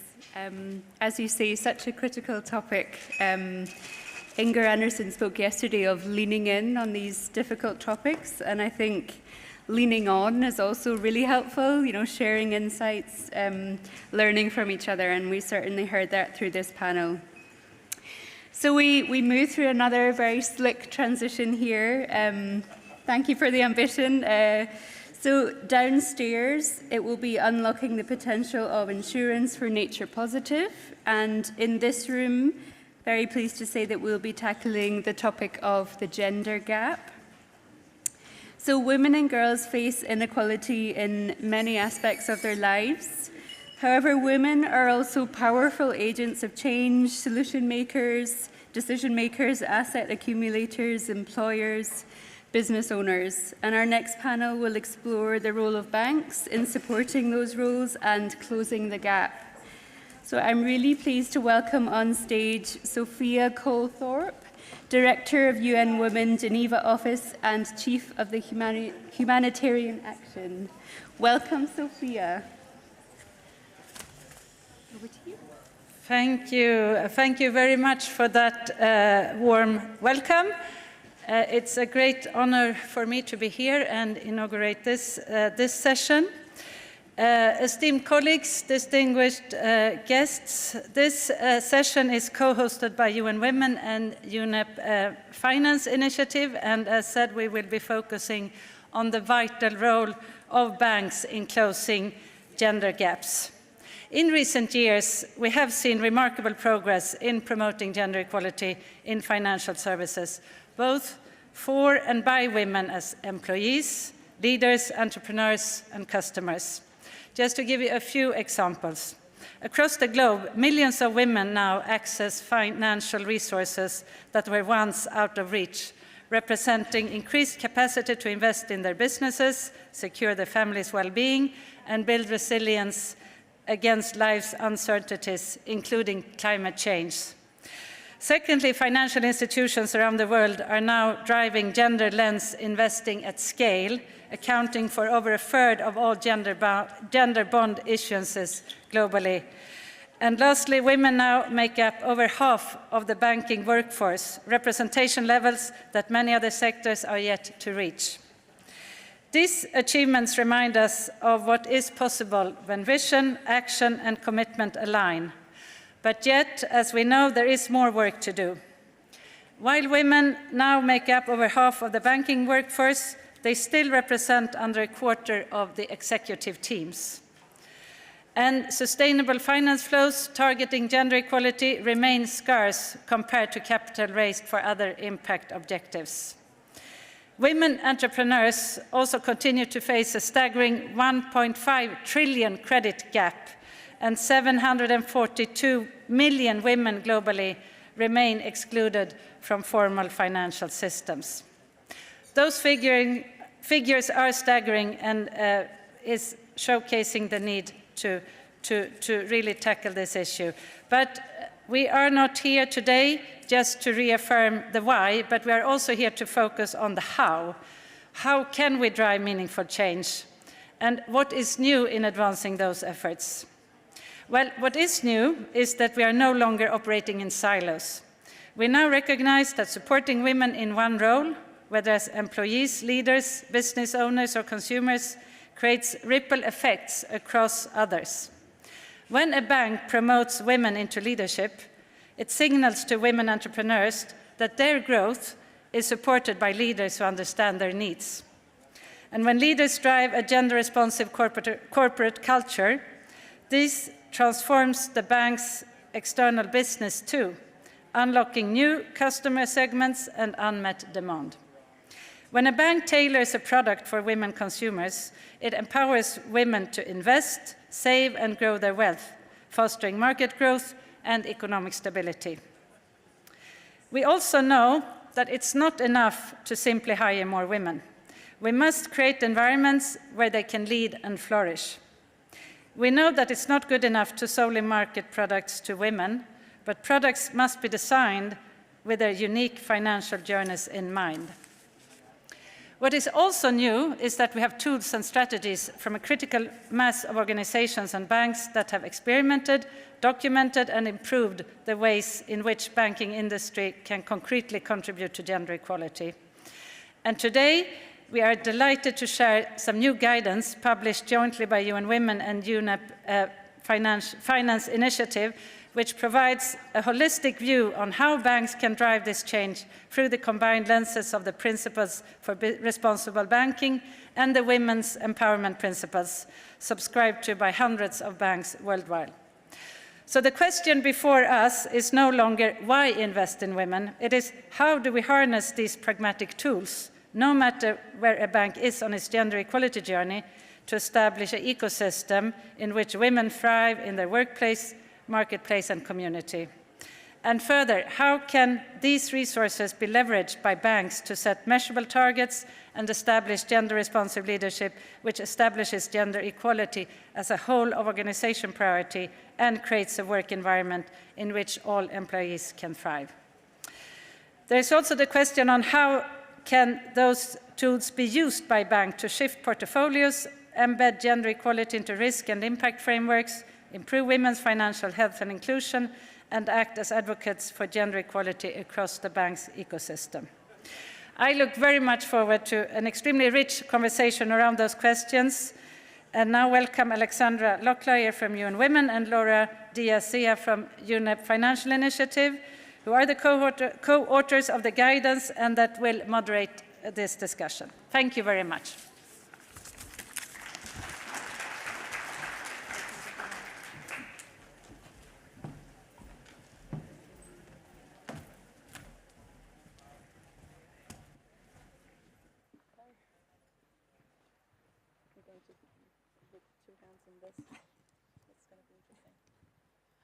Well, good afternoon, everyone. It's so great to be here. It gives me newfound respect for my lecturers because this is intimidating, but hello.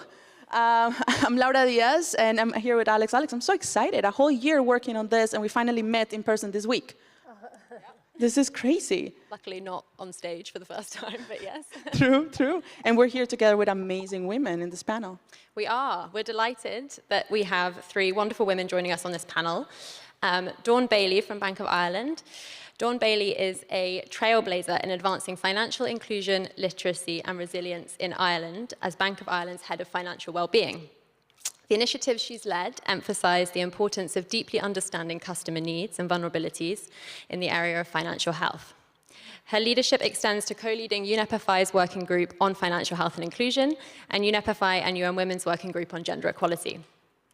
So she is also driving transformative change at a global scale. Next to me is Veronica Gavilanes Vejar, who is an Ecuadorian leader in financial inclusion and sustainable development. She has driven transformative initiatives advancing financial and digital inclusion for underserved communities in Ecuador and Bolivia. As Deputy General Manager at Banco Sol, she's led the Avanza Mujer program and strategy, which we will learn more about shortly, and launched Bolivia's first ever gender bond. Set to become the General Manager in January 2025, she is redefining inclusive banking in Latin America.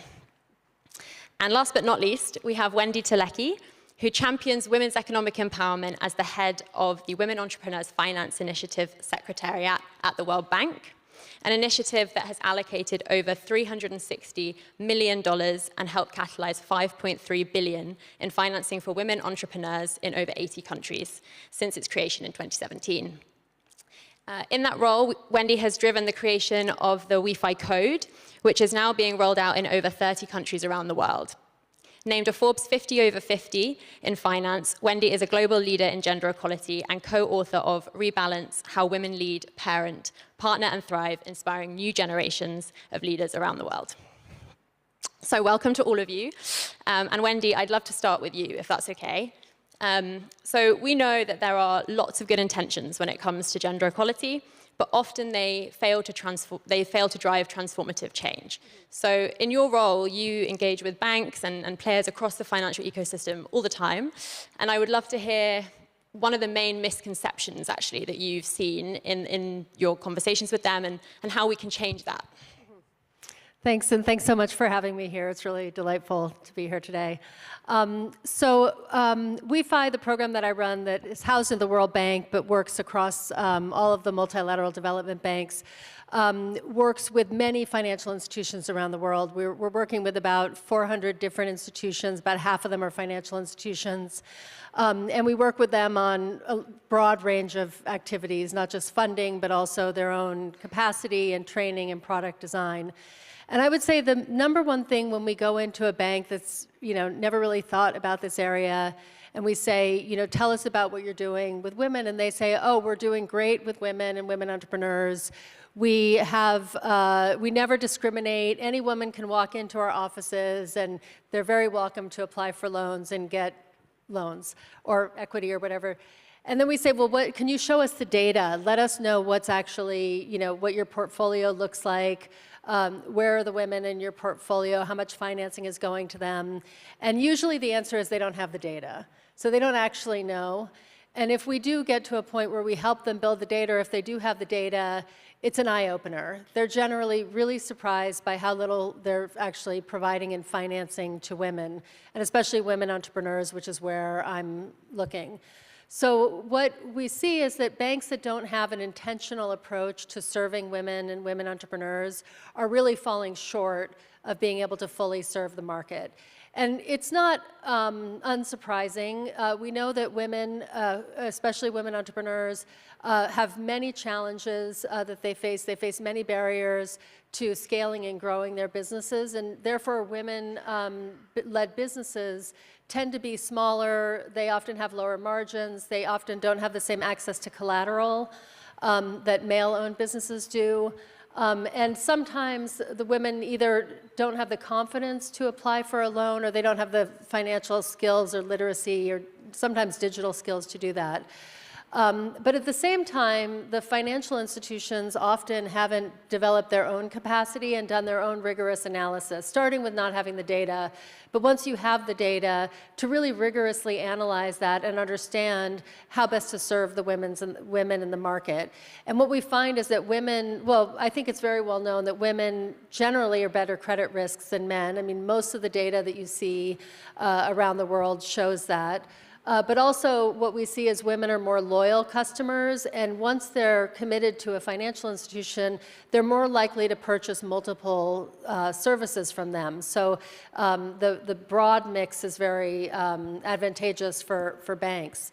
But banks aren't really taking that and designing products and thinking about how they serve women effectively in these markets. So what we do is really work with them not only to get financing, and as you mentioned, we've helped get about $5.3 billion in financing out to women by providing equity and debt guarantees and other mechanisms, but we're also providing training and capacity building to develop products and services in the markets, to understand the market, but also to figure out what women need specifically and how to get things to them like loans that don't require collateral, cash flow-based loans, et cetera. And we also have them shine a mirror on themselves because we know that banks that don't really have good policies and procedures for their internal gender awareness and promoting women and putting women into leadership positions in their financial institution are just not going to be as welcoming to women, and they're not going to be thinking about the products and services really holistically that will serve the women's market. So you really need to look across all of those things, and that's what we try to do with our partners. Thanks, Wendy. That's brilliant, and I think I'm so glad you highlighted the need for an intentional design and the data point, which is so important. I think gender disaggregated data is really the key to being able to inform those strategies and drive transformative change for customers, as you said, women as customers, but also employees. And there are relevant data considerations as well for corporate banks engaging with their corporate clients on gender-related risks and opportunities. So I'm glad that gender disaggregated data has been put right at the fore. Yeah, and indeed on this topic of strategies, the way to make them truly holistic is through getting that data that is going to guide the decision-making and making better initiatives. And while making the guidance on gender equality, we saw different examples. And one of those is Banco Sol, of having a holistic gender strategy in what they're doing. And Veronica, why don't you tell us a little bit more about this transformative approach that you've had to gender equality? Thank you. Thank you, dear Laura. Good afternoon. First, I want to express my gratitude to the opportunity to share the impactful work we are doing at the Banco Sol. It's truly an honor to be here and participate in this important discussion. However, I would like to acknowledge I'm not yet fluent in English, so I will my answer in Spanish. Thank you for your support, dear Laura, and I prepared some slides for support this presentation. In Banco Sol,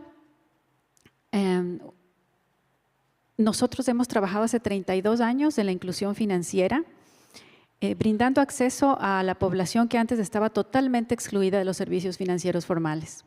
La inclusión financiera es un pilar fundamental para sostener el desarrollo social y económico de los países.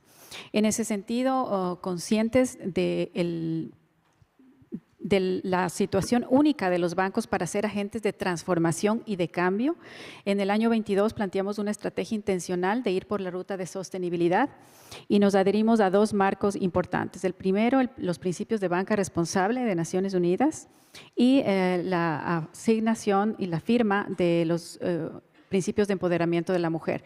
Y también hemos tenido la oportunidad de participar en el piloto 2.0 Business Accelerator de ONU Mujeres. Eso nos ha permitido marcar una ruta clara de dónde estamos hoy en el aspecto holístico, de dónde estábamos en el 22 en el aspecto holístico de la organización y hacia dónde teníamos que ir. Del pilar de sostenibilidad se decanta la estrategia de diversidad, igualdad e inclusión del banco y obviamente diseñamos toda una aproximación bien completa, primero desde el área de liderazgo del banco, desde la parte interna y de establecer una cultura en donde se sensibilice el por qué es importante ser abiertos a la diversidad. Ahí estructuramos basados en data también y con la escucha a las clientes todo el programa Avanza Mujer. Avanza Mujer vino con un apoyo del IFC, identificar claramente dónde estaban las oportunidades de nuestro banco para atender al mercado de la mujer. Y cuando abrimos la data desagregada por género, vimos que todavía, a pesar de ser un banco de inclusión financiera, teníamos una brecha importante entre hombres y mujeres. En Bolivia, la brecha de financiamiento es de 36 puntos porcentuales. Las mujeres han accedido en una menor proporción al financiamiento. También 5 de cada 10 negocios son liderados por mujeres en Bolivia y el 82% de las mujeres trabajan en condición informal. Es por eso que la institución es muy intencional en el tema del enfoque de género. Avanza Mujer también tiene toda una oferta de productos y servicios ligados al financiamiento, a seguros, pero también a los servicios de valor agregado, herramientas que les permiten a las mujeres adquirir nuevos conocimientos y competencias. Apostar por las mujeres es apostar por el progreso.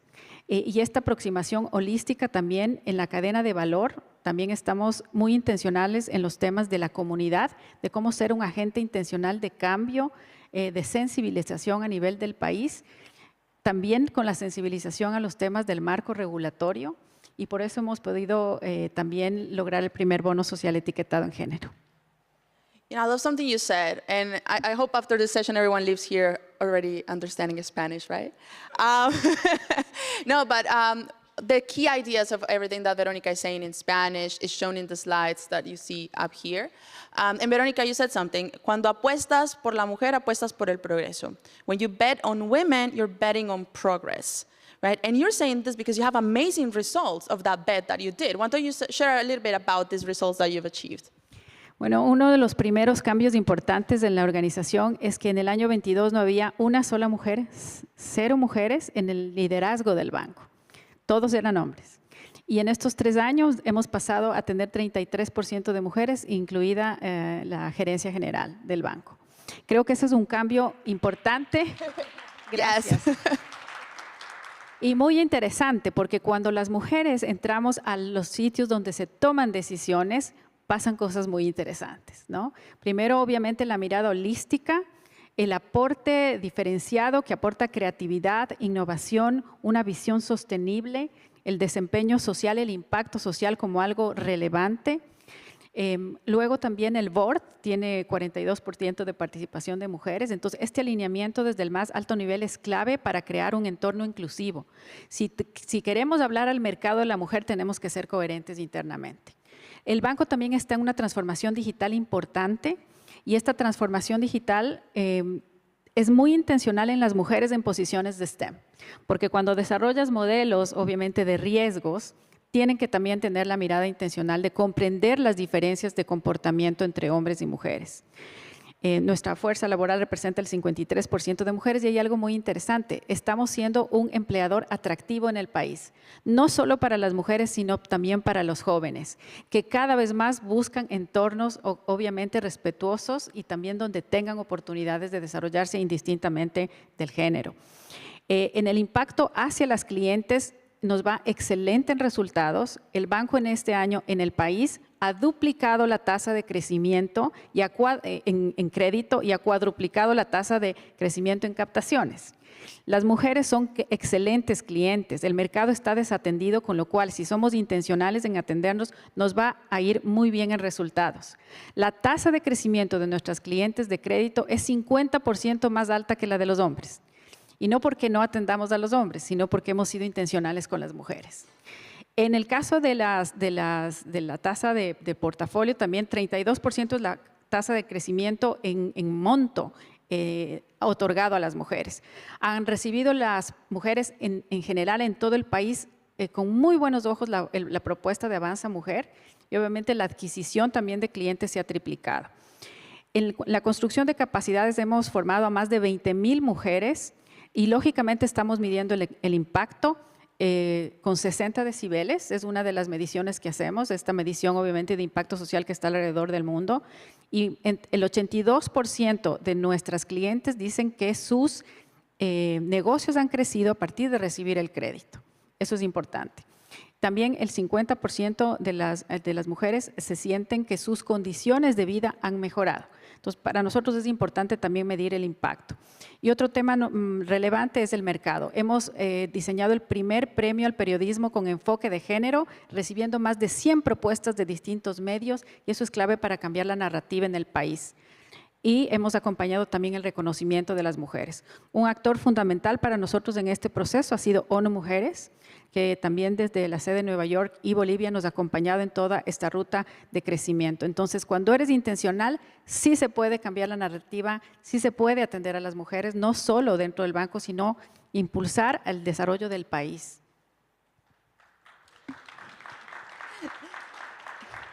Sorry, I'm trying to do the switch from Spanish to English. It takes me a while sometimes. But Veronique, I just love the fact that you're telling us it's not just about what you do inside the bank. You also need to be doing a lot outside the bank. So it's the workplace, the marketplace, and the community, talking about this award with the press, right? And so it's very important to have both, or the three aspects, right? Workplace, marketplace, and the community. Dawn, I'm gonna head now to you, because Bank of Ireland has experience also in trying to cover these three aspects. Why don't you share a little bit more about that role, or how Bank of Ireland thinks about women empowerment? Sure.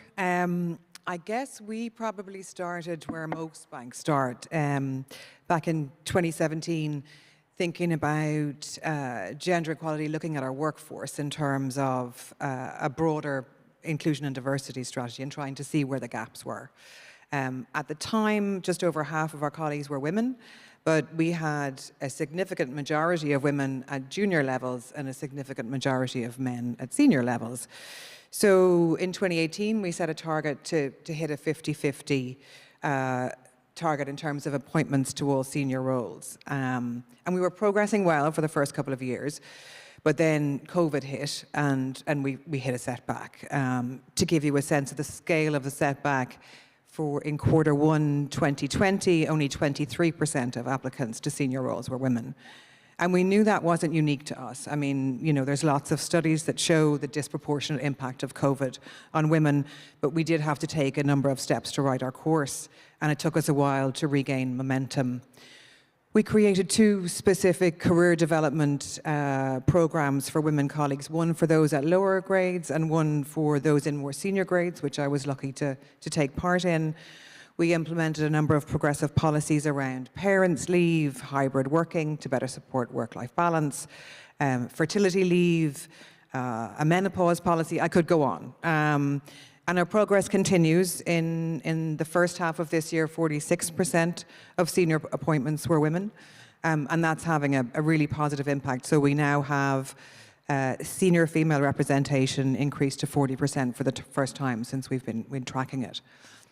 And then thinking about this holistic piece, at the same time we were looking at that in terms of workforce, we were also looking at it in terms of financial health. So we started on a financial well-being journey in 2018.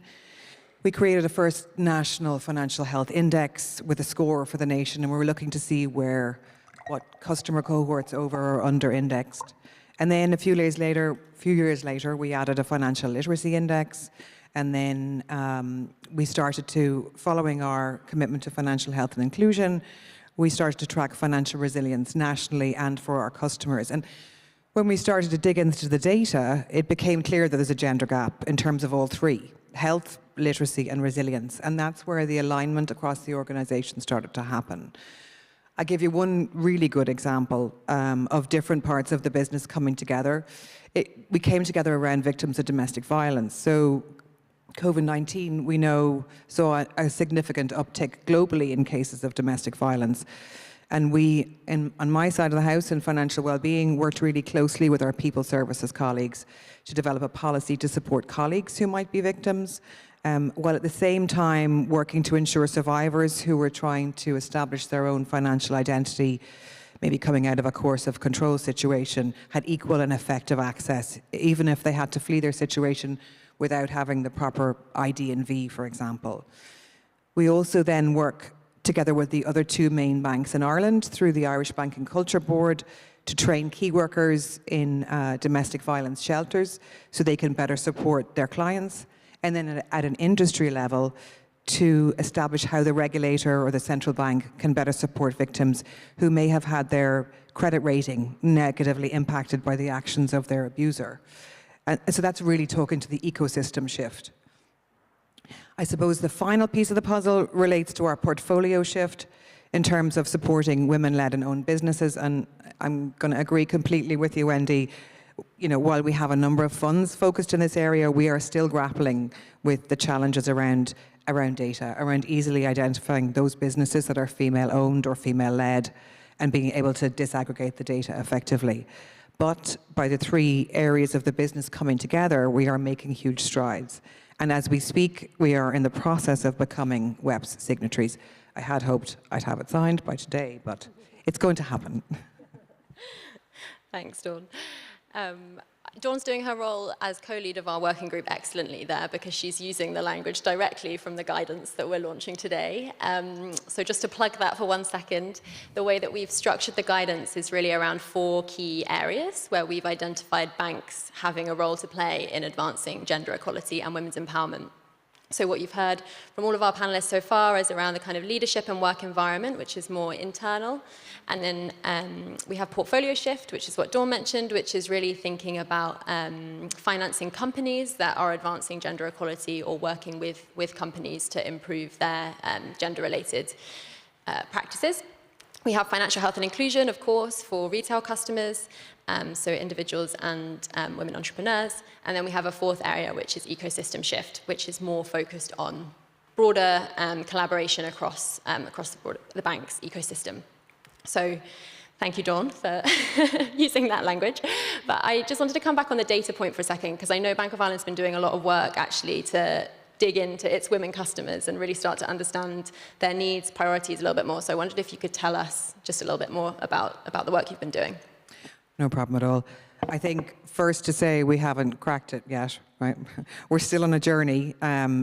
As financial institutions are awash with data. We have so much data that actually sometimes we don't know what to do with it.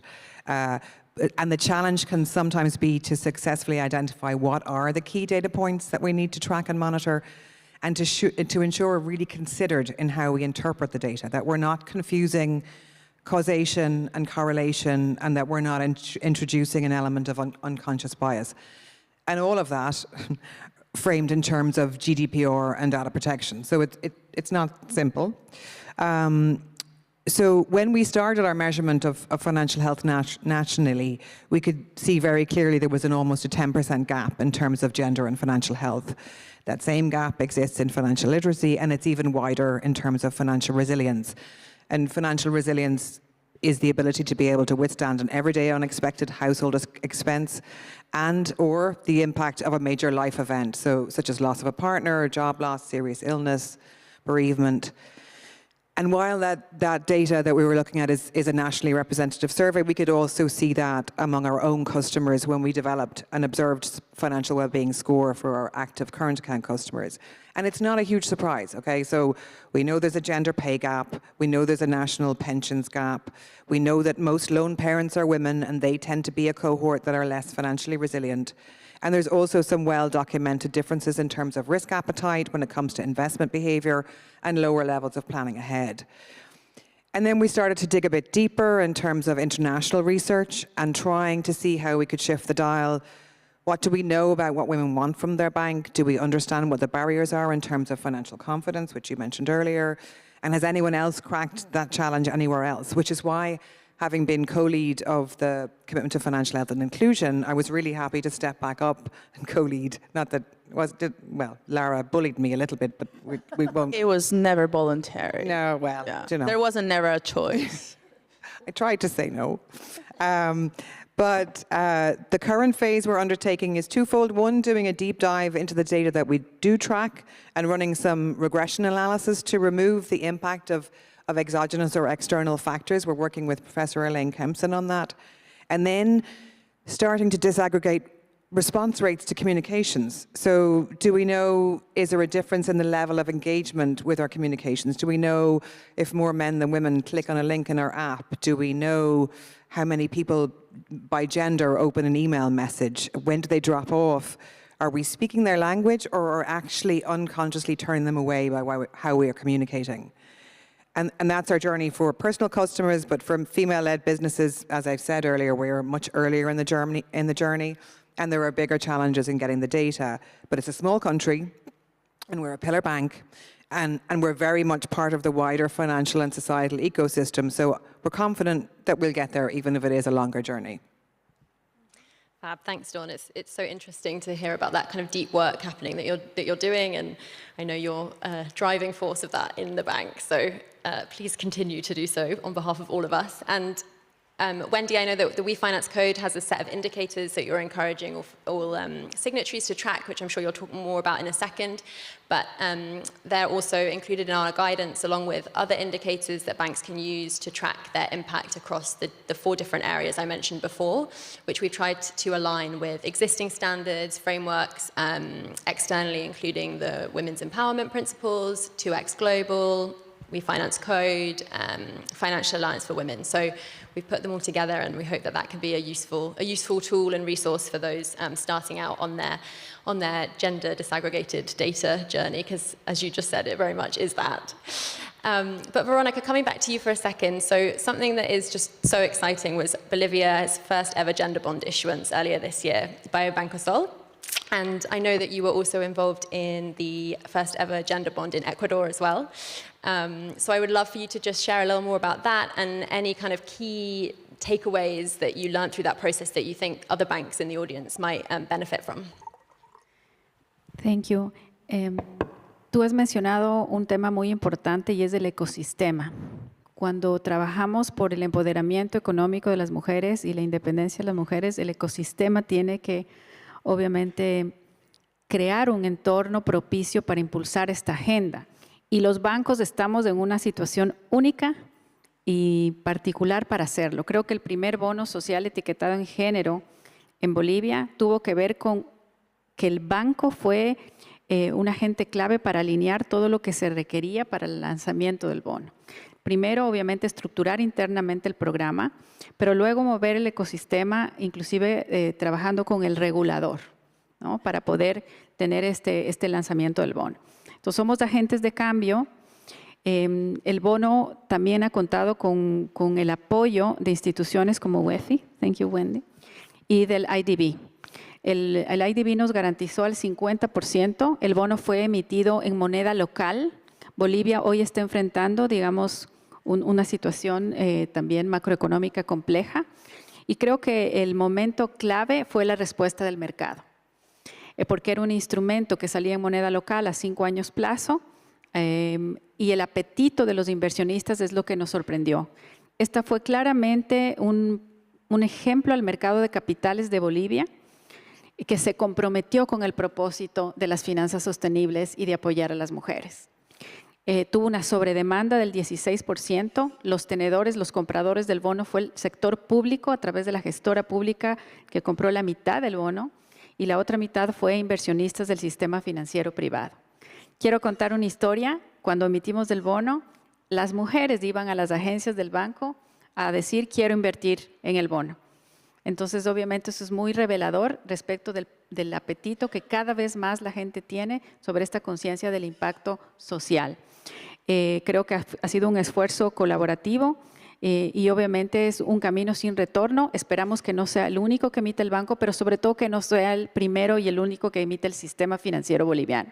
Se ha despertado una conciencia y hemos dado también un paso importante a traer recursos también de fuera a Latinoamérica. Latinoamérica está siendo obviamente un agente de cambio en el tema de bonos sociales, etiquetados, bonos sostenibles. Aquí hemos visto instituciones fantásticas de Latinoamérica, Bolivariano, Produbanco, Pichincha, que están impulsando obviamente esta agenda y es para nosotros un privilegio haber sido este agente de cambio intencional. I really want to share something that Veronica just mentioned, because it's definitely not on the slide that you are reading in English, and it's the story she just shared. When they issued the gender bond, they had their female customers, the individual customers, so from the personal banking side of the business, coming into the branches and saying, hi, I want to invest in the gender bond.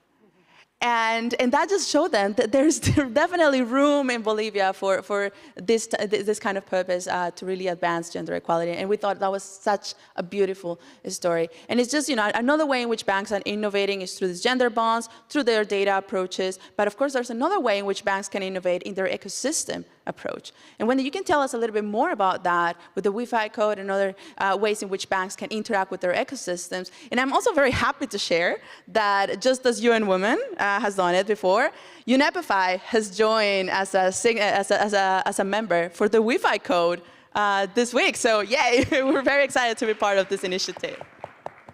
Yeah, we're super excited to be aligning the work that you're doing with Wi-Fi and for you to be joining as a global partner and joining UN Women, by the way, which is already a global partner in the WeFinance Code. So let me share a little bit about why we have the WeFinance Code, and I'll talk a little bit about how it works. But I mentioned earlier that we work with a lot of individual financial institutions, and we have activities that we've supported in 80 countries around the world. But what we found is, every institution we go to, we have the same conversations. And a single institution can't always solve all of the problems that women face in getting access to finance.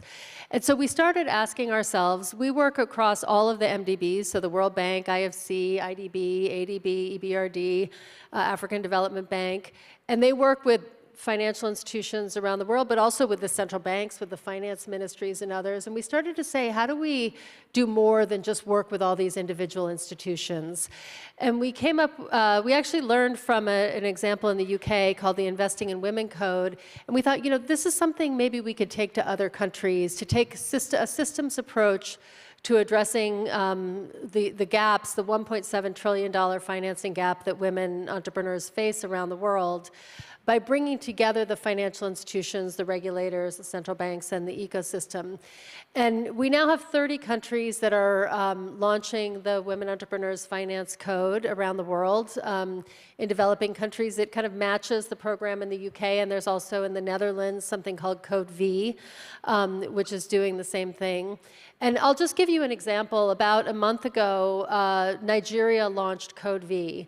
And at the launch of Code V, which was sponsored by the Central Bank, the Development Bank of Nigeria, and the Bank of Industry, they got 30 institutions, financial institutions from around the country to sign on to the code, committing to 3 things, which are very much in line with the WEPs and the UNEP-FI guidance. And that's why we're so excited to have all this be so aligned. The first commitment they make is to have a champion in their organization who will be leading the institution's work to support women entrepreneurs and women more broadly. The second is that they will track the data on access to finance, and that will be reported to a national aggregator. In turn, we are collecting that data on the aggregate information of how much financing is going to women with OECD, so that we'll have a global snapshot of the trends of how much financing is going to women. But at the FI level, they'll have the data they need to do the analysis of what more they should be doing. And the third thing they do is commit to taking other actions that might be either working on the demand side or working on the supply side of financing. So they might develop training or incubation programs, but they might also put new financing or equity lines out for women entrepreneurs. And just as important as the individual commitments that each financial institution makes, they work together to build a coalition to think about what the broader ecosystem issues are. They bring in training organizations, they bring in ecosystem builders, they bring in the development banks that can provide financing and provide incentives to do more to support women entrepreneurs. So really getting the entire system to be thinking about how do we use this data, how do we leverage these champions, and how do we take collective action to move this work forward. Nigeria launched with 30 institutions signing onto the code about a month ago, and I just found out they now have 90 institutions signed onto the code. And we're going to be replicating that in 30 countries. We have another dozen countries that have been talking to me about joining the code, so we're really looking forward to this becoming a global movement, creating a systemic access to data that we will know globally how much financing is happening. And by the way, the first thing many of these coalitions do is create a definition for the country of women-led businesses, because it's not always easy for financial institutions to figure out what it should be. And this creates some harmonization around these indicators. You've provided some guidance also on definitions, so we want this to be really happening globally. So again, we're delighted to be partnering with UNEP FI, with UN Women on this, and really rolling this out systematically. So thank you. No, that is great. And please go online and try to learn more about the WIFI code, because it's honestly a very, very impressive initiative. I think something that's come out clearly throughout this conversation is really the systemic approach that a bank can and should take, with so many stakeholders it engages with across its ecosystem, and being really in the role of the financial center. There's so many opportunities to influence others, to advance gender equality, to support women directly, and to work and to collaborate, as you've just outlined, Wendy, with broader policy institutions and other organizations as well. So with that in mind, and thinking big picture and ambitious action, I would love to start us to wrap up this panel by asking you all, if you were dreaming big, what is the boldest change that you can imagine in the banking industry to advance gender equality within the next 5 years, and something you would love to see? And Dawn, I'll start with you. Okay, no pressure. I think it is that as financial institutions, we start to really play the pivotal role in terms of the societal shift that is needed in the road to women's empowerment. I mean, it takes an all-of-society response. It's been done for women in STEM, it's being done for women in sport, and I think we can all contribute effectively towards parity in terms of women in finance. Motivating words, I love it. And Wendy, I'll come to you next. Thank you. Well, we asked ourselves that question before we created the We Finance Code. So for me, it's really about bringing these coalitions together, signing on to the principles, signing on to the code, and really thinking about how you can work together and use champions in your organization. We have a theory of change that it really takes a person to start that process for an institution, but also for a country to launch the We Finance Code. So every individual has the power to make change in their institution. And then data, and making sure the data's there. You've said that's the journey that you're on.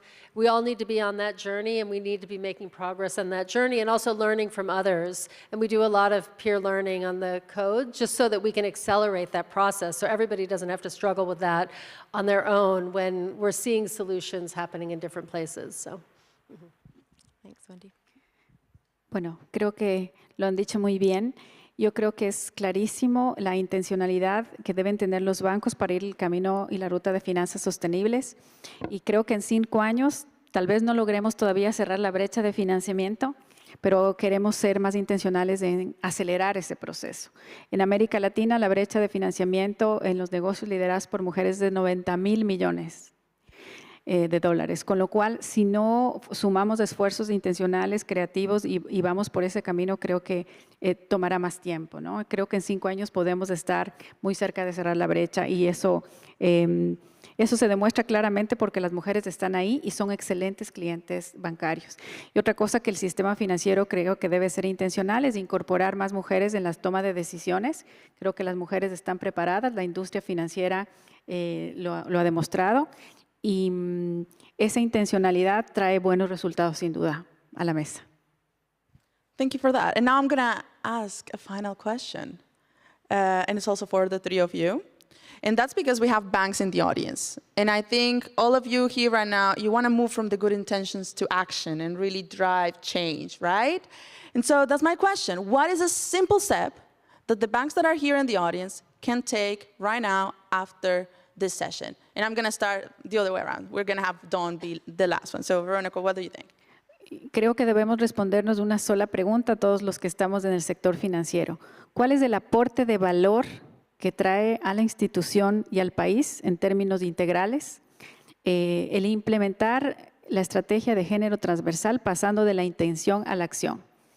Creo que solamente con el dato del IFC de que 1.7 billones de dólares adicionales en ingresos al sistema financiero es una de las principales respuestas, pero creo que sobre todo es el impacto social y económico.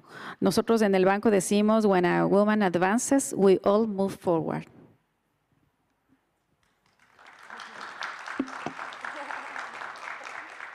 And I would say, get the data, find the data, and use the data to actually design services that are going to meet the needs of women and women entrepreneurs in your market so that we can really accelerate growth. Thank you, Wendy. Okay, well, my answer is also, well, I have two, right? So I'll just say it's get the data, but find who the data owner is within your business. Identify the data points and start to disaggregate. And I think find out how other banks, as you've said, are addressing the challenges. We're great believers in stealing with pride. If we have a challenge, you can guarantee there's another bank in the UNPRB ecosystem who's had the same challenge, and people are more than willing to share, the solutions that they've gotten. And then the second key thing from a bank perspective is to find your tribe. Look to create a coalition of the willing within your organization. You're going to need someone from kind of the corporate side of the house, someone from HR or people services, someone from your consumer business, and then once you find your tribe, you can take the problem statement to senior leadership. But without the data and willing colleagues, it's a harder journey. Thank you for that, Dawn. Alex, how about you? What do we think that this should be the first step that the bank should take? I wonder. Well, obviously, we're going to be saying download our guidance, of course, which I think, looking at this somewhere, there should be a link available for you all. I'm not sure I can see it there. That. No? No? Okay, well, it's publicly available as of now, I believe, in this session, so you can all go straight away. But just before we go on to promoting the guidance a little bit more, Dawn, I just wanted to come back to you on one thing, which was just around the build your tribe thing that you've just said, because I think something that's been so valuable for us as we've done this working group together is actually you brought in colleagues from across your organization. And yeah, maybe you can just think about that process and how having those all three of you working with us on something, I think from our side, it really helped us to shape a guidance that talked to all different aspects of the bank. And I think, I hope from your side, it was enabled you to collaborate and start to think about some new ideas and spark, yeah. Yeah, I think that was key because I think when I was working on the health and inclusion commitment, I kind of was a little bit of a sole trader, and it felt like a much harder journey to go through governance and to get sign-off and agreement. But when you have the different divisions all pushing in the same direction, then you create that bigger wave of pressure on your senior leadership to sign up. And then you can also, I think, yes, unlock and understand activity that's happening around the organization that you might not be aware of, but then find ways to identify the benefits, I suppose the soft sell to the senior leadership so that they're already prepped when the paper comes on their desk to sign to say, yes, we're going to set targets in this area. The inside scoop. Anyway, I presume you don't have a different answer, I believe, do you, to what the next action should be? The next action should definitely be downloading the guidance. And just, Alex, help me out with this, because I always get the symbols wrong. Just let's tell them what's the link where they can download the guidance, since we're facing a little bit of a technical issue here with my slides. It is www.unepfi.org/gender-guidance. /gender-guidance. Quite an easy one. Yeah, it's a very, very easy one. They call it vanity links now. Oh. Yeah, I just learned that today. So there you go. So please go ahead, download the guidance. This is work that we created with 19 banks from all over the world with different backgrounds. So it's not just global banks. There's also regional banks and national banks, developing countries, developed countries. It's, I think we have all the points of view in there to build really a very thorough guidance that it's going to help your banks really drive change and an impact in advancing gender equality and women's empowerment. So please go ahead and download that. And also shout out for all the experts that helped us review from different organizations. It's honestly, I think a lot of work went into this, and you're going to like it. Yeah, and it's not the end of the road either. I think just to say, if there's any banks in the audience who are interested in the topic, please do connect with us.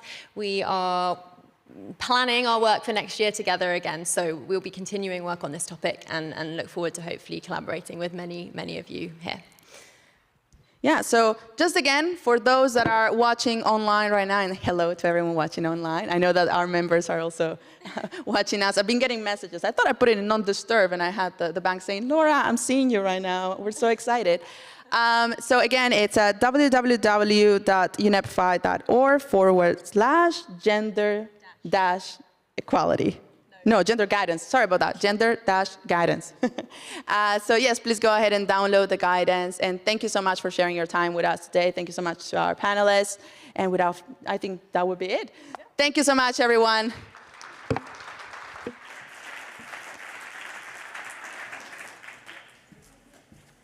Thank you, Laura, and the panel. And congratulations on the launch. Very, very exciting. Okay, so again, we transition. Those of you who are interested in scaling up climate action in the insurance industry, you're downstairs in room C. And those who are in the banking sector or interested, please remain in here. We'll allow people just to move for a moment. Again, do that with as much ambition as you can while being safe.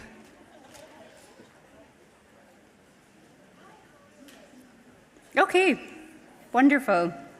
So we heard yesterday that the idea and the challenge of the UN Principles for Responsible Banking was actually born in this very room 7 years ago, back in 2017, I believe. So before we move to the final banking panels of the conference, I'm really pleased to introduce Dimitrios Dimopoulos, Head of ESG at Piraeus Bank in Greece and co-chair of the UNEP Banking Board, to share a few words. Dimitrios.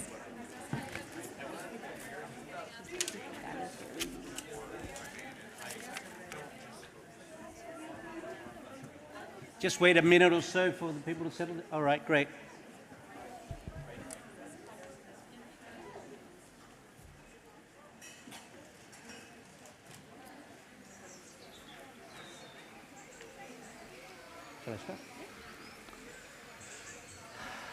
I feel really honored to be kicking off the next panel sessions representing the UNEP Banking Board.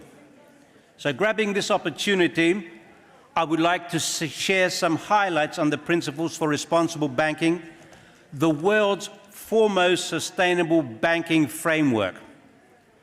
It has been an important year for the framework. The PRB celebrated its 5th birthday in September.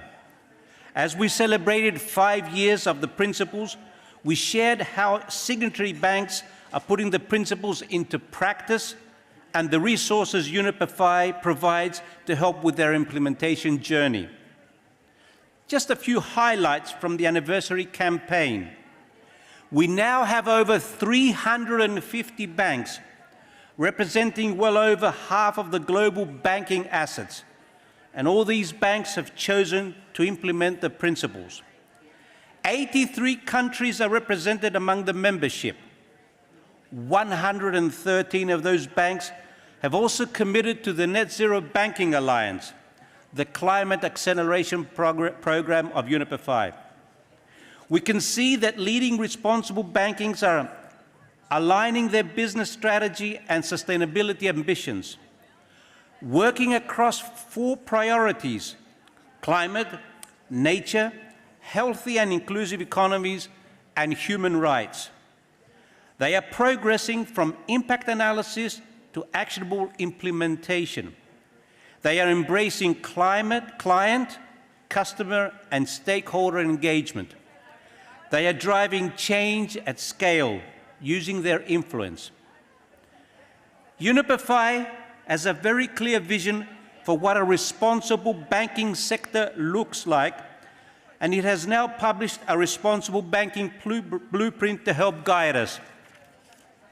Following an in-depth strategic project and framework review, we now have a holistic implementation journey with defined steps that banks can follow under each of the 6 principles, including leading practices in responsible banking.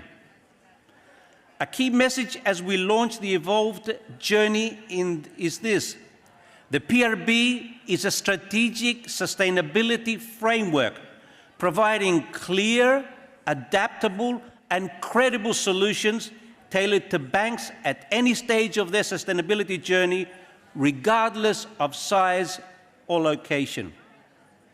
As a board, and together with the Secretariat team, we have also taken care to understand the evolution in the sustainable finance landscape, which looks very, very different from what it was in 2019, when we first launched the principles. We have listened carefully to banks, and especially to how their regulatory environments have changed. The framework has adapted accordingly under the ongoing guidance of civil society too, and without losing the original spirit or ambition of the principles for responsible banking. With that, I would like to hand over to Laura and to the panels to begin. Thank you very much.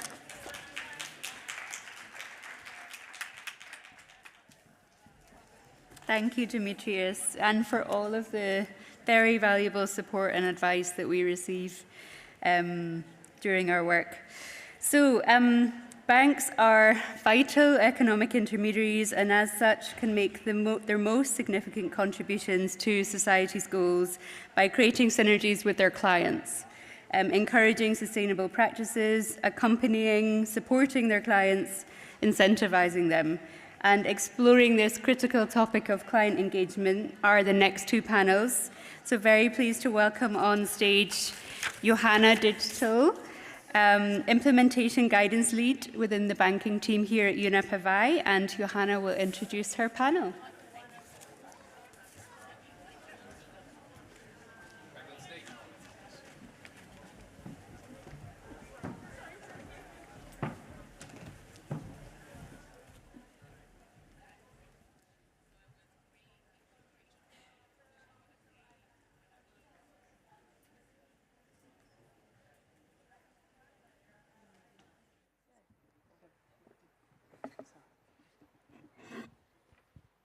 Great. Thanks for being here. Thanks for staying so long. We know it's already late. There are 2 more sessions, and both are about clients and customers, about how banks can create synergies, how they can encourage sustainable practices, how they can really accompany their clients in their transition towards more sustainable business practices, as well as also technologies. So why is the work with clients so important? This morning we heard Irene Hemskirk from the ECB say, because the financial sector can only be as green as the economy.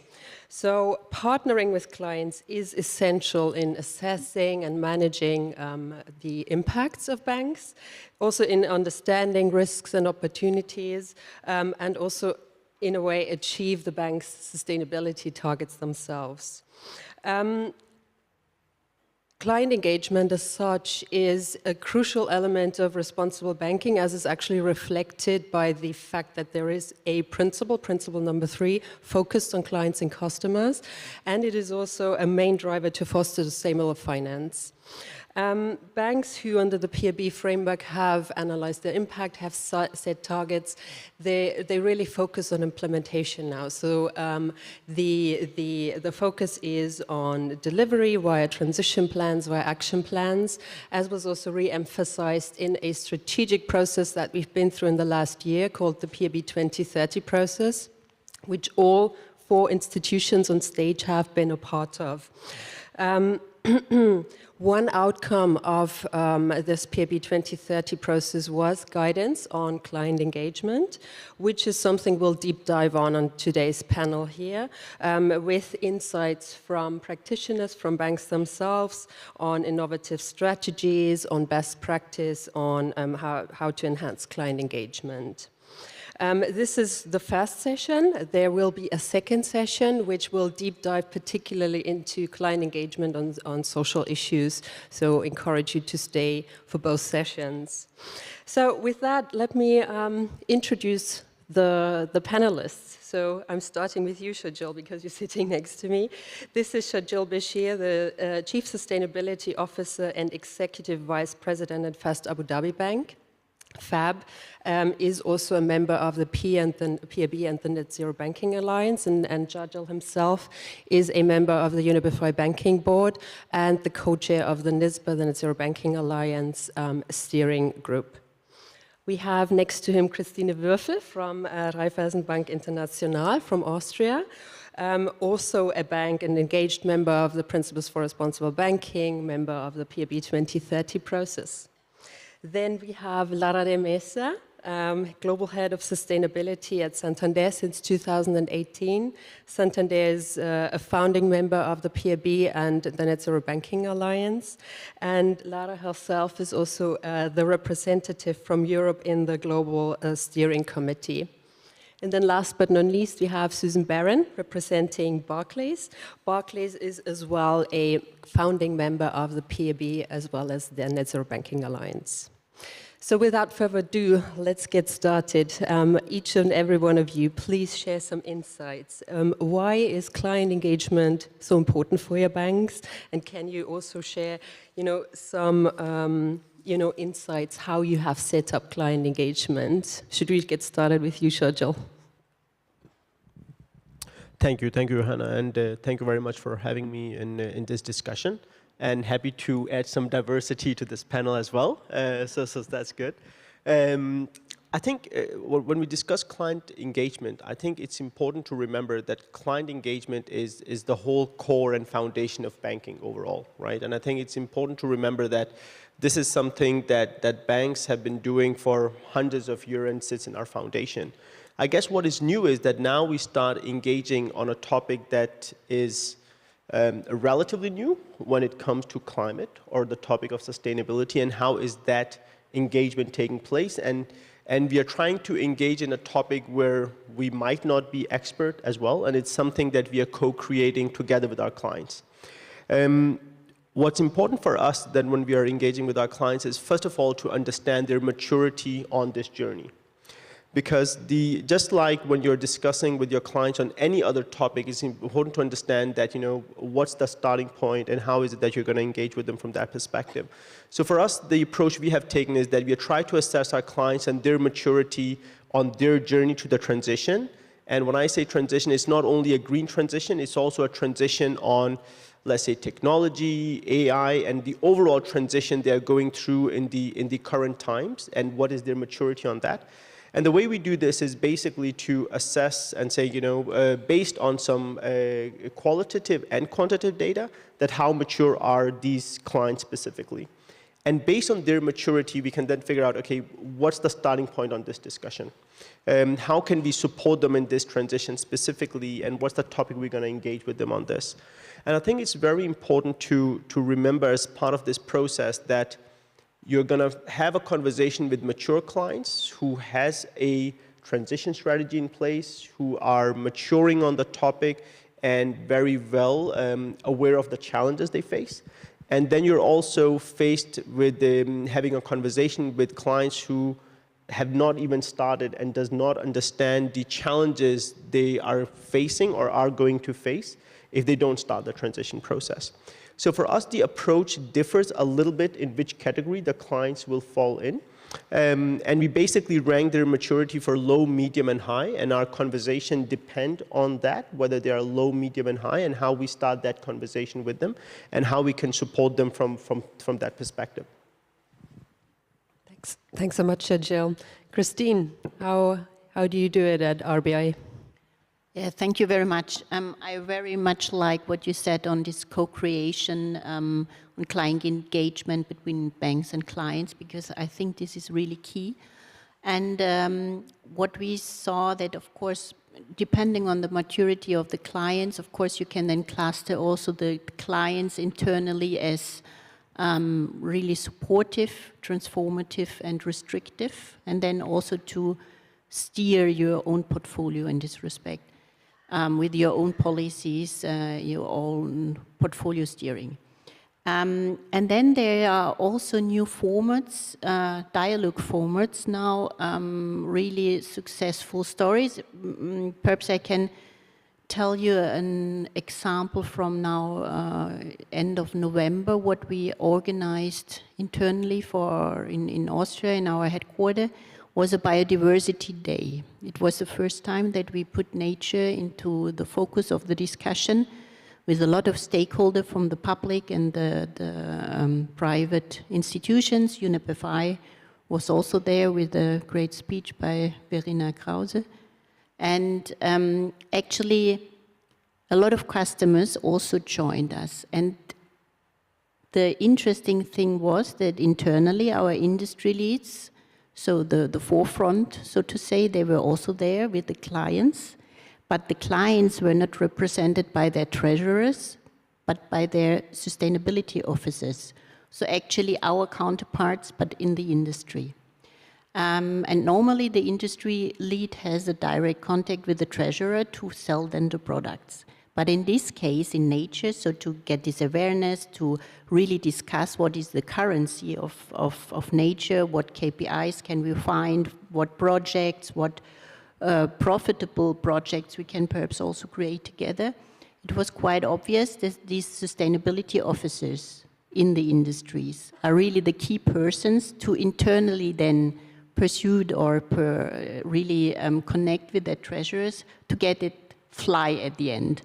So this was an interesting step also on the understanding how industry and banks are here in a proper client engagement, to include sustainability officers because they are closer to the ESG topics, and then interlink them with the treasurers to make it happen, so to say. Thanks, Christine. Very interesting. Lara, you're already taking... I don't think you need to do any. Does it work? I think so, yeah. Very good. It works. How about Santander? Thank you, Joanna. Thank you for having Santander today. I'm really pleased to be with you. So as it has been said, yes, first let's remind that client engagement is very natural to of course, banking business. No? I still remember the great frustration of colleagues at the start of the pandemic when they were really facing, they couldn't visit clients as it was part of the daily work. No? But we are today talking about client engagement, of course, in the context of climate and transition. And as you were saying, Joanna, when opening, the truth is that we cannot become green on brown economies. No? Santander, we are mainly present in Europe and America. In our core markets, we have a relevant presence, so we cannot do cherry picking. We really, as I said, our balance sheet cannot be green if the economies we serve do not transition themselves. No? So here is when this client engagement that is already natural and happening on banking business, take an additional effort, no? And require an additional approach. So how we are addressing it and what is the challenge? First is understanding their needs. We need to understand where our clients are and what are their needs and how do they connect with others' needs that we are aware and how we can better serve them. No? This is so important. Then, of course, the challenge is not financing the green. We do like and do finance the green, but it's greening the rest. And on this, of course, the assessment of transition plans is very important. The assessment of transition plans that are still early stage tool on which understanding how complete, comprehensive ambition they are requires, of course, just performing analysis on reporting availables, but also talking to the teams and understanding where are the plans ahead, no? And how feasible they look like. No? So all in all, of course, going back to that is the relevance of client engagement today, and is becoming really fundamental for us to progress. Thanks so much, Lara. And Susan, and I remember, I just noticed I forgot to mention that unless the other three on stage, we have an actual client-facing representative here. So Susan Barron is the Managing Director and Global Co-Head of the Sustainable Banking Group. Therefore, you play a different role within the bank, but this is the vital role. So great to have you on that stage. So how do you set up client engagement within Barclays? Well, good afternoon, everyone, and great to be here. And I think really I just echo what my fellow panelists have said. I think within banks, you know, the core foundation of much of what we do is those client relationships and building those long-term trusted partnerships with our clients. It is about understanding clients' needs, but it is also trying to enable through those partnerships and through other tools, finding ways to build tailored financial solutions or engage in different dialogue. So for us, what we have found was really helpful is trying to, you know, incorporate much of what we're trying to do across all of the businesses and thus engaging directly with the clients. Through the establishment of dedicated sustainable finance teams that have specific expertise and can sort of look to partner with those existing banking clients and existing coverage teams. Also trying to use specific tools which help sort of support client engagement. So specifically around transition plans, you know, understanding clients' pathways and commitments around climate, also looking to sort of delve into and understand the regional and industry specificities that I think is really important to not overlook. And last but not least, it is about not only sort of looking at what a bank's overall climate commitments are, but trying to translate those so that every single individual working in the bank, and we know we try and do this all the time at Barclays, feels that they have a role to play in partnering with clients to enable the transition, to enable clients moving towards, you know, net zero, but also to enable, you know, the individual banks that I'm sure all of our panelists here work at to try and meet our own commitments. So it's a multifaceted approach, but I think in each case it is leveraging off those core trusted client relationships and just really building to deepen them. Susan, you mentioned one very important point, and let's get started with a little bit like the internal setup that is needed for successful client engagement, and this is also one of the elements that is laid out in the PRB guidance. The aspect of, you know, knowledge transfer from sustainability officers to client-facing roles, the ones ultimately really talking to the clients. They need to understand what they're talking about. So there is like an aspect of training, of internal capacity building needed, which is basically crucial for successful client engagement. So, Lara, I'm looking at you. What's been your experience with exactly that, with mobilizing front office teams, with, you know, engaging frontline colleagues on the sustainability agenda, broadly speaking? Thank you, Joanna. So I think that we as practitioners of sustainability, are used to say that we need to put sustainability thinking into business. But of course, my experience from aiming to engage the business into the sustainability challenges is that we also need to put business thinking into sustainability and understand what are the drivers, And what are the drivers that business are willing to address, of course, is where they see opportunities to really serve their customers and where they really see opportunities either to enlarge their capabilities, to improve the solutions that they can provide to them, or the deepness of those solutions.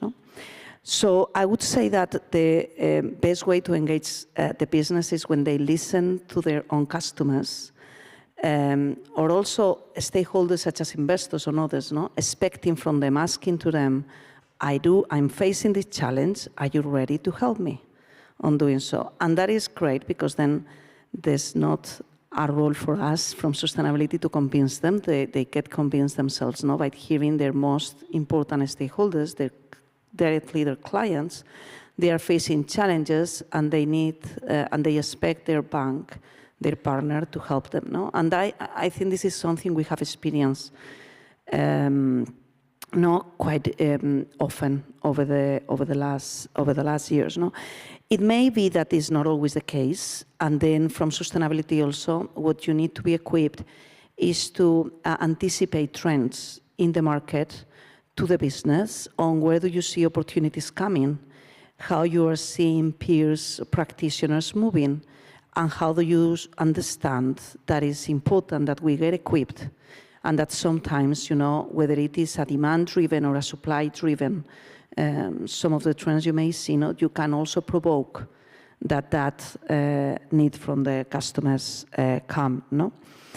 There can be also, of course, regulation, maybe also an additional driver, because of course it's something we need to comply with. But I would say that when talking about business engagement, when regulation is really working as an enabler, it can help. When it is more seen like a pain and just complain, it can be even just perceived as a burdensome, and it doesn't increase the appealing to further engage on this endeavor. No? And then on the approaches. As I said, of course, is supporting the business when they understand they need to provide solution, is making them see the opportunity, if this is not yet the case, and then talking their language, as I mentioned, and putting business thinking into sustainability. If you can work through your financial planning, strategic discussions, the tools that they are used to work with, no? You put in their language and into their own procedures, no? The kind of rationale about the sustainability opportunities. So that, I think, proves to be effective. And of course, you then have also the rewards or the incentives framework that are also helpful. No? So when the goals of the business teams are related to the accomplishment of sustainability goals, that is, of course, also an approach that proves to be effective in our experience. Thank you. May I have a follow-up question? You mentioned the anticipation of trends in the market. Did you have some examples, specific examples of current trends in mind, or trends in the past where that worked well? Yeah, I would say I think with corporate and investment banking customers, what our colleagues say is more of the example that I was mentioning before. Clients were coming to us at the same time we see things coming and asking us for solutions. No? So your clients already perceive. Maybe when you are more moving into the more corporates, SMEs, individuals, it may be perfectly the case, and we may want to comment on it later, that they are not so aware that there may be an opportunity to them to make sustainability changes in their habits, in the assets they buy, in the way they behave, in their decisions they make. And you have the opportunity to make them aware of this and for them to understand where is the opportunity and then you to offer them solutions. Thanks so much, Lara. Christine, how about you? What's your approach internally to mobilize really like the frontline colleagues? How have you framed that or set that up? Like what approaches have worked well? When I can remember some years ago, we started with mandatory ESG trainings for all. In the meantime, really also the last weeks, it happens that business by itself, they organized skill-up trainings on the two topics on ESG and artificial intelligence, so the two big topics, so to say. And this was not a push and a mandatory push from us. This was really an own wish to get here deep into it. Of course, my team and myself, we contributed a lot on also on nasty topics like the CSRD, what is needed, what our clients need. But actually, it was very much going into this direction, how to support here the client in their transition, also on specific industries, on specific opportunities, sectors, products, services. So what is already on the market, what is in development. So this was really good to see that it's already a bit in the genes of the business colleagues to be interested herein. And as I repeated from before, what I said, this new format of client engagement, which also very often includes other stakeholders, be it from the public side, be it from NGOs, to really get the knowledge into it, especially new topics like nature, biodiversity. There we really saw that actually also the industry, the client, they had the same questions as we had. How can we make really here a business case out of it? Which nature currency should be used to be here nature positive? Because on climate you have CO2, but on nature. So all these really important questions that two stakeholders then come together and create something new. I think this was one of the lessons learned, and we will follow up on this really cooperative approaches. Thanks so much. So let's move on to the clients themselves. So not only that internal setup, but the client engagement itself. What strategies have worked well in the engagement of clients? And I'm looking at you, Susan, since this is your daily job. What resonates with clients from your own experience? So I break it down. I would say there are a couple of things that are encouraged to consider to do, and there are a couple of things that caution where we've all sort of made errors. I think the first is start with the why. So show clients why sustainability, sustainable finance, climate is important to them. Whether it is because of regulatory requirements, whether it is because of their business competitiveness, whether it is indeed because of their own financial resilience. I think the next piece as well is that we found it really valuable where we translate those discussions into terms that resonate with the clients that you're actually speaking with. So maybe not assuming a level of knowledge around sustainability, but trying to translate it into financial metrics, potentially. Cost savings, revenue attribution, revenue growth. But I think, and also where possible, is to leverage data and case studies. So real-world practical examples where they can see their peers have had successes or their peers have had potential learnings. I think within all of that, and this is just as we were sort of alluding to at the beginning, is really not to make assumptions about our clients. I think sustainability and climate, although still relatively nascent, is something we increasingly discuss. And so I believe clients' level of knowledge is, quite significant. And I think that's really important because it's still to align with that sort of trusted long-term client relationship, but also to ensure seeking information and a degree of understanding about where they are on their own journeys, where they potentially have their own challenges. But at least for me personally, the other thing I would really sort of always encourage is not to overpromise.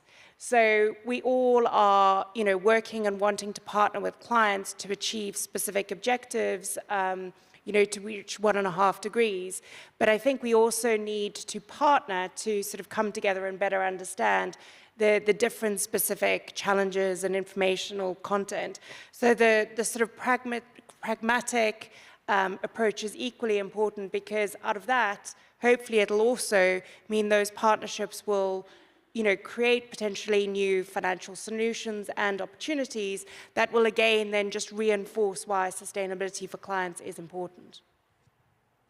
Are there also some common points of friction or that you notice in the customer interactions, or would you address them? So I think a lot of common points, and were also sort of touched on in a couple of the earlier discussions today, is the perception that sustainability and sustainable finance is an economic cost. And really trying to figure out how to, look to analyze and debrief on those particular aspects. I think there are also other points of friction sometimes is the perceived complexity around sustainability, sustainable finance, data, reporting, regulation. And I think there again, it is, partnering with individuals that have specialisms in those areas to try and sort of all come together through that. Last but not least, I know another point which has come through, in a couple of discussions earlier today, is another friction point potentially is around the accuracy and availability of data. I think we're all increasingly encouraging clients to, increase their reporting and, provide more details, but that does come with some challenges potentially around the availability of data. And so I think that's where that open dialogue between all the parties is really key to trying to sort of find out where those friction points are, where potentially others have found solutions to them, and then potentially work towards addressing where there are no solutions currently, but potentially there are lots of, sort of various market stakeholders who could look to identify. And the role of AI is a really important part, I think, of that particular friction point. We can later on still get to the role of AI and digitalization. But before that, I'd also like to ask you, Sharjil, about what from your experience, and you operate in the MENA region mostly, not only, but this is where you're headquartered, what resonates with clients from your experience? No, I will echo the point Susan made as well, right? I think when you're dealing with clients who are mature, it's not that much about the why anymore. It's more about how and what it needs to be done. While if you're dealing with clients that are medium-sized SMEs who are just starting their journey, it's very much about the why. Why is it that this is still important? And I fully agree that especially when you move into the medium-sized SME level of clients, the economic cost still is very much the discussion point. I think what has been important for us is to say, how do we bring these clients together and help them raise awareness from that perspective? And I think our role as financial institutions is, of course, to provide the financing and provide our expertise where we can, but it's also about raising awareness of our clients on this topic as well, because I think that's the part of the engagement that is really important. A couple of examples of those. So we decided at one point to say that financing is a commodity for us, and we will continue doing that and serving all our clients. But besides that, how can we support our clients besides that? And one of the things is, of course, that we can start partner with them, because our clients can have solutions that can help us in our sustainability journey. So that's one approach we are taking with them. But they might also have solutions that can help other of our clients on their transition journey. So how can we put out a program that they can support and link these clients together from that perspective and bring this value chain together? So basically what we started was that over the past year, we've held 2 what we call sectorial summits, where we have focused on some specific high-emitting sectors. We started with the aviation sector, and then we moved into the construction and real estate sector, where we decided to bring together, hosted by us, the whole value chain for that specific sector. Which means that these are your largest clients, these are their suppliers, this is policymakers, etc., for those specific sectors, to bring them together to say, what are the challenges that the largest clients and companies in this sector are facing? What are the suppliers to this sector? What are the challenges they're facing as part of this transition? How can the policymakers help? How can we as a financial industry help them? From that perspective, and those dialogues have been very, very useful, and happily what we have seen is that now the sectors have started to take up this approach themselves. So they are now reaching out to us and say, how can we collaborate on a follow-up for these discussions as well? So I think it's also our responsibility to bring these clients, because we as financial industry have touch point to all kind of clients, right? Whether they're large, medium, small, individuals, across different industry, across geographies. How can we bring them together and share that knowledge as well? And another example I would like to highlight that has helped us as a do thing. One of the challenges we were facing is that very early on in this journey, that when we were trying to engage with our clients, the maturity on the specific people we were speaking with on the topic of sustainability was not very high, right? So if we were dealing with a CFO from another company or the treasury and so on, they were not probably in a place on their journey to have a discussion around sustainability and why that was important. So we basically, together with Immer's Foundation in the UAE and IMD, based here as well, started an executive education program on sustainability where we are offering our clients, strategic important clients to us, to take their future leaders, you know, CFO levels or probably future CFOs, future treasuries, to come through this program where they're understanding why is it that sustainability will play such an important part in their future decision making.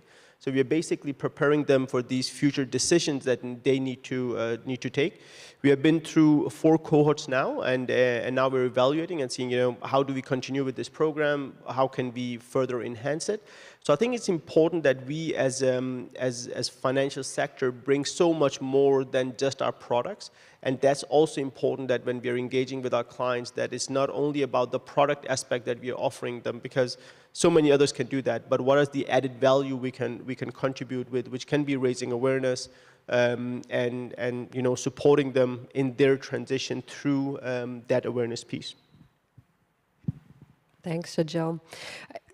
What I had were approaches that very much are about bringing clients to the room, also raising awareness, summits, you mentioned the Biodiversity Day and things like that.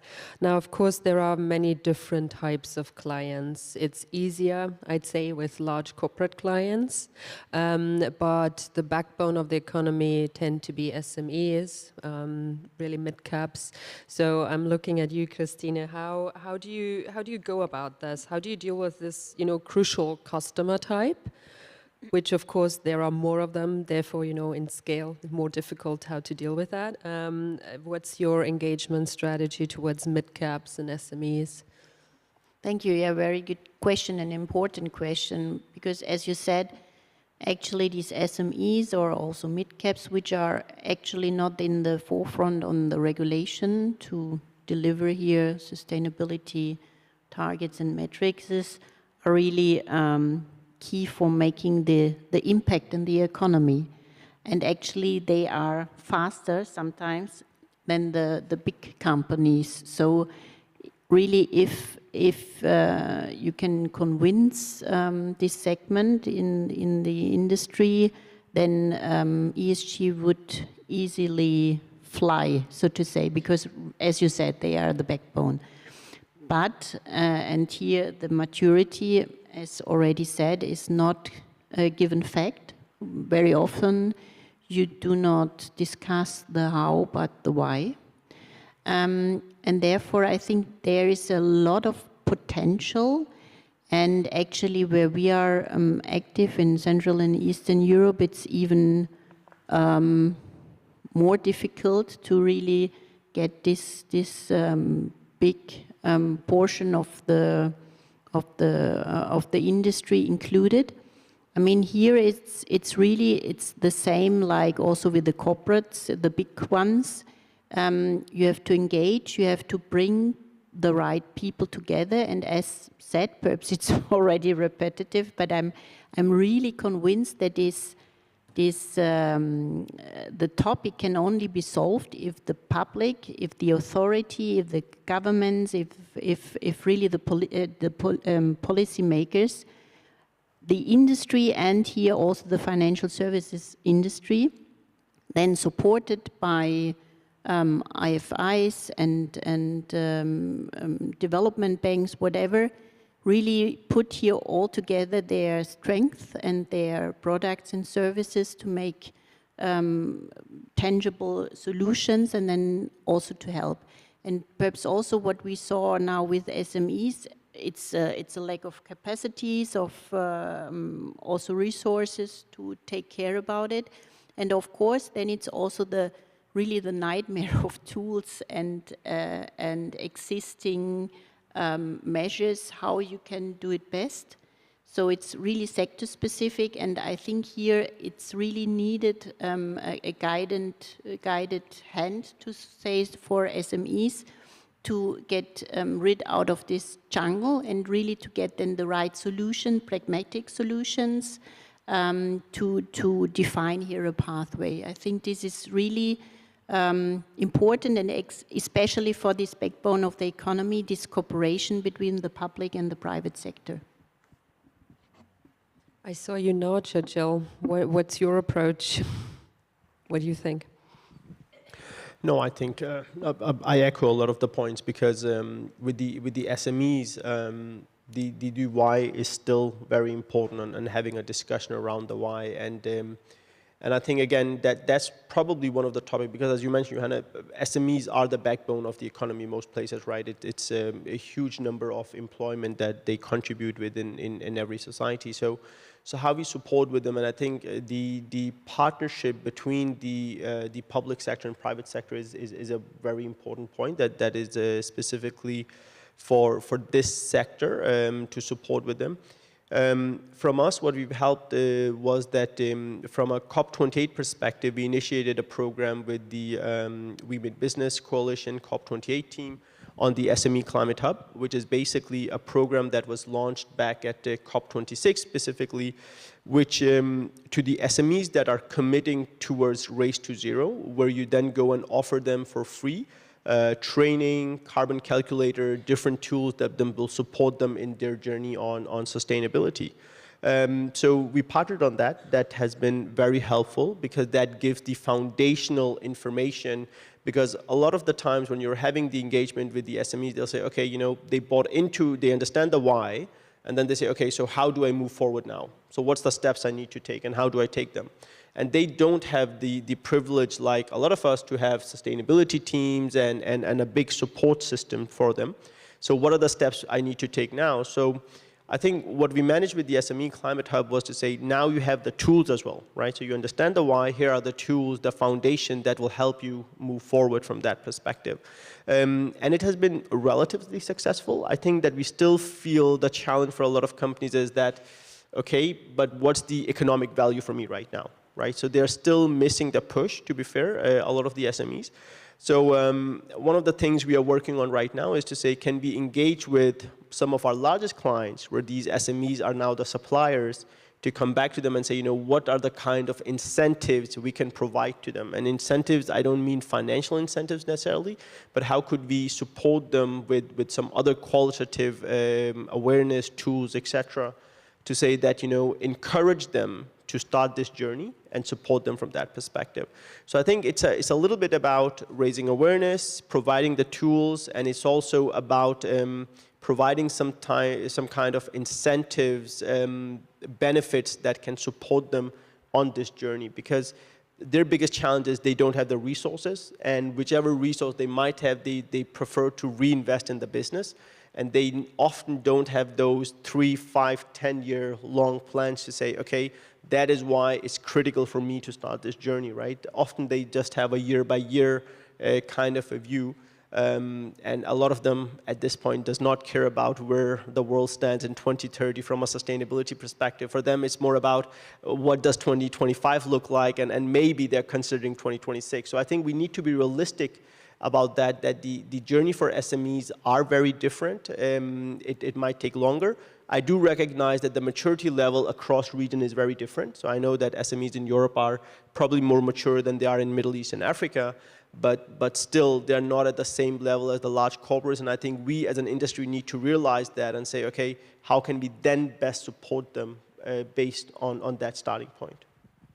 Thanks, Shajil. Susan, about, you mentioned maturity level. It's not necessarily a correlation between the size, like SME, and level of maturity. It could be in some, but not like as a rule. How do you deal with, clients that are less mature from a sustainability perspective? Why should they look to transition their business? What arguments do you use?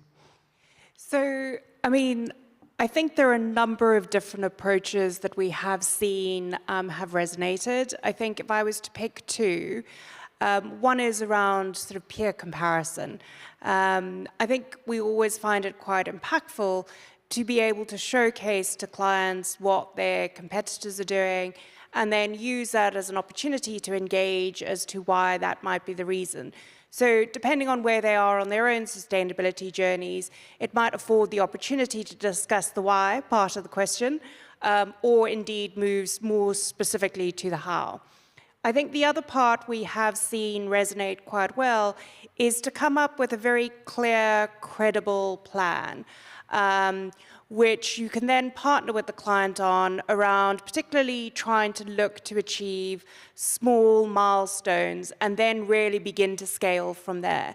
I think well, at least I've personally seen that's really helped, because I think where we've seen some companies are a little bit earlier in the journey, they potentially have a number of other priorities internally around which they're trying to navigate and prioritize. I think being able to show the ability and the success that can be achieved in taking certain actions will naturally encourage and support the scalability a little bit faster than otherwise. Thanks, Susan. One comment to the room. So we have probably 5-ish minutes or so that we can use for Q&A, so you can mentally prepare if you have any questions. Just already a heads up to everybody. But I'd like to get to you, Lara, before we open up for questions from the room, because I mean, realistically, most of the client engagement is climate focus, climate mitigation focus. Well, we know that we're facing a triple planetary crisis. It's also biodiversity loss, it's pollution combined with social inequality. So the sustainability agenda as such is broad and it's interlinked, and in a way it's not only about greenhouse gas emissions. Do you already integrate topics like nature, like human rights, the opportunities of circular business models and so on? Do you already consider that in your client interactions? I'm looking at you, Lara, but also the rest. I'm very open to hear from you. Thank you, Joanna. So yes, we're integrating elements. Of course, going back, and I echo my colleagues in the panel on the points they made. Depending on the maturity, of course, this is very different. No? I mean, what are the kind of questions and expectations you could pass to a corporate investment banking client, to an SME or individual is very different. I very much agree with comments that have been made on the why, the how, and the what when talking to SMEs is fundamental. Because if it is important, as I mentioned before, to present the opportunity on economic and financial terms, when it comes to SMEs, I would say that that is even more important, how they will be able to monetize whatever solutions you are proposing to them. And it is true that normally on the why, I mean, the SMEs, many times they haven't really made the reflection about what sustainability can bring to them. So whether it is an opportunity for them to reduce costs, to increase competitiveness, to improve their proposition in terms of products and services, to better position, to be part of a value chain, is something that many times they haven't thought about, or not to the specifics. Then, of course, is what is it that they can make? And here, again, being pragmatic. I mean, it's not, yes, we would always like to be some aspirational, but being pragmatic of what really makes sense to them at a certain time. And then on the how is so important. So it is the financial and the non-financial proposition to them. So how you can help them to assess their sustainability performance and identify elements that by which they could improve such, how to address reporting requirements that they may be subject to and not well equipped to face, how to measure their environmental principles, what kind of responsible procurement practices any client could expect from them. I mean, those are elements, no, by which you could open your customer's mind to opportunities that may have not identified, no? And then be ready to help them. Thanks so much, Lara. Now I see. Okay, there is already a question to the gentleman, and there is another one. You please let us know who the question is to, and then we'll go to the lady in the back. I think it's a suitable question for all of them because in the end you're engaging with your client, and thanks for a fantastic panel discussion here. You're explaining your clients the transition, the why, the what and the how. My question would be, is it actually for you a revenue opportunity or is it actually an investment in your existing clients? Yeah? So with other words, while you're providing this service, yeah, are they clients paying you with business they used to do with you anyway, or that they deem to potentially do with your competition because they are providing these kind of answers to the questions, or what is it? So is it a revenue opportunity or is it actually an investment in your existing clients? Okay, yeah. I can start. I think for us, listen, it's an investment in our portfolio, in our clients, right? And I think as a financial industry, it's an investment in raising awareness overall. We of course hope that investment will pay off eventually down the line. But right now, when we do it, we don't invest and say, you know, we're investing 1 million and we're expecting to get that back within the next 12 months or 18 months. We do this because we need to raise that awareness specifically. It is our expectation that it will be a worthwhile business, but also is more importantly also from a risk aspect, because if our clients does not transition, potentially they might be out of business. And if they're out of business, that will create a loss for us, right? So I don't think that you can have that narrow view that is it a business opportunity, is it a risk only? I think it's about when you go through a transition, you need to do this, right? And I think the one of us, or the people here that are old enough to remember, I think banks went through this when the digitalization things came, right? The banks suddenly got the responsibility to support with the digitalization part, right? Making banking available through apps and through IT solutions and so on. And that was also a significant investment at the time from a banking perspective, which then paid off eventually. But at that time, you weren't doing it exactly because you didn't know when it's going to be a payoff. So at least from our perspective, we are investing in it to raise that awareness that we eventually believe will be a good business case down the line.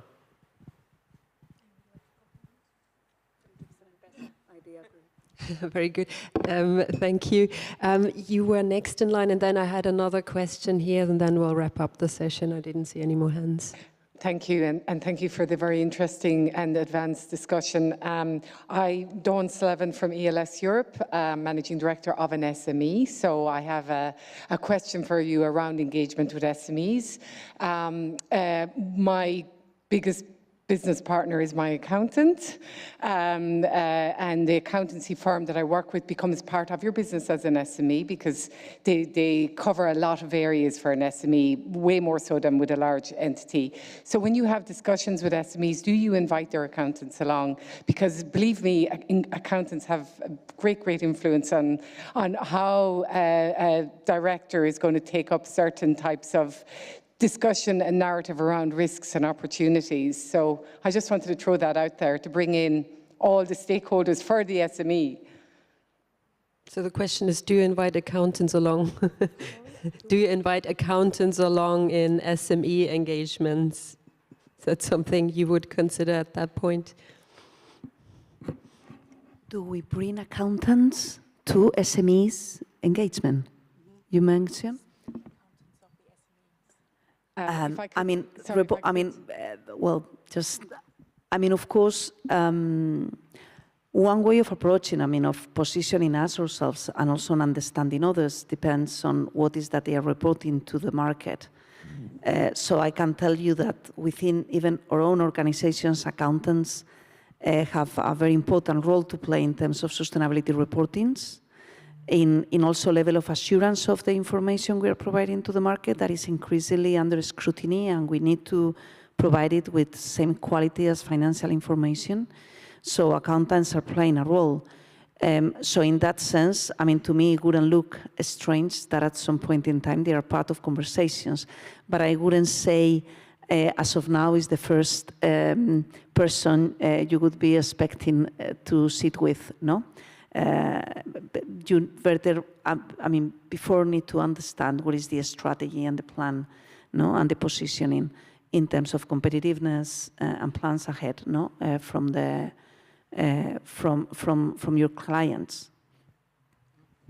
And perhaps also, I think it's, of course, if you're talking with an SME, the accountants are key, because especially if you're explaining the why, because the whole story about the CSRD now including the non-financial information into the annual report, the annual financial report, shows that the value of a company is dependent on the financial figures as well as on the non-financial figures. And therefore, it should be, of course, if you're explaining the why to an SME, it should be obvious that, of course, these information are now key for the future value of the SME.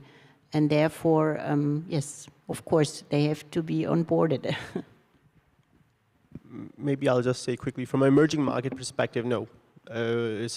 We don't bring accountants into that discussion. But I would say that typically what we are seeing in the SMEs, that typically the business owners or a wider layer of leadership are brought into those discussions. So it's not only the CFOs as an example. You will typically always have the CEO as a part of that conversation, or you might even have the chief operating officer, because it might be something about their packaging that can become more sustainable and so on. So you try to look into those opportunities. So a wider layer of leadership is invited to those conversations, but accountants is not something we bring into the conversation, at least in emerging markets as of this point. Thanks all. So, and the very last question to the lady here.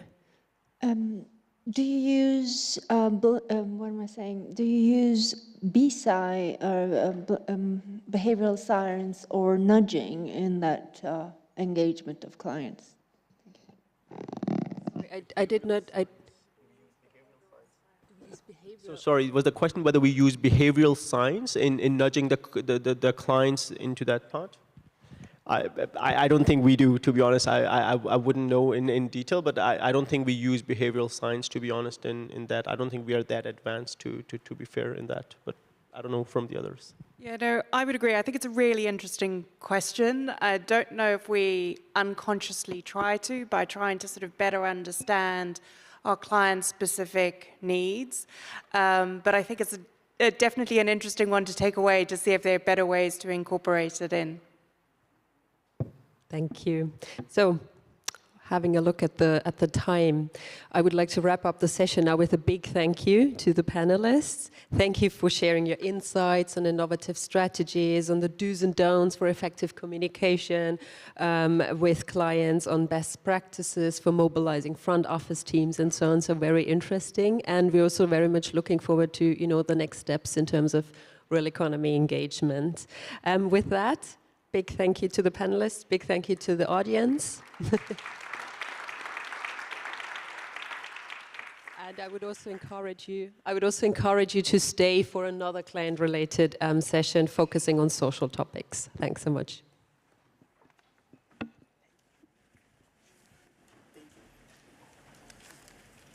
Thank you, Johanna, and the panel. Thank you so much. There's a lot of energy and interest around the topic of client engagement and real economy engagement, so please do stay tuned. There will be more to come from UNEP on the topic. But we stick with clients for now, and the final panel of the day is focusing on social issues. So a core pillar of UNEP's work, and one which is intrinsically interlinked with our environmental and nature work too, of course. We heard yesterday that the right to a healthy environment is a human right, and I think that really connected with a lot of us, and so we've sort of come full circle, and we'll be focusing in on engaging clients on social issues. So I will welcome to the stage Joana Pedro, moderator for this session, which will be a series of presentations, and Joana will provide some opening remarks and then introduce the panelists. So thank you so much.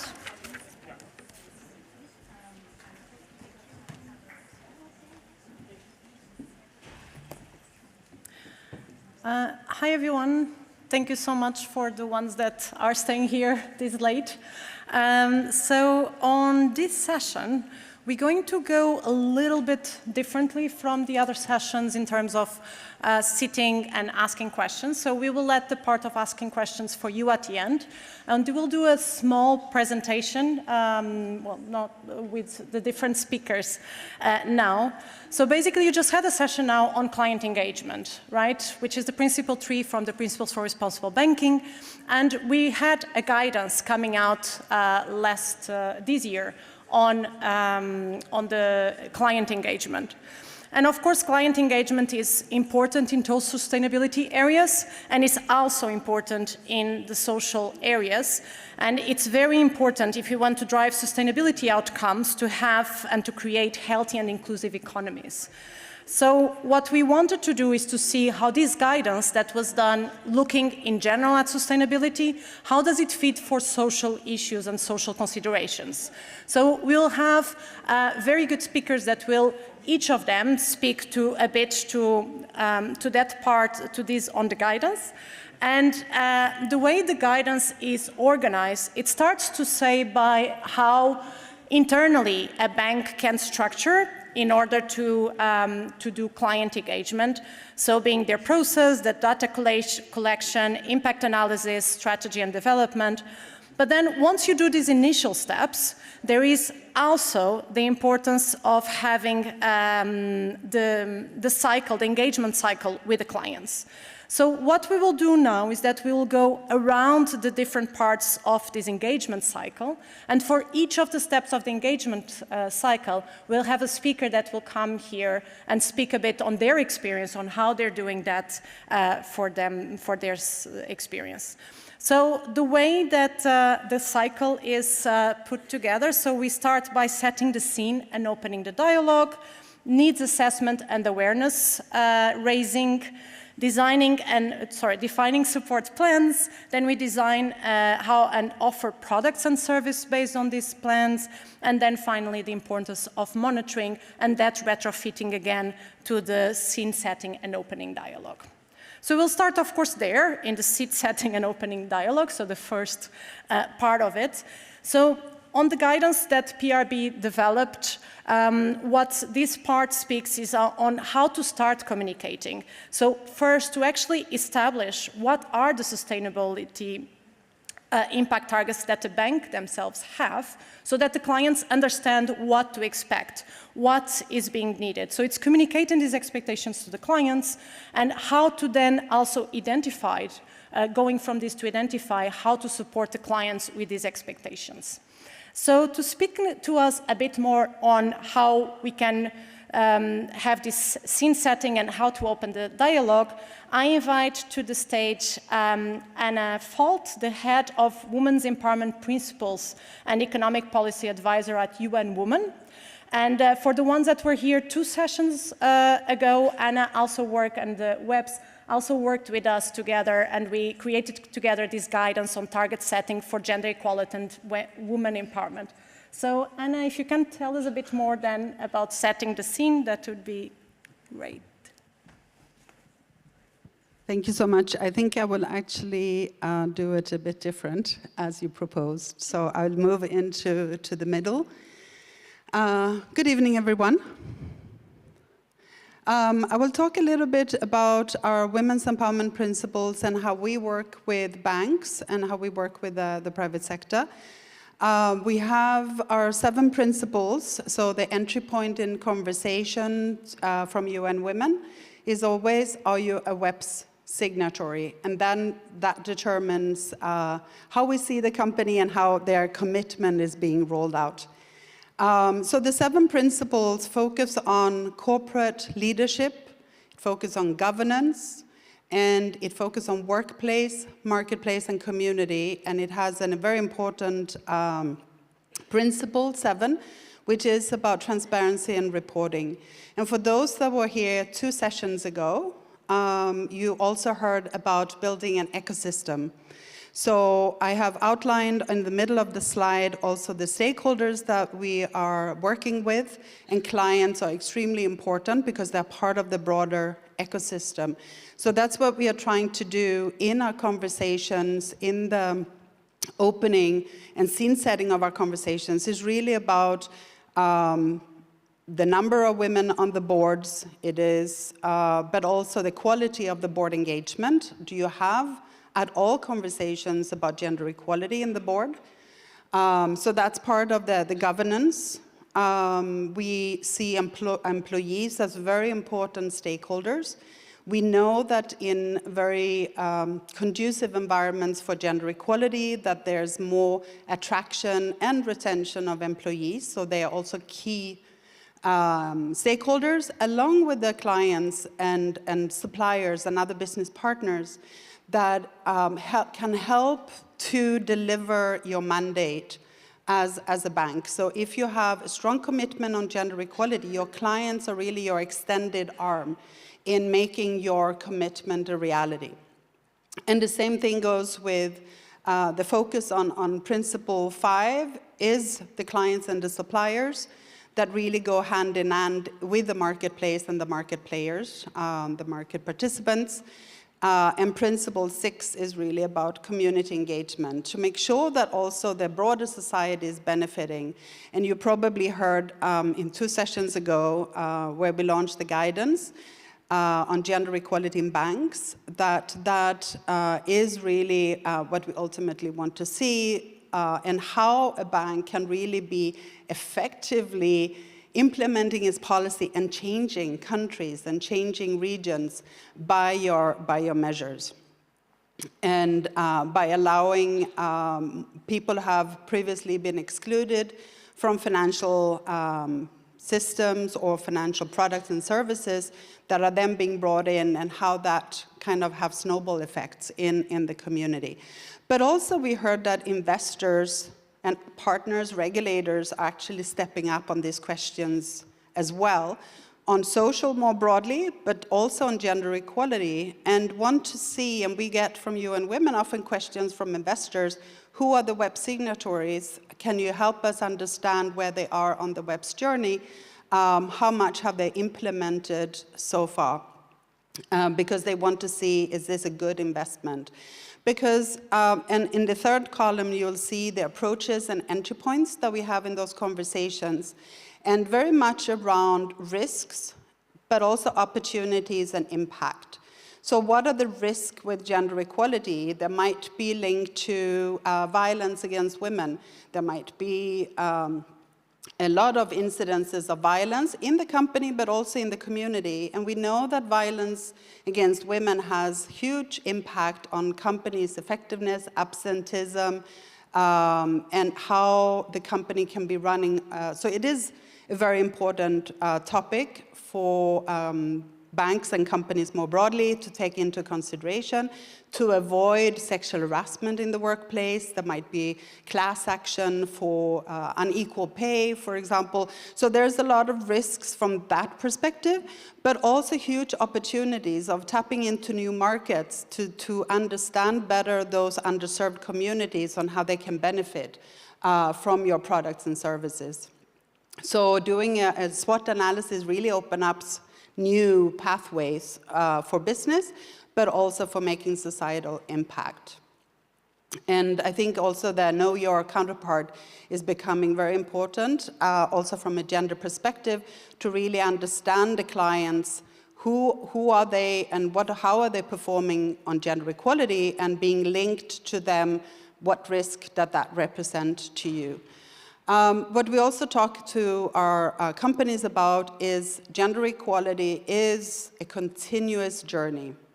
It's not something you can go and tick a box and, oh, we had an International Women's Day event and you can tick the box. It's really a continuous journey because it has to do with culture, it has to do with social norms, and changing culture and norms takes a while.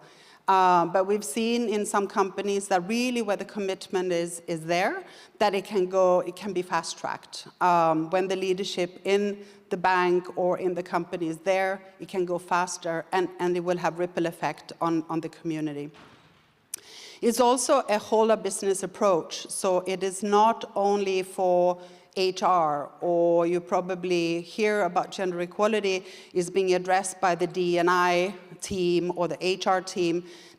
Gender equality is really a whole of business and organization approach to address systemic issues. So it's relevant to the IT department, is relevant to procurement, operations, audit, you name it. Every department has something to contribute to this agenda. We also address it from the business model culture. I talked a little bit about that, that it's important that it's rooted in the business model of the company to be able to make those systemic changes. And you can use your relationships with your stakeholders as reaching scale, that you don't have to do everything on your own, but if you are asking a question to your clients or to your suppliers or the stakeholders, what are you doing on gender equality? That in itself is actually triggering a thought in that client, and they might start working on it. So questions is a very good way to start a conversation. As we do in UN Women, we say, are you a web signatory? And the conversation would follow, and they will understand that for us, gender equality is very important. And of course, where we see the biggest gap is really around tracking and impact at scale. So tracking and really understanding what are you doing on this journey, whether it's broader social issues or gender equality, what is it that you're contributing to, and be able to tell a story around that data. But ultimately, it's about building trust and long-term relationships with clients, and this is to really understand what are they doing on social issues, but what are they doing on gender equality. And I would like to end, oh, you're behind me. I would like to end with an invitation for those here who haven't signed the Women's Empowerment Principles to do so. We welcome your participation in our network. Thank you. Thank you, Anna. Thank you so much. So we continue in our journey within the client engagement. So we started by scene setting and dialogue and opening the dialogue. And then we continue for the needs assessment and the awareness raising. So these steps can be actually done kind of close to each other, or can be used the same type of dialogues. But basically this is about one, achieving an understanding, or understanding exactly what is our client's performance, so how are they already doing in what are our social objectives as well as a bank. Determining the baseline that we are in and the maturity level regarding sustainability performance of our clients, and then raising awareness. Again, this touches, as I said, with the scene setting, but raising awareness about sustainability needs, and also how it will benefit across the organization and the clients. So to speak to us a bit more on this needs assessment and awareness raising, I will call Yasmin. Yasmin is the head of the social policy unit within EXO, the climate and social office at the European Investment Bank. And the European Investment Bank has also been working with us by financing and supporting with the human rights toolkit that will come out now in January. So Yasmin, thank you so much. Thank you, Joanna, and good afternoon to all. So the role of MDBs like EIB with regards to social risks and positive impact is really threefold. I think firstly, it's fundamental that we ensure that we do no harm through our financing. And in addition to avoiding and addressing negative impacts, our role is really to promote human rights and positive social impact by investing in projects that enhance quality of life, support inclusion and equal opportunities, build resilience to climate change and unforeseen crises, and promote good quality employment and financial inclusion. And finally, and importantly, we also provide leadership for the market on what can be done and how to do it well. So today I wanted to share with you EIB's experience in leveraging on its role as an MDB to scale up its client engagement on social risk and positive impact in this needs assessment and awareness raising phase of the client engagement cycle. Starting with doing no harm. As the EU bank, we anchor our requirements in the EU legal framework, which is really a crucial pillar for us in terms of due diligence and contractual perspective. So we were pleased to see the CSDDD moving forward, as it's the first EU attempt to create hard law out of the soft law that are the UNGPs. However, all the emerging regulatory frameworks in this space are creating challenges and opportunities. So on one hand, the development of these legislative frameworks in which to anchor many of these UNGP key elements is excellent in raising the bar and setting standards. But on the other hand, there's a risk that it can mean that resources are deployed towards a pure compliance, box-ticking mindset rather than developing a really or truly risk-based approach. So in a time of constrained resources and the need to remain competitive, the risk-based approach is really central to ensuring that the attention goes in the right place and on the right things, and that resources are deployed effectively. At the EIB, we work on determining how these systems and processes can be developed and make sure that resources are focused on the right places. And our client relationship is one of the tools and levers that we have.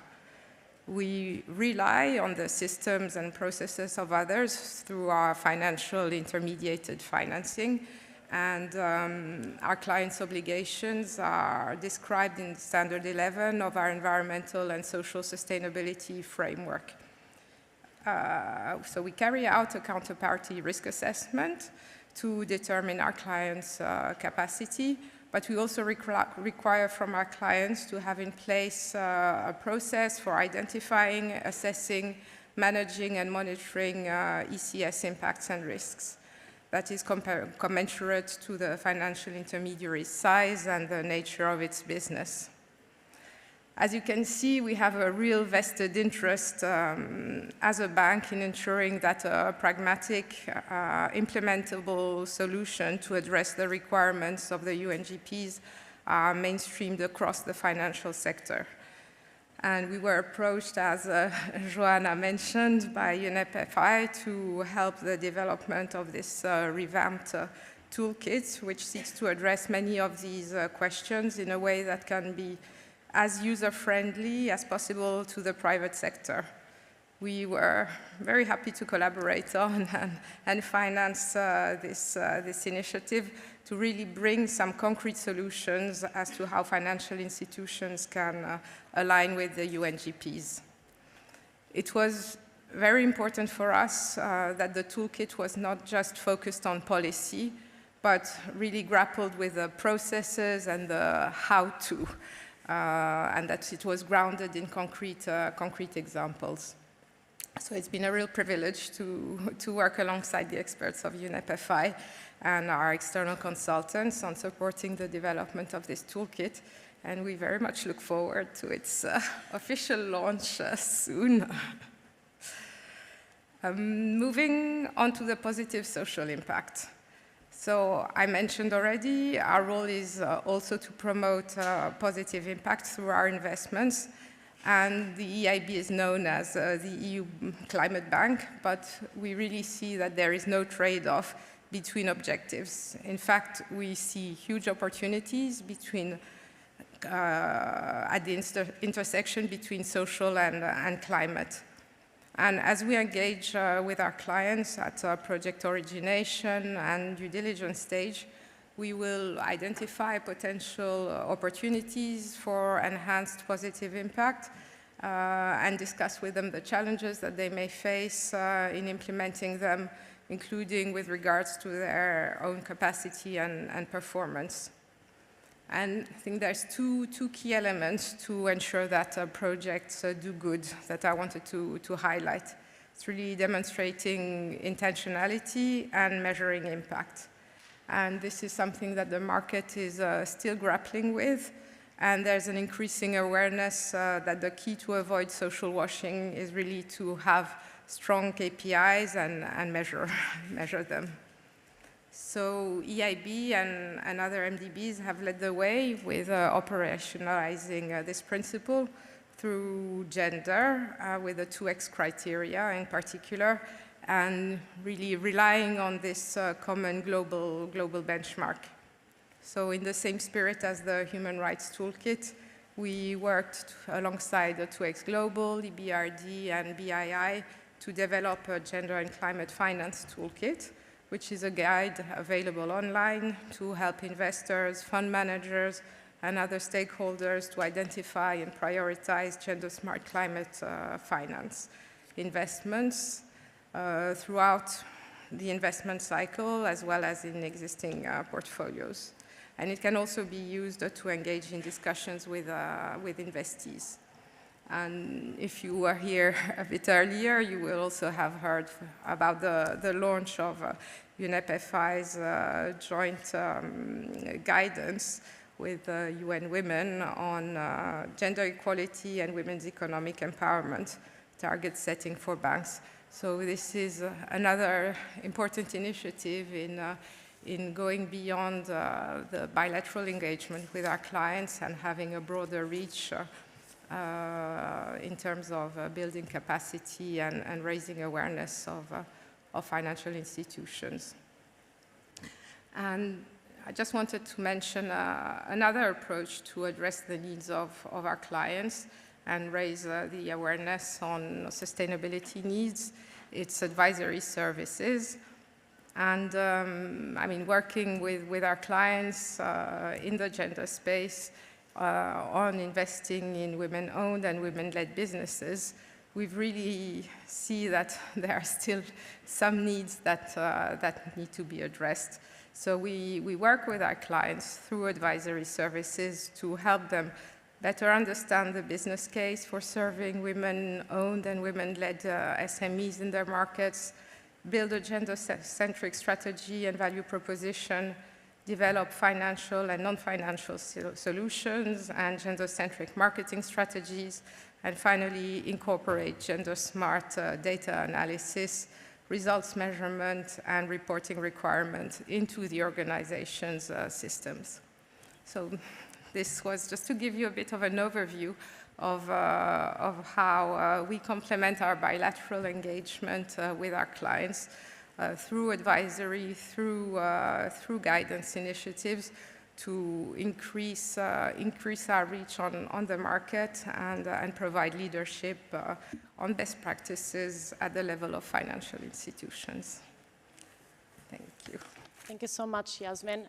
So I think on this awareness raising, we do hope that some of the guidance do help also in this awareness raising for clients. And Yasmin, for instance, mentioned the 2X toolkit on gender climate finance, which is also mentioned in our gender equality guidance that we just mentioned. So I think we're trying to just put together what are the elements that are out there and that can be used when engaging with clients and for raising awareness. The same for the Human Rights Toolkit, that we also can hope it can be a tool in order to raise awareness. So I pass now for so we had the scene setting and opening dialogue. We go for the needs assessment and awareness raising, and then we continue for defining supporting plans. So this is about understanding in which ways a bank can actually support their clients to find solutions. So if we are speaking in this case about social issues, how can the banks support clients with both incentives or with conditions that will lead to having better outcomes when it comes for social issues. So I will call to speak about this point Jonathan, the Chief External Relations Officer and Head of Impact Strategy at Van City. Van City is also a member of the Principles for Responsible Banking and a founding member of the Net Zero Banking Alliance. And Jonathan is also the North American representative at the Banking Board. So thank you so much, Jonathan. Thank you very much. I think, when Yasmin spoke, she talked about grounding things in concrete, and I think the first two elements really worked well and lent themselves well to talking about the process itself. I thought I might take a slightly different approach because I think the support plan aspect really lends itself well to that. And in that, I just want to walk through 2 examples where we've developed a support plan and kind of what aspects underpin that. For those who don't know, Vancity is a credit union, actually, owned by our 570,000 members on the west coast of British Columbia in Canada, which is where I hail from. The first example that I want to walk through, I think talks about, not just the role of the tools of finance, but also the convening power that financial institutions have at their disposal, the expertise that they have, and of course also the financial tools that you can bring to bear. And so this first one really arose out of an event that happened in 2021 in British Columbia. In fact, all along the west coast of North America, there was what was called a heat dome. First time I'd heard the term, but effectively what it was several days of intense heat. We broke several records across North America, and on that day, one of those days in particular was the hottest on record in Canada. In that time period, very short, I think about just over 48 hours, about 619 people, well, exactly 619 people lost their lives due to heat-related deaths. And that was folks who were isolated and alone in largely single occupancy housing units that were not purpose-built for heat. It was also in neighborhoods where they didn't have a lot of green space. And the fact was people just didn't have a place to go to be able to escape the heat.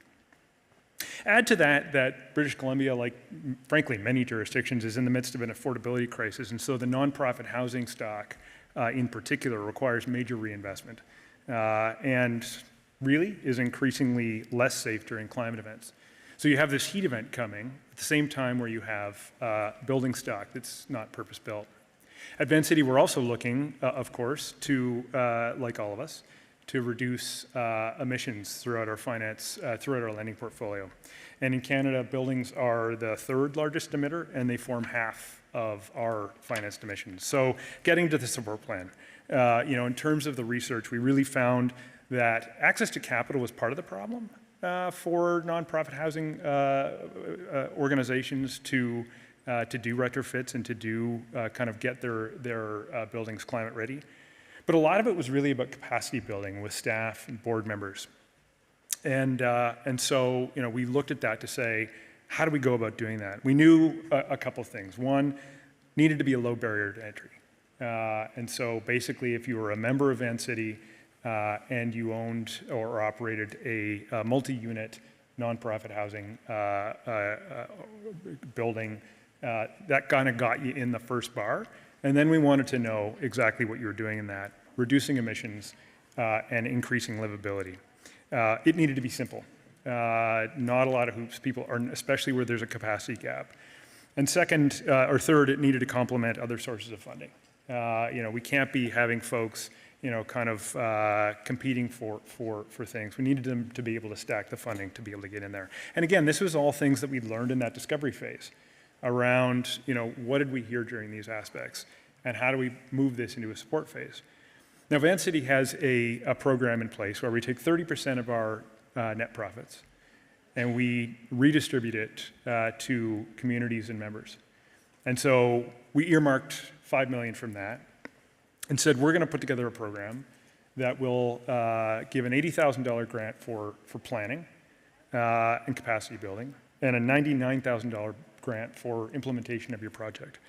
We brought community partners to bear, folks that we work with who can train the housing providers, train the directors, give advice on portfolio mapping and capital planning. How do you stack with the various other grants and tools that are around? So we were able to convene around this and really mobilize on what are the challenges. One is really understanding the problem in the building stock. One is really upskilling the capacity of folks within the organizations and the governors of the organizations. And then where else can they pay for this to be able to make it a reality? So the results so far, we have deployed $2.8 million of the $5 And that has or is leading to the retrofit of 1,485 units. And here's where it gets, I think, really cool, is that take a seniors building, 36 residents. We are reducing 61 tons of GHG per year as a result of this program. They're also getting an annual savings, energy savings of $25,400 a year. It also means that residents in this building are cool during the summer and warm during the winter.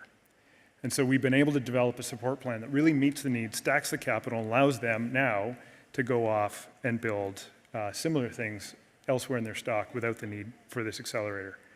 Similarly, a housing co-op with 90 residents is seeing a savings of $15,000. And in that one, they have 44 tons of GHG reductions per year with solar panels on the roof, cooling again during the summer, which solves kind of the problem at the first part, but also looks at where are vulnerable populations. So we're really matching our climate ambitions with a social program that says, you know, who's being left behind? Who are these folks? Why did these folks die during this heat event? And what can we do about it? And really that was kind of the mobilization phase that led us to this. The second one that I want to highlight is our work with our Indigenous communities and clients. And in Canada, there really is a financial literacy gap for many Indigenous people. The causes, I think, are reasonably obvious, but worth noting.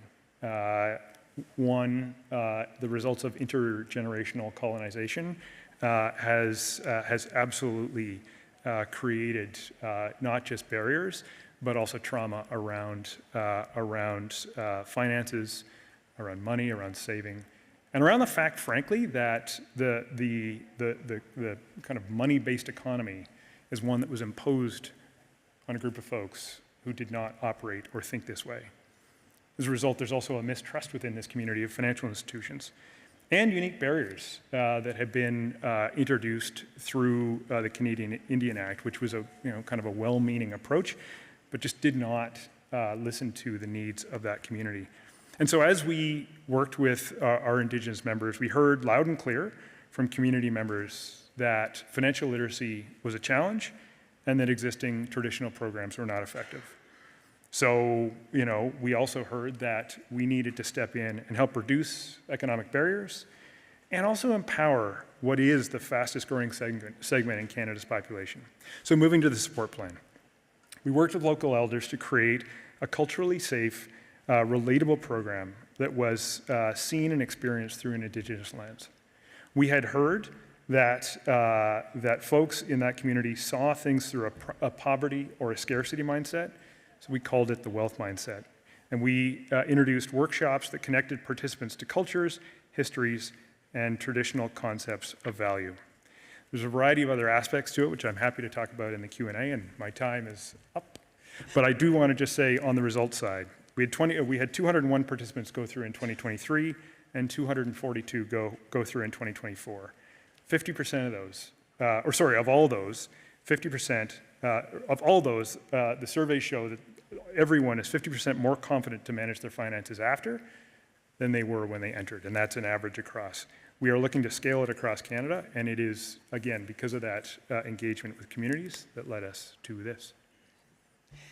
Thank you so much, Jonathan. I think you really also highlighted very well how this connects to get to defining the support plans. And also, it's great that you also brought one case that was bringing the climate and the social considerations together, which we are trying, either we will call it just transition or how we want, but I think it's very relevant to think that these aspects are together and are interlinked, and we need to work them together. And then also very important, the case also that you brought now on how do we bring populations that have been left behind to the table and ensure that they have financial inclusion and health to continue financial health. So I'll now move from the planning to if we get to this phase in the circle, then we also get ideas on how to have what are products, what are other products that we could have as a bank that could actually allow our clients or could lead to more sustainable business models. So what are these examples that we can find? And to speak a bit to that, I'm very happy to invite Abimbola, the head of corporate sustainability at UNEP Bank. UNEP Bank is a founding member of the Principles for Responsible Banking, and Abimbola herself has also been part of the Financial Health and Inclusion group with UNEP FI. Thank you. Thank you. Thank you, Joanna. Good evening, everyone. And I am Abimbola Gbejile from UNEP Bank, Nigeria. And what we're speaking to today is actually a testament of what we've done back in Nigeria. I would say UNEP Bank is the oldest indigenous bank in Nigeria, and we are also the first fully digital bank. And so how did we do this? And we started with a trust that says that we're going to develop digital solutions for societal impact. So what does this mean? We don't want to serve everybody through the brick and mortar model. We also put into consideration the population that we have in Nigeria. We have a lot of young people in terms of demographic, and we have about 70% of the 200 million people in Nigeria are under the age of 28, 25 years. And so what did we do? We created a solution called Alert. We use a solution to demystify banking in Nigeria. What does this mean? You don't have to come into the bank and also open an account. All you need to do is your mobile device, because everybody is with a device. And in less than 5 minutes, you get your account opened. And with that, we're able to bring in over 5 million people into the banking population. And what we've done is to make banking accessible, affordable, reliable, and also make it a bit intuitive so we can design what you need and be able to tell you we have a good user story. And we don't do it by ourselves. So what we've done is to use the same demographics, the young people, to come up with solutions through hackathons. And so we call it Hackaholics at UNEP Bank. And we've done this for over 5 years, where young people have provided different solutions targeted at health, education, government tech, climate-related solutions, gender-based solutions, and all of these solutions are thriving, and which we actually embedded into the ecosystem that we have in Nigeria. A lot of those solutions are even targeted to women because, you know, when the Bolivian presidential was going on, he said, when women prosper, the economy prosper, and the nation prosper as well. And so what we've done is to create targeted solution with high intentionality for women. And so what does this mean? Over 3 million women have been financially included under our platform in Nigeria called Sarah by Wema.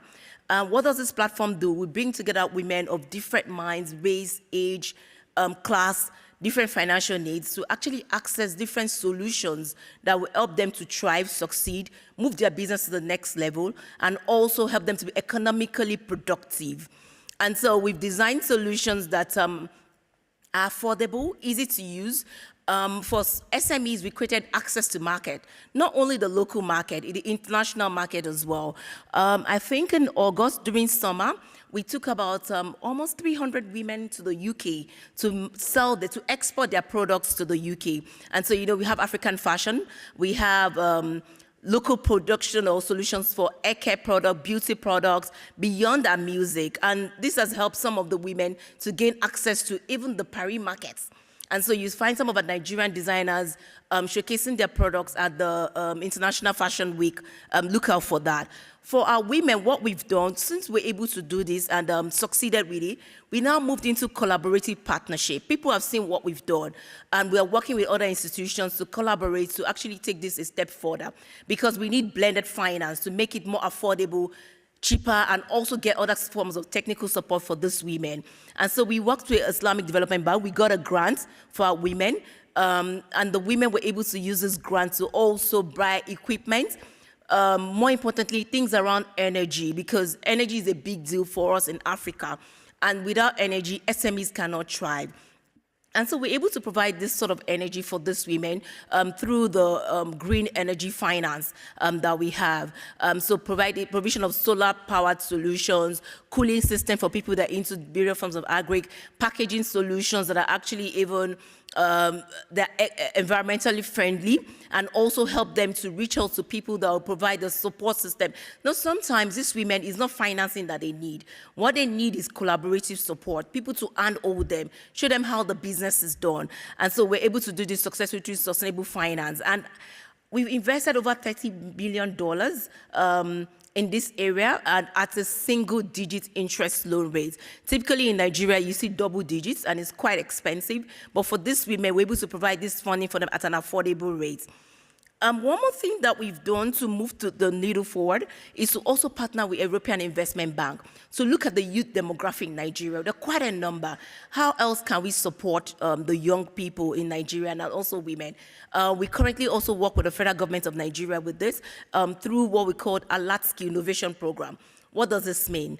These young people that are out there, this teeming population, how can we use digital skills to teach them other skills that could help them to survive on their own, be productive, and also improve the economic base of Nigeria? And so we worked with partners like Microsoft, the federal government, worked with Google, work with local support tech, with education and people in education, academia, Lagos Business School, to provide this sort of learning solutions, platforms that will enable those young people to move the needle forward. The last bit that I'm going to talk about, and I know that you're looking at me because of time, is the Green Finance Facility. This we developed in partnership with Frankfurt Business School, and we have some local partners. That these are SME. How do we provide energy support for them? Energy in terms of how do they transit from the current energy energy solution that they have? And so if you go to many manufacturing organizations, they currently use diesel, that's fossil fuel, to power their businesses. But what we've done is to help them to transit, to use gas, and also solar. For you to do this, that means we're actually reducing our negative emission on the environment, and at the same time empowering our customers to be able to transit, move from one dirty form of energy to the cleaner form, and also expand their lifespan, because when you inhale all of this dirty fuel, it actually has a harm on your lifestyle. So be able to move, and the financing has helped tremendously. What we've also done with Sarah by Wema, as in under that platform, for every woman that has an account, we've embedded a health solution into it, because we realized over time, based on study, because whatever solution that we come on board, we use human-centered approach so that we know what they truly need and how they truly need it. We realized that with one health issue, the entire revenue and profits of a business could be wiped off. And so we developed a health solution package as part of the solution for any woman that has an account with us at Wema, under the Sarah by Wema platform. And it's as cheap as $2, let me say $1 now, because of the exchange rate volatility, $1 per month. And so you can see the women would have access to good health care, their children are well taken care of, and they also have the support from the banking system. And so what we're doing is to ensure that everybody is successful, we all thrive, inclusion is big, and there's a larger economic prosperity for the entire nation. And we believe that with such collaboration and designing products and solutions with the customers in mind, that we can actually move the needle forward and truly be inclusive, and also forge a way forward for a better environment. I think I'll move on to Joanna now. Thank you. Thank you so much, Abimbola. I think it's great again to see this connection between the sustainability, all the sustainability parts, and so the environmental issues, and also how you've been able to put out products that really target and really look at women and other groups. So it's very, very interesting always to hear the examples from Women Bank. So we are getting at the end of our cycle, and at the end of our cycle, what we normally would do is then monitoring. So look, what did we do? How is it working? What is the results? What can we improve? And to speak a bit about that, I invite our last speaker, Amanda. Amanda is the human rights lead at ING. ING is a founding member of the Principles for Responsible Banking and a member of the Net Zero Banking Alliance. And Amanda has been working with us in our work on just transition and is also part of our community of practice of human rights. Thank you, Amanda. Thanks, Joanna, and also thank you for having me here. It's great to be part of this panel or Q&A.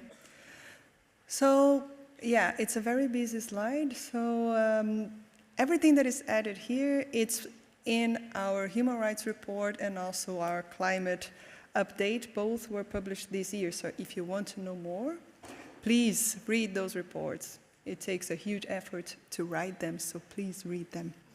So before diving into monitoring, I want to give you some context on existing processes of client engagement on social but also on environmental risks. At ING, the Environmental Social Risk Framework sets the risk appetite ING is willing to take on clients and transactions. This framework was built on international standards such as the United Nations Guiding Principles on Business and Human Rights and the OECD Guidelines for Responsible Business Conduct.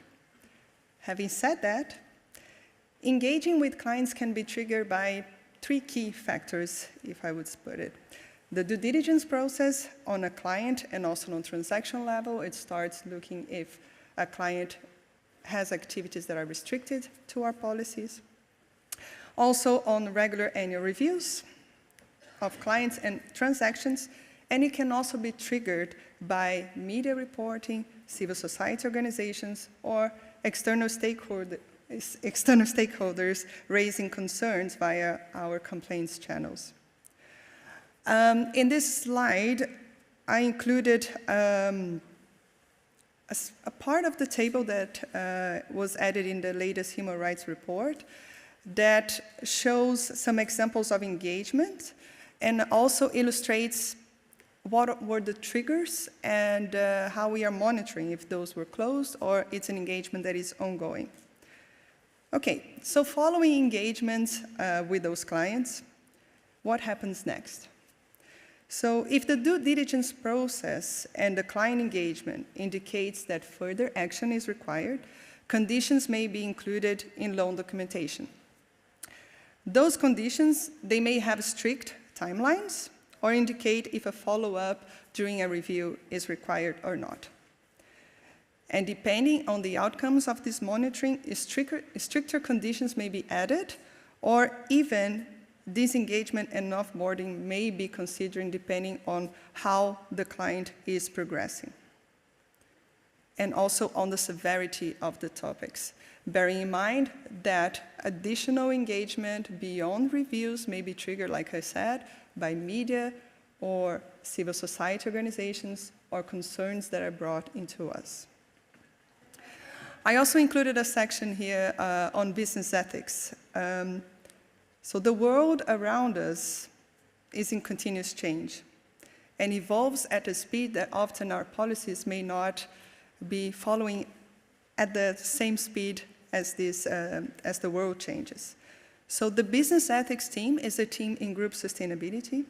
They do a further analysis into the latest insights in academia and what society is saying to understand what is the human rights impact or environmental impacts from a specific client or transaction.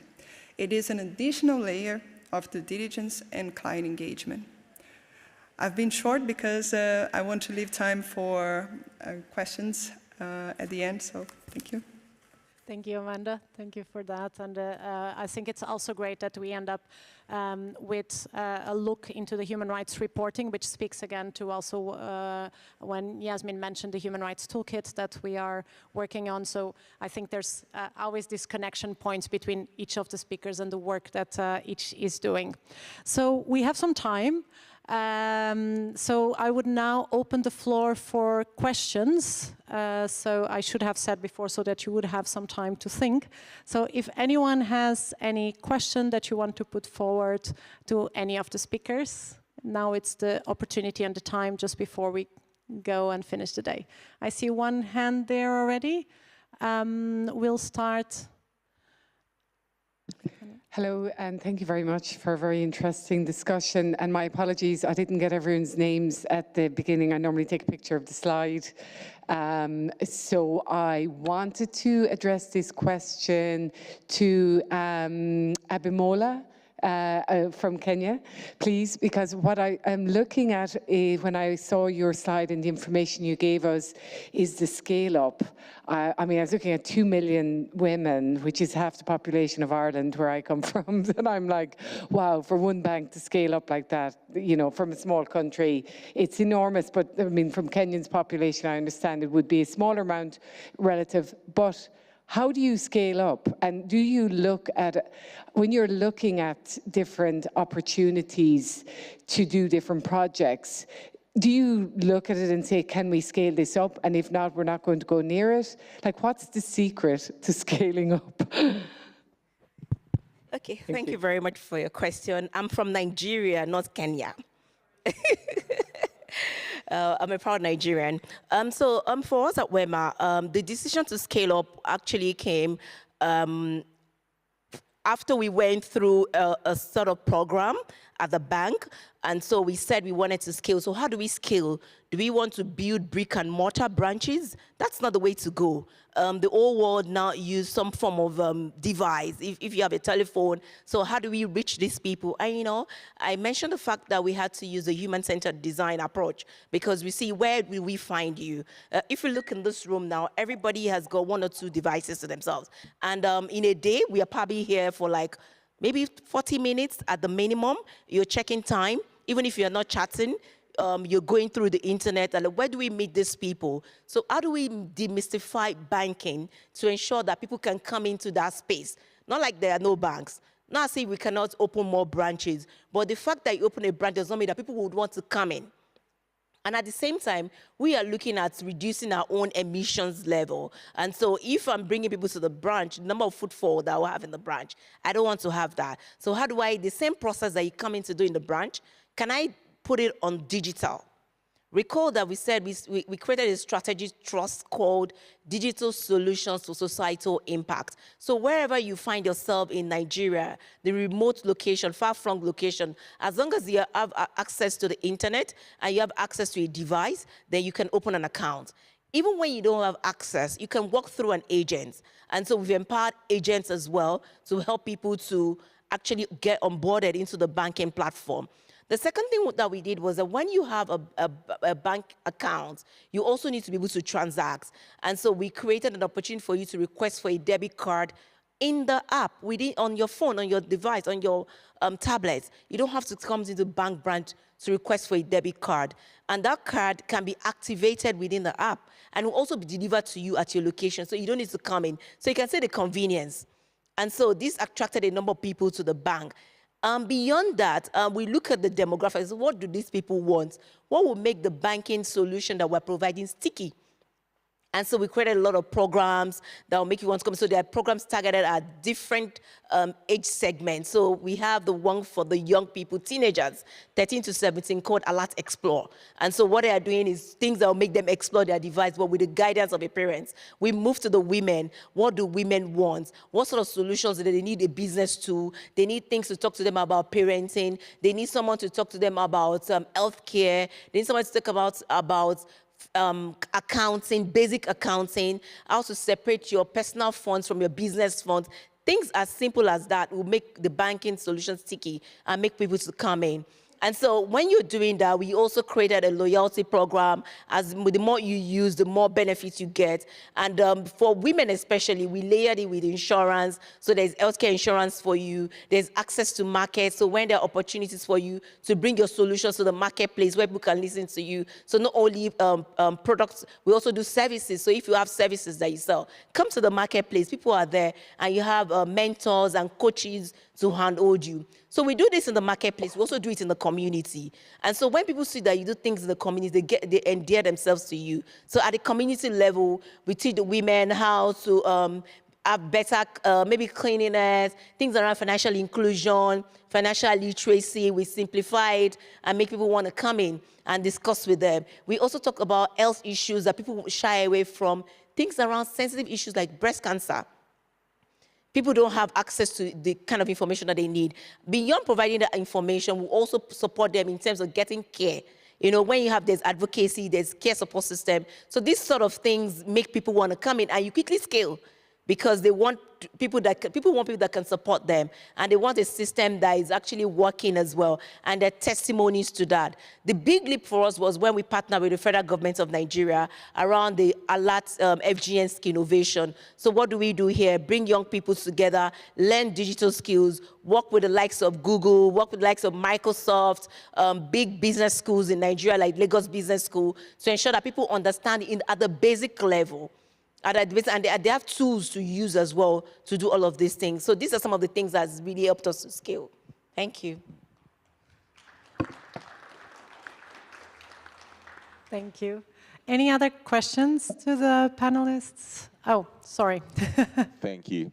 And thank you very much for sharing your experience. I'm Franco Pisa. I'm from Bancolombia. signatory at the same time for the inclusion, for the inclusion and wealth commitment. My question is for Jonathan. If you could offer to us more color about your strategies working together with indigenous communities, risks and opportunities on that land. Thank you. So you can hear. So sorry, let me know if I'm not repeating it. We couldn't hear it very clearly. Sorry. So I think it was on the indigenous people's projects that you are working on. What are the challenges and the opportunities that you saw on this work? Great. Yeah. Thank you very much for the question. Sorry, I was having trouble hearing with the echo. I would say that the challenges that we saw were many, actually. I mean, you know, what you are effectively needing to do is break down intergenerational trauma to be able to have a conversation about financial literacy. And so, you know, we actually have an elder and a facilitator. And the first thing that happens when folks walk into that room is they're asked to tell the story about the first time that they saved money. And there's actually often a lot of fear and shame and a variety of other emotions that are packed into that. And so, you know, before you can even get into a conversation, you know, you need to be able to create that sense of safety and camaraderie in that room to be able to move through it.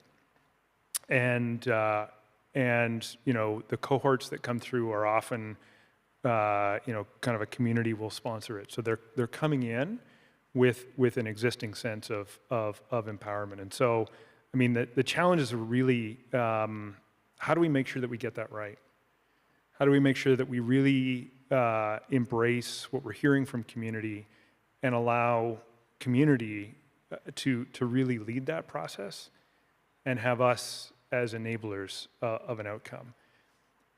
My goodness, in terms of the opportunities, they really are huge. The first cohort, I had the privilege of joining them on their last day, and it was remarkable. I mean, like, listen, I remember when I first got my first mortgage. I had no idea what I was doing. I figured that I was, you know, kind of completely out of place, and asking questions like, you know, what's a variable rate felt really embarrassing. And I am navigate the world as a man of privilege. And for the folks in this cohort to feel a sense of empowerment over their own finances, over you know, their ability to turn good ideas into businesses, into saving for something they want, is to me just truly transformational. Thank you, Jonathan. We have time for a quick last question if someone else wants to make.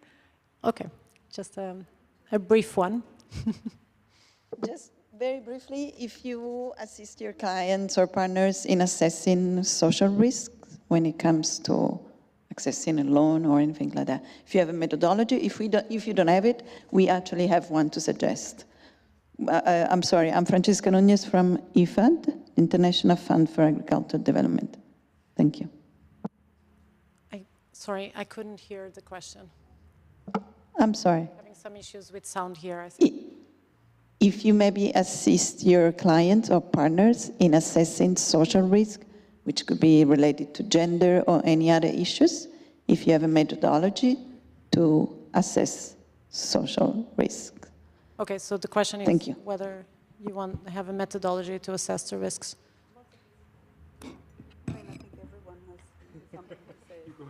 And go maybe I mean, I think from 20 seconds. Yeah, I think from our side, with the Women's Empowerment Principles, we have assessment tools where we really guide through the companies on what do they need to have in place to optimize opportunities and eliminate the risks. So indirectly, yes, so we have this web gap analysis tool, but we also find it extremely important for companies to know where they are on the journey in the supply chain. Even banks are doing procurement and purchase things. And so we have a dedicated tool specifically on gender-responsive procurement. We're also looking into risk and opportunities when it comes to recruitment. So we have a specific tool there. So yes, that's a short answer. Thank you. Amanda, if you want to... Yes, at ING, like I mentioned in my presentation, environmental social risk policy has a human rights policy, which is overarching, and then that policy is applied on tooling inside the bank, and that's applied to client level and also on transaction level with the sector-specific questions. And then the client is rated on different risk levels, which will determine the level of monitoring that is required as well. So it is a tool that has been in place for a few years, and now we're looking at the following steps of automatizing things and getting a faster decision-making process in addition to existing processes as well. Thank you, Amanda. I think we are, our time is up, and as the last session, I think you all want to continue from here. Thank you so much. Thank you so much to the panelists. I think one of the messages is clearly that banks have a huge impact and a huge role in transforming our economies, in having economies that are more sustainable, more inclusive, and through this client engagement is one, of course, of the ways to do so, and let's continue walking that journey together. Thank you so much all for staying until this time. Thank you so much to the panel for your presentations. Thank you. Thank you, Joanna and panel, and wonderful to see the PRB's new client engagement guidance already in use. So, ladies and gentlemen, that wraps up the formal business. A huge thank you to all of our speakers, our attendees, of course, the UNEP organising team, who I know you will agree have done an absolutely fantastic job over the last 2 days. Probably my most exciting announcement of the day, the Frontiers Research closing cocktail reception now begins downstairs. It's on the ground floor, just behind the registration desks. And we're really excited to gather with you, to exchange, to connect, and beyond that, looking forward to leaning in together. So thanks so much. Bye.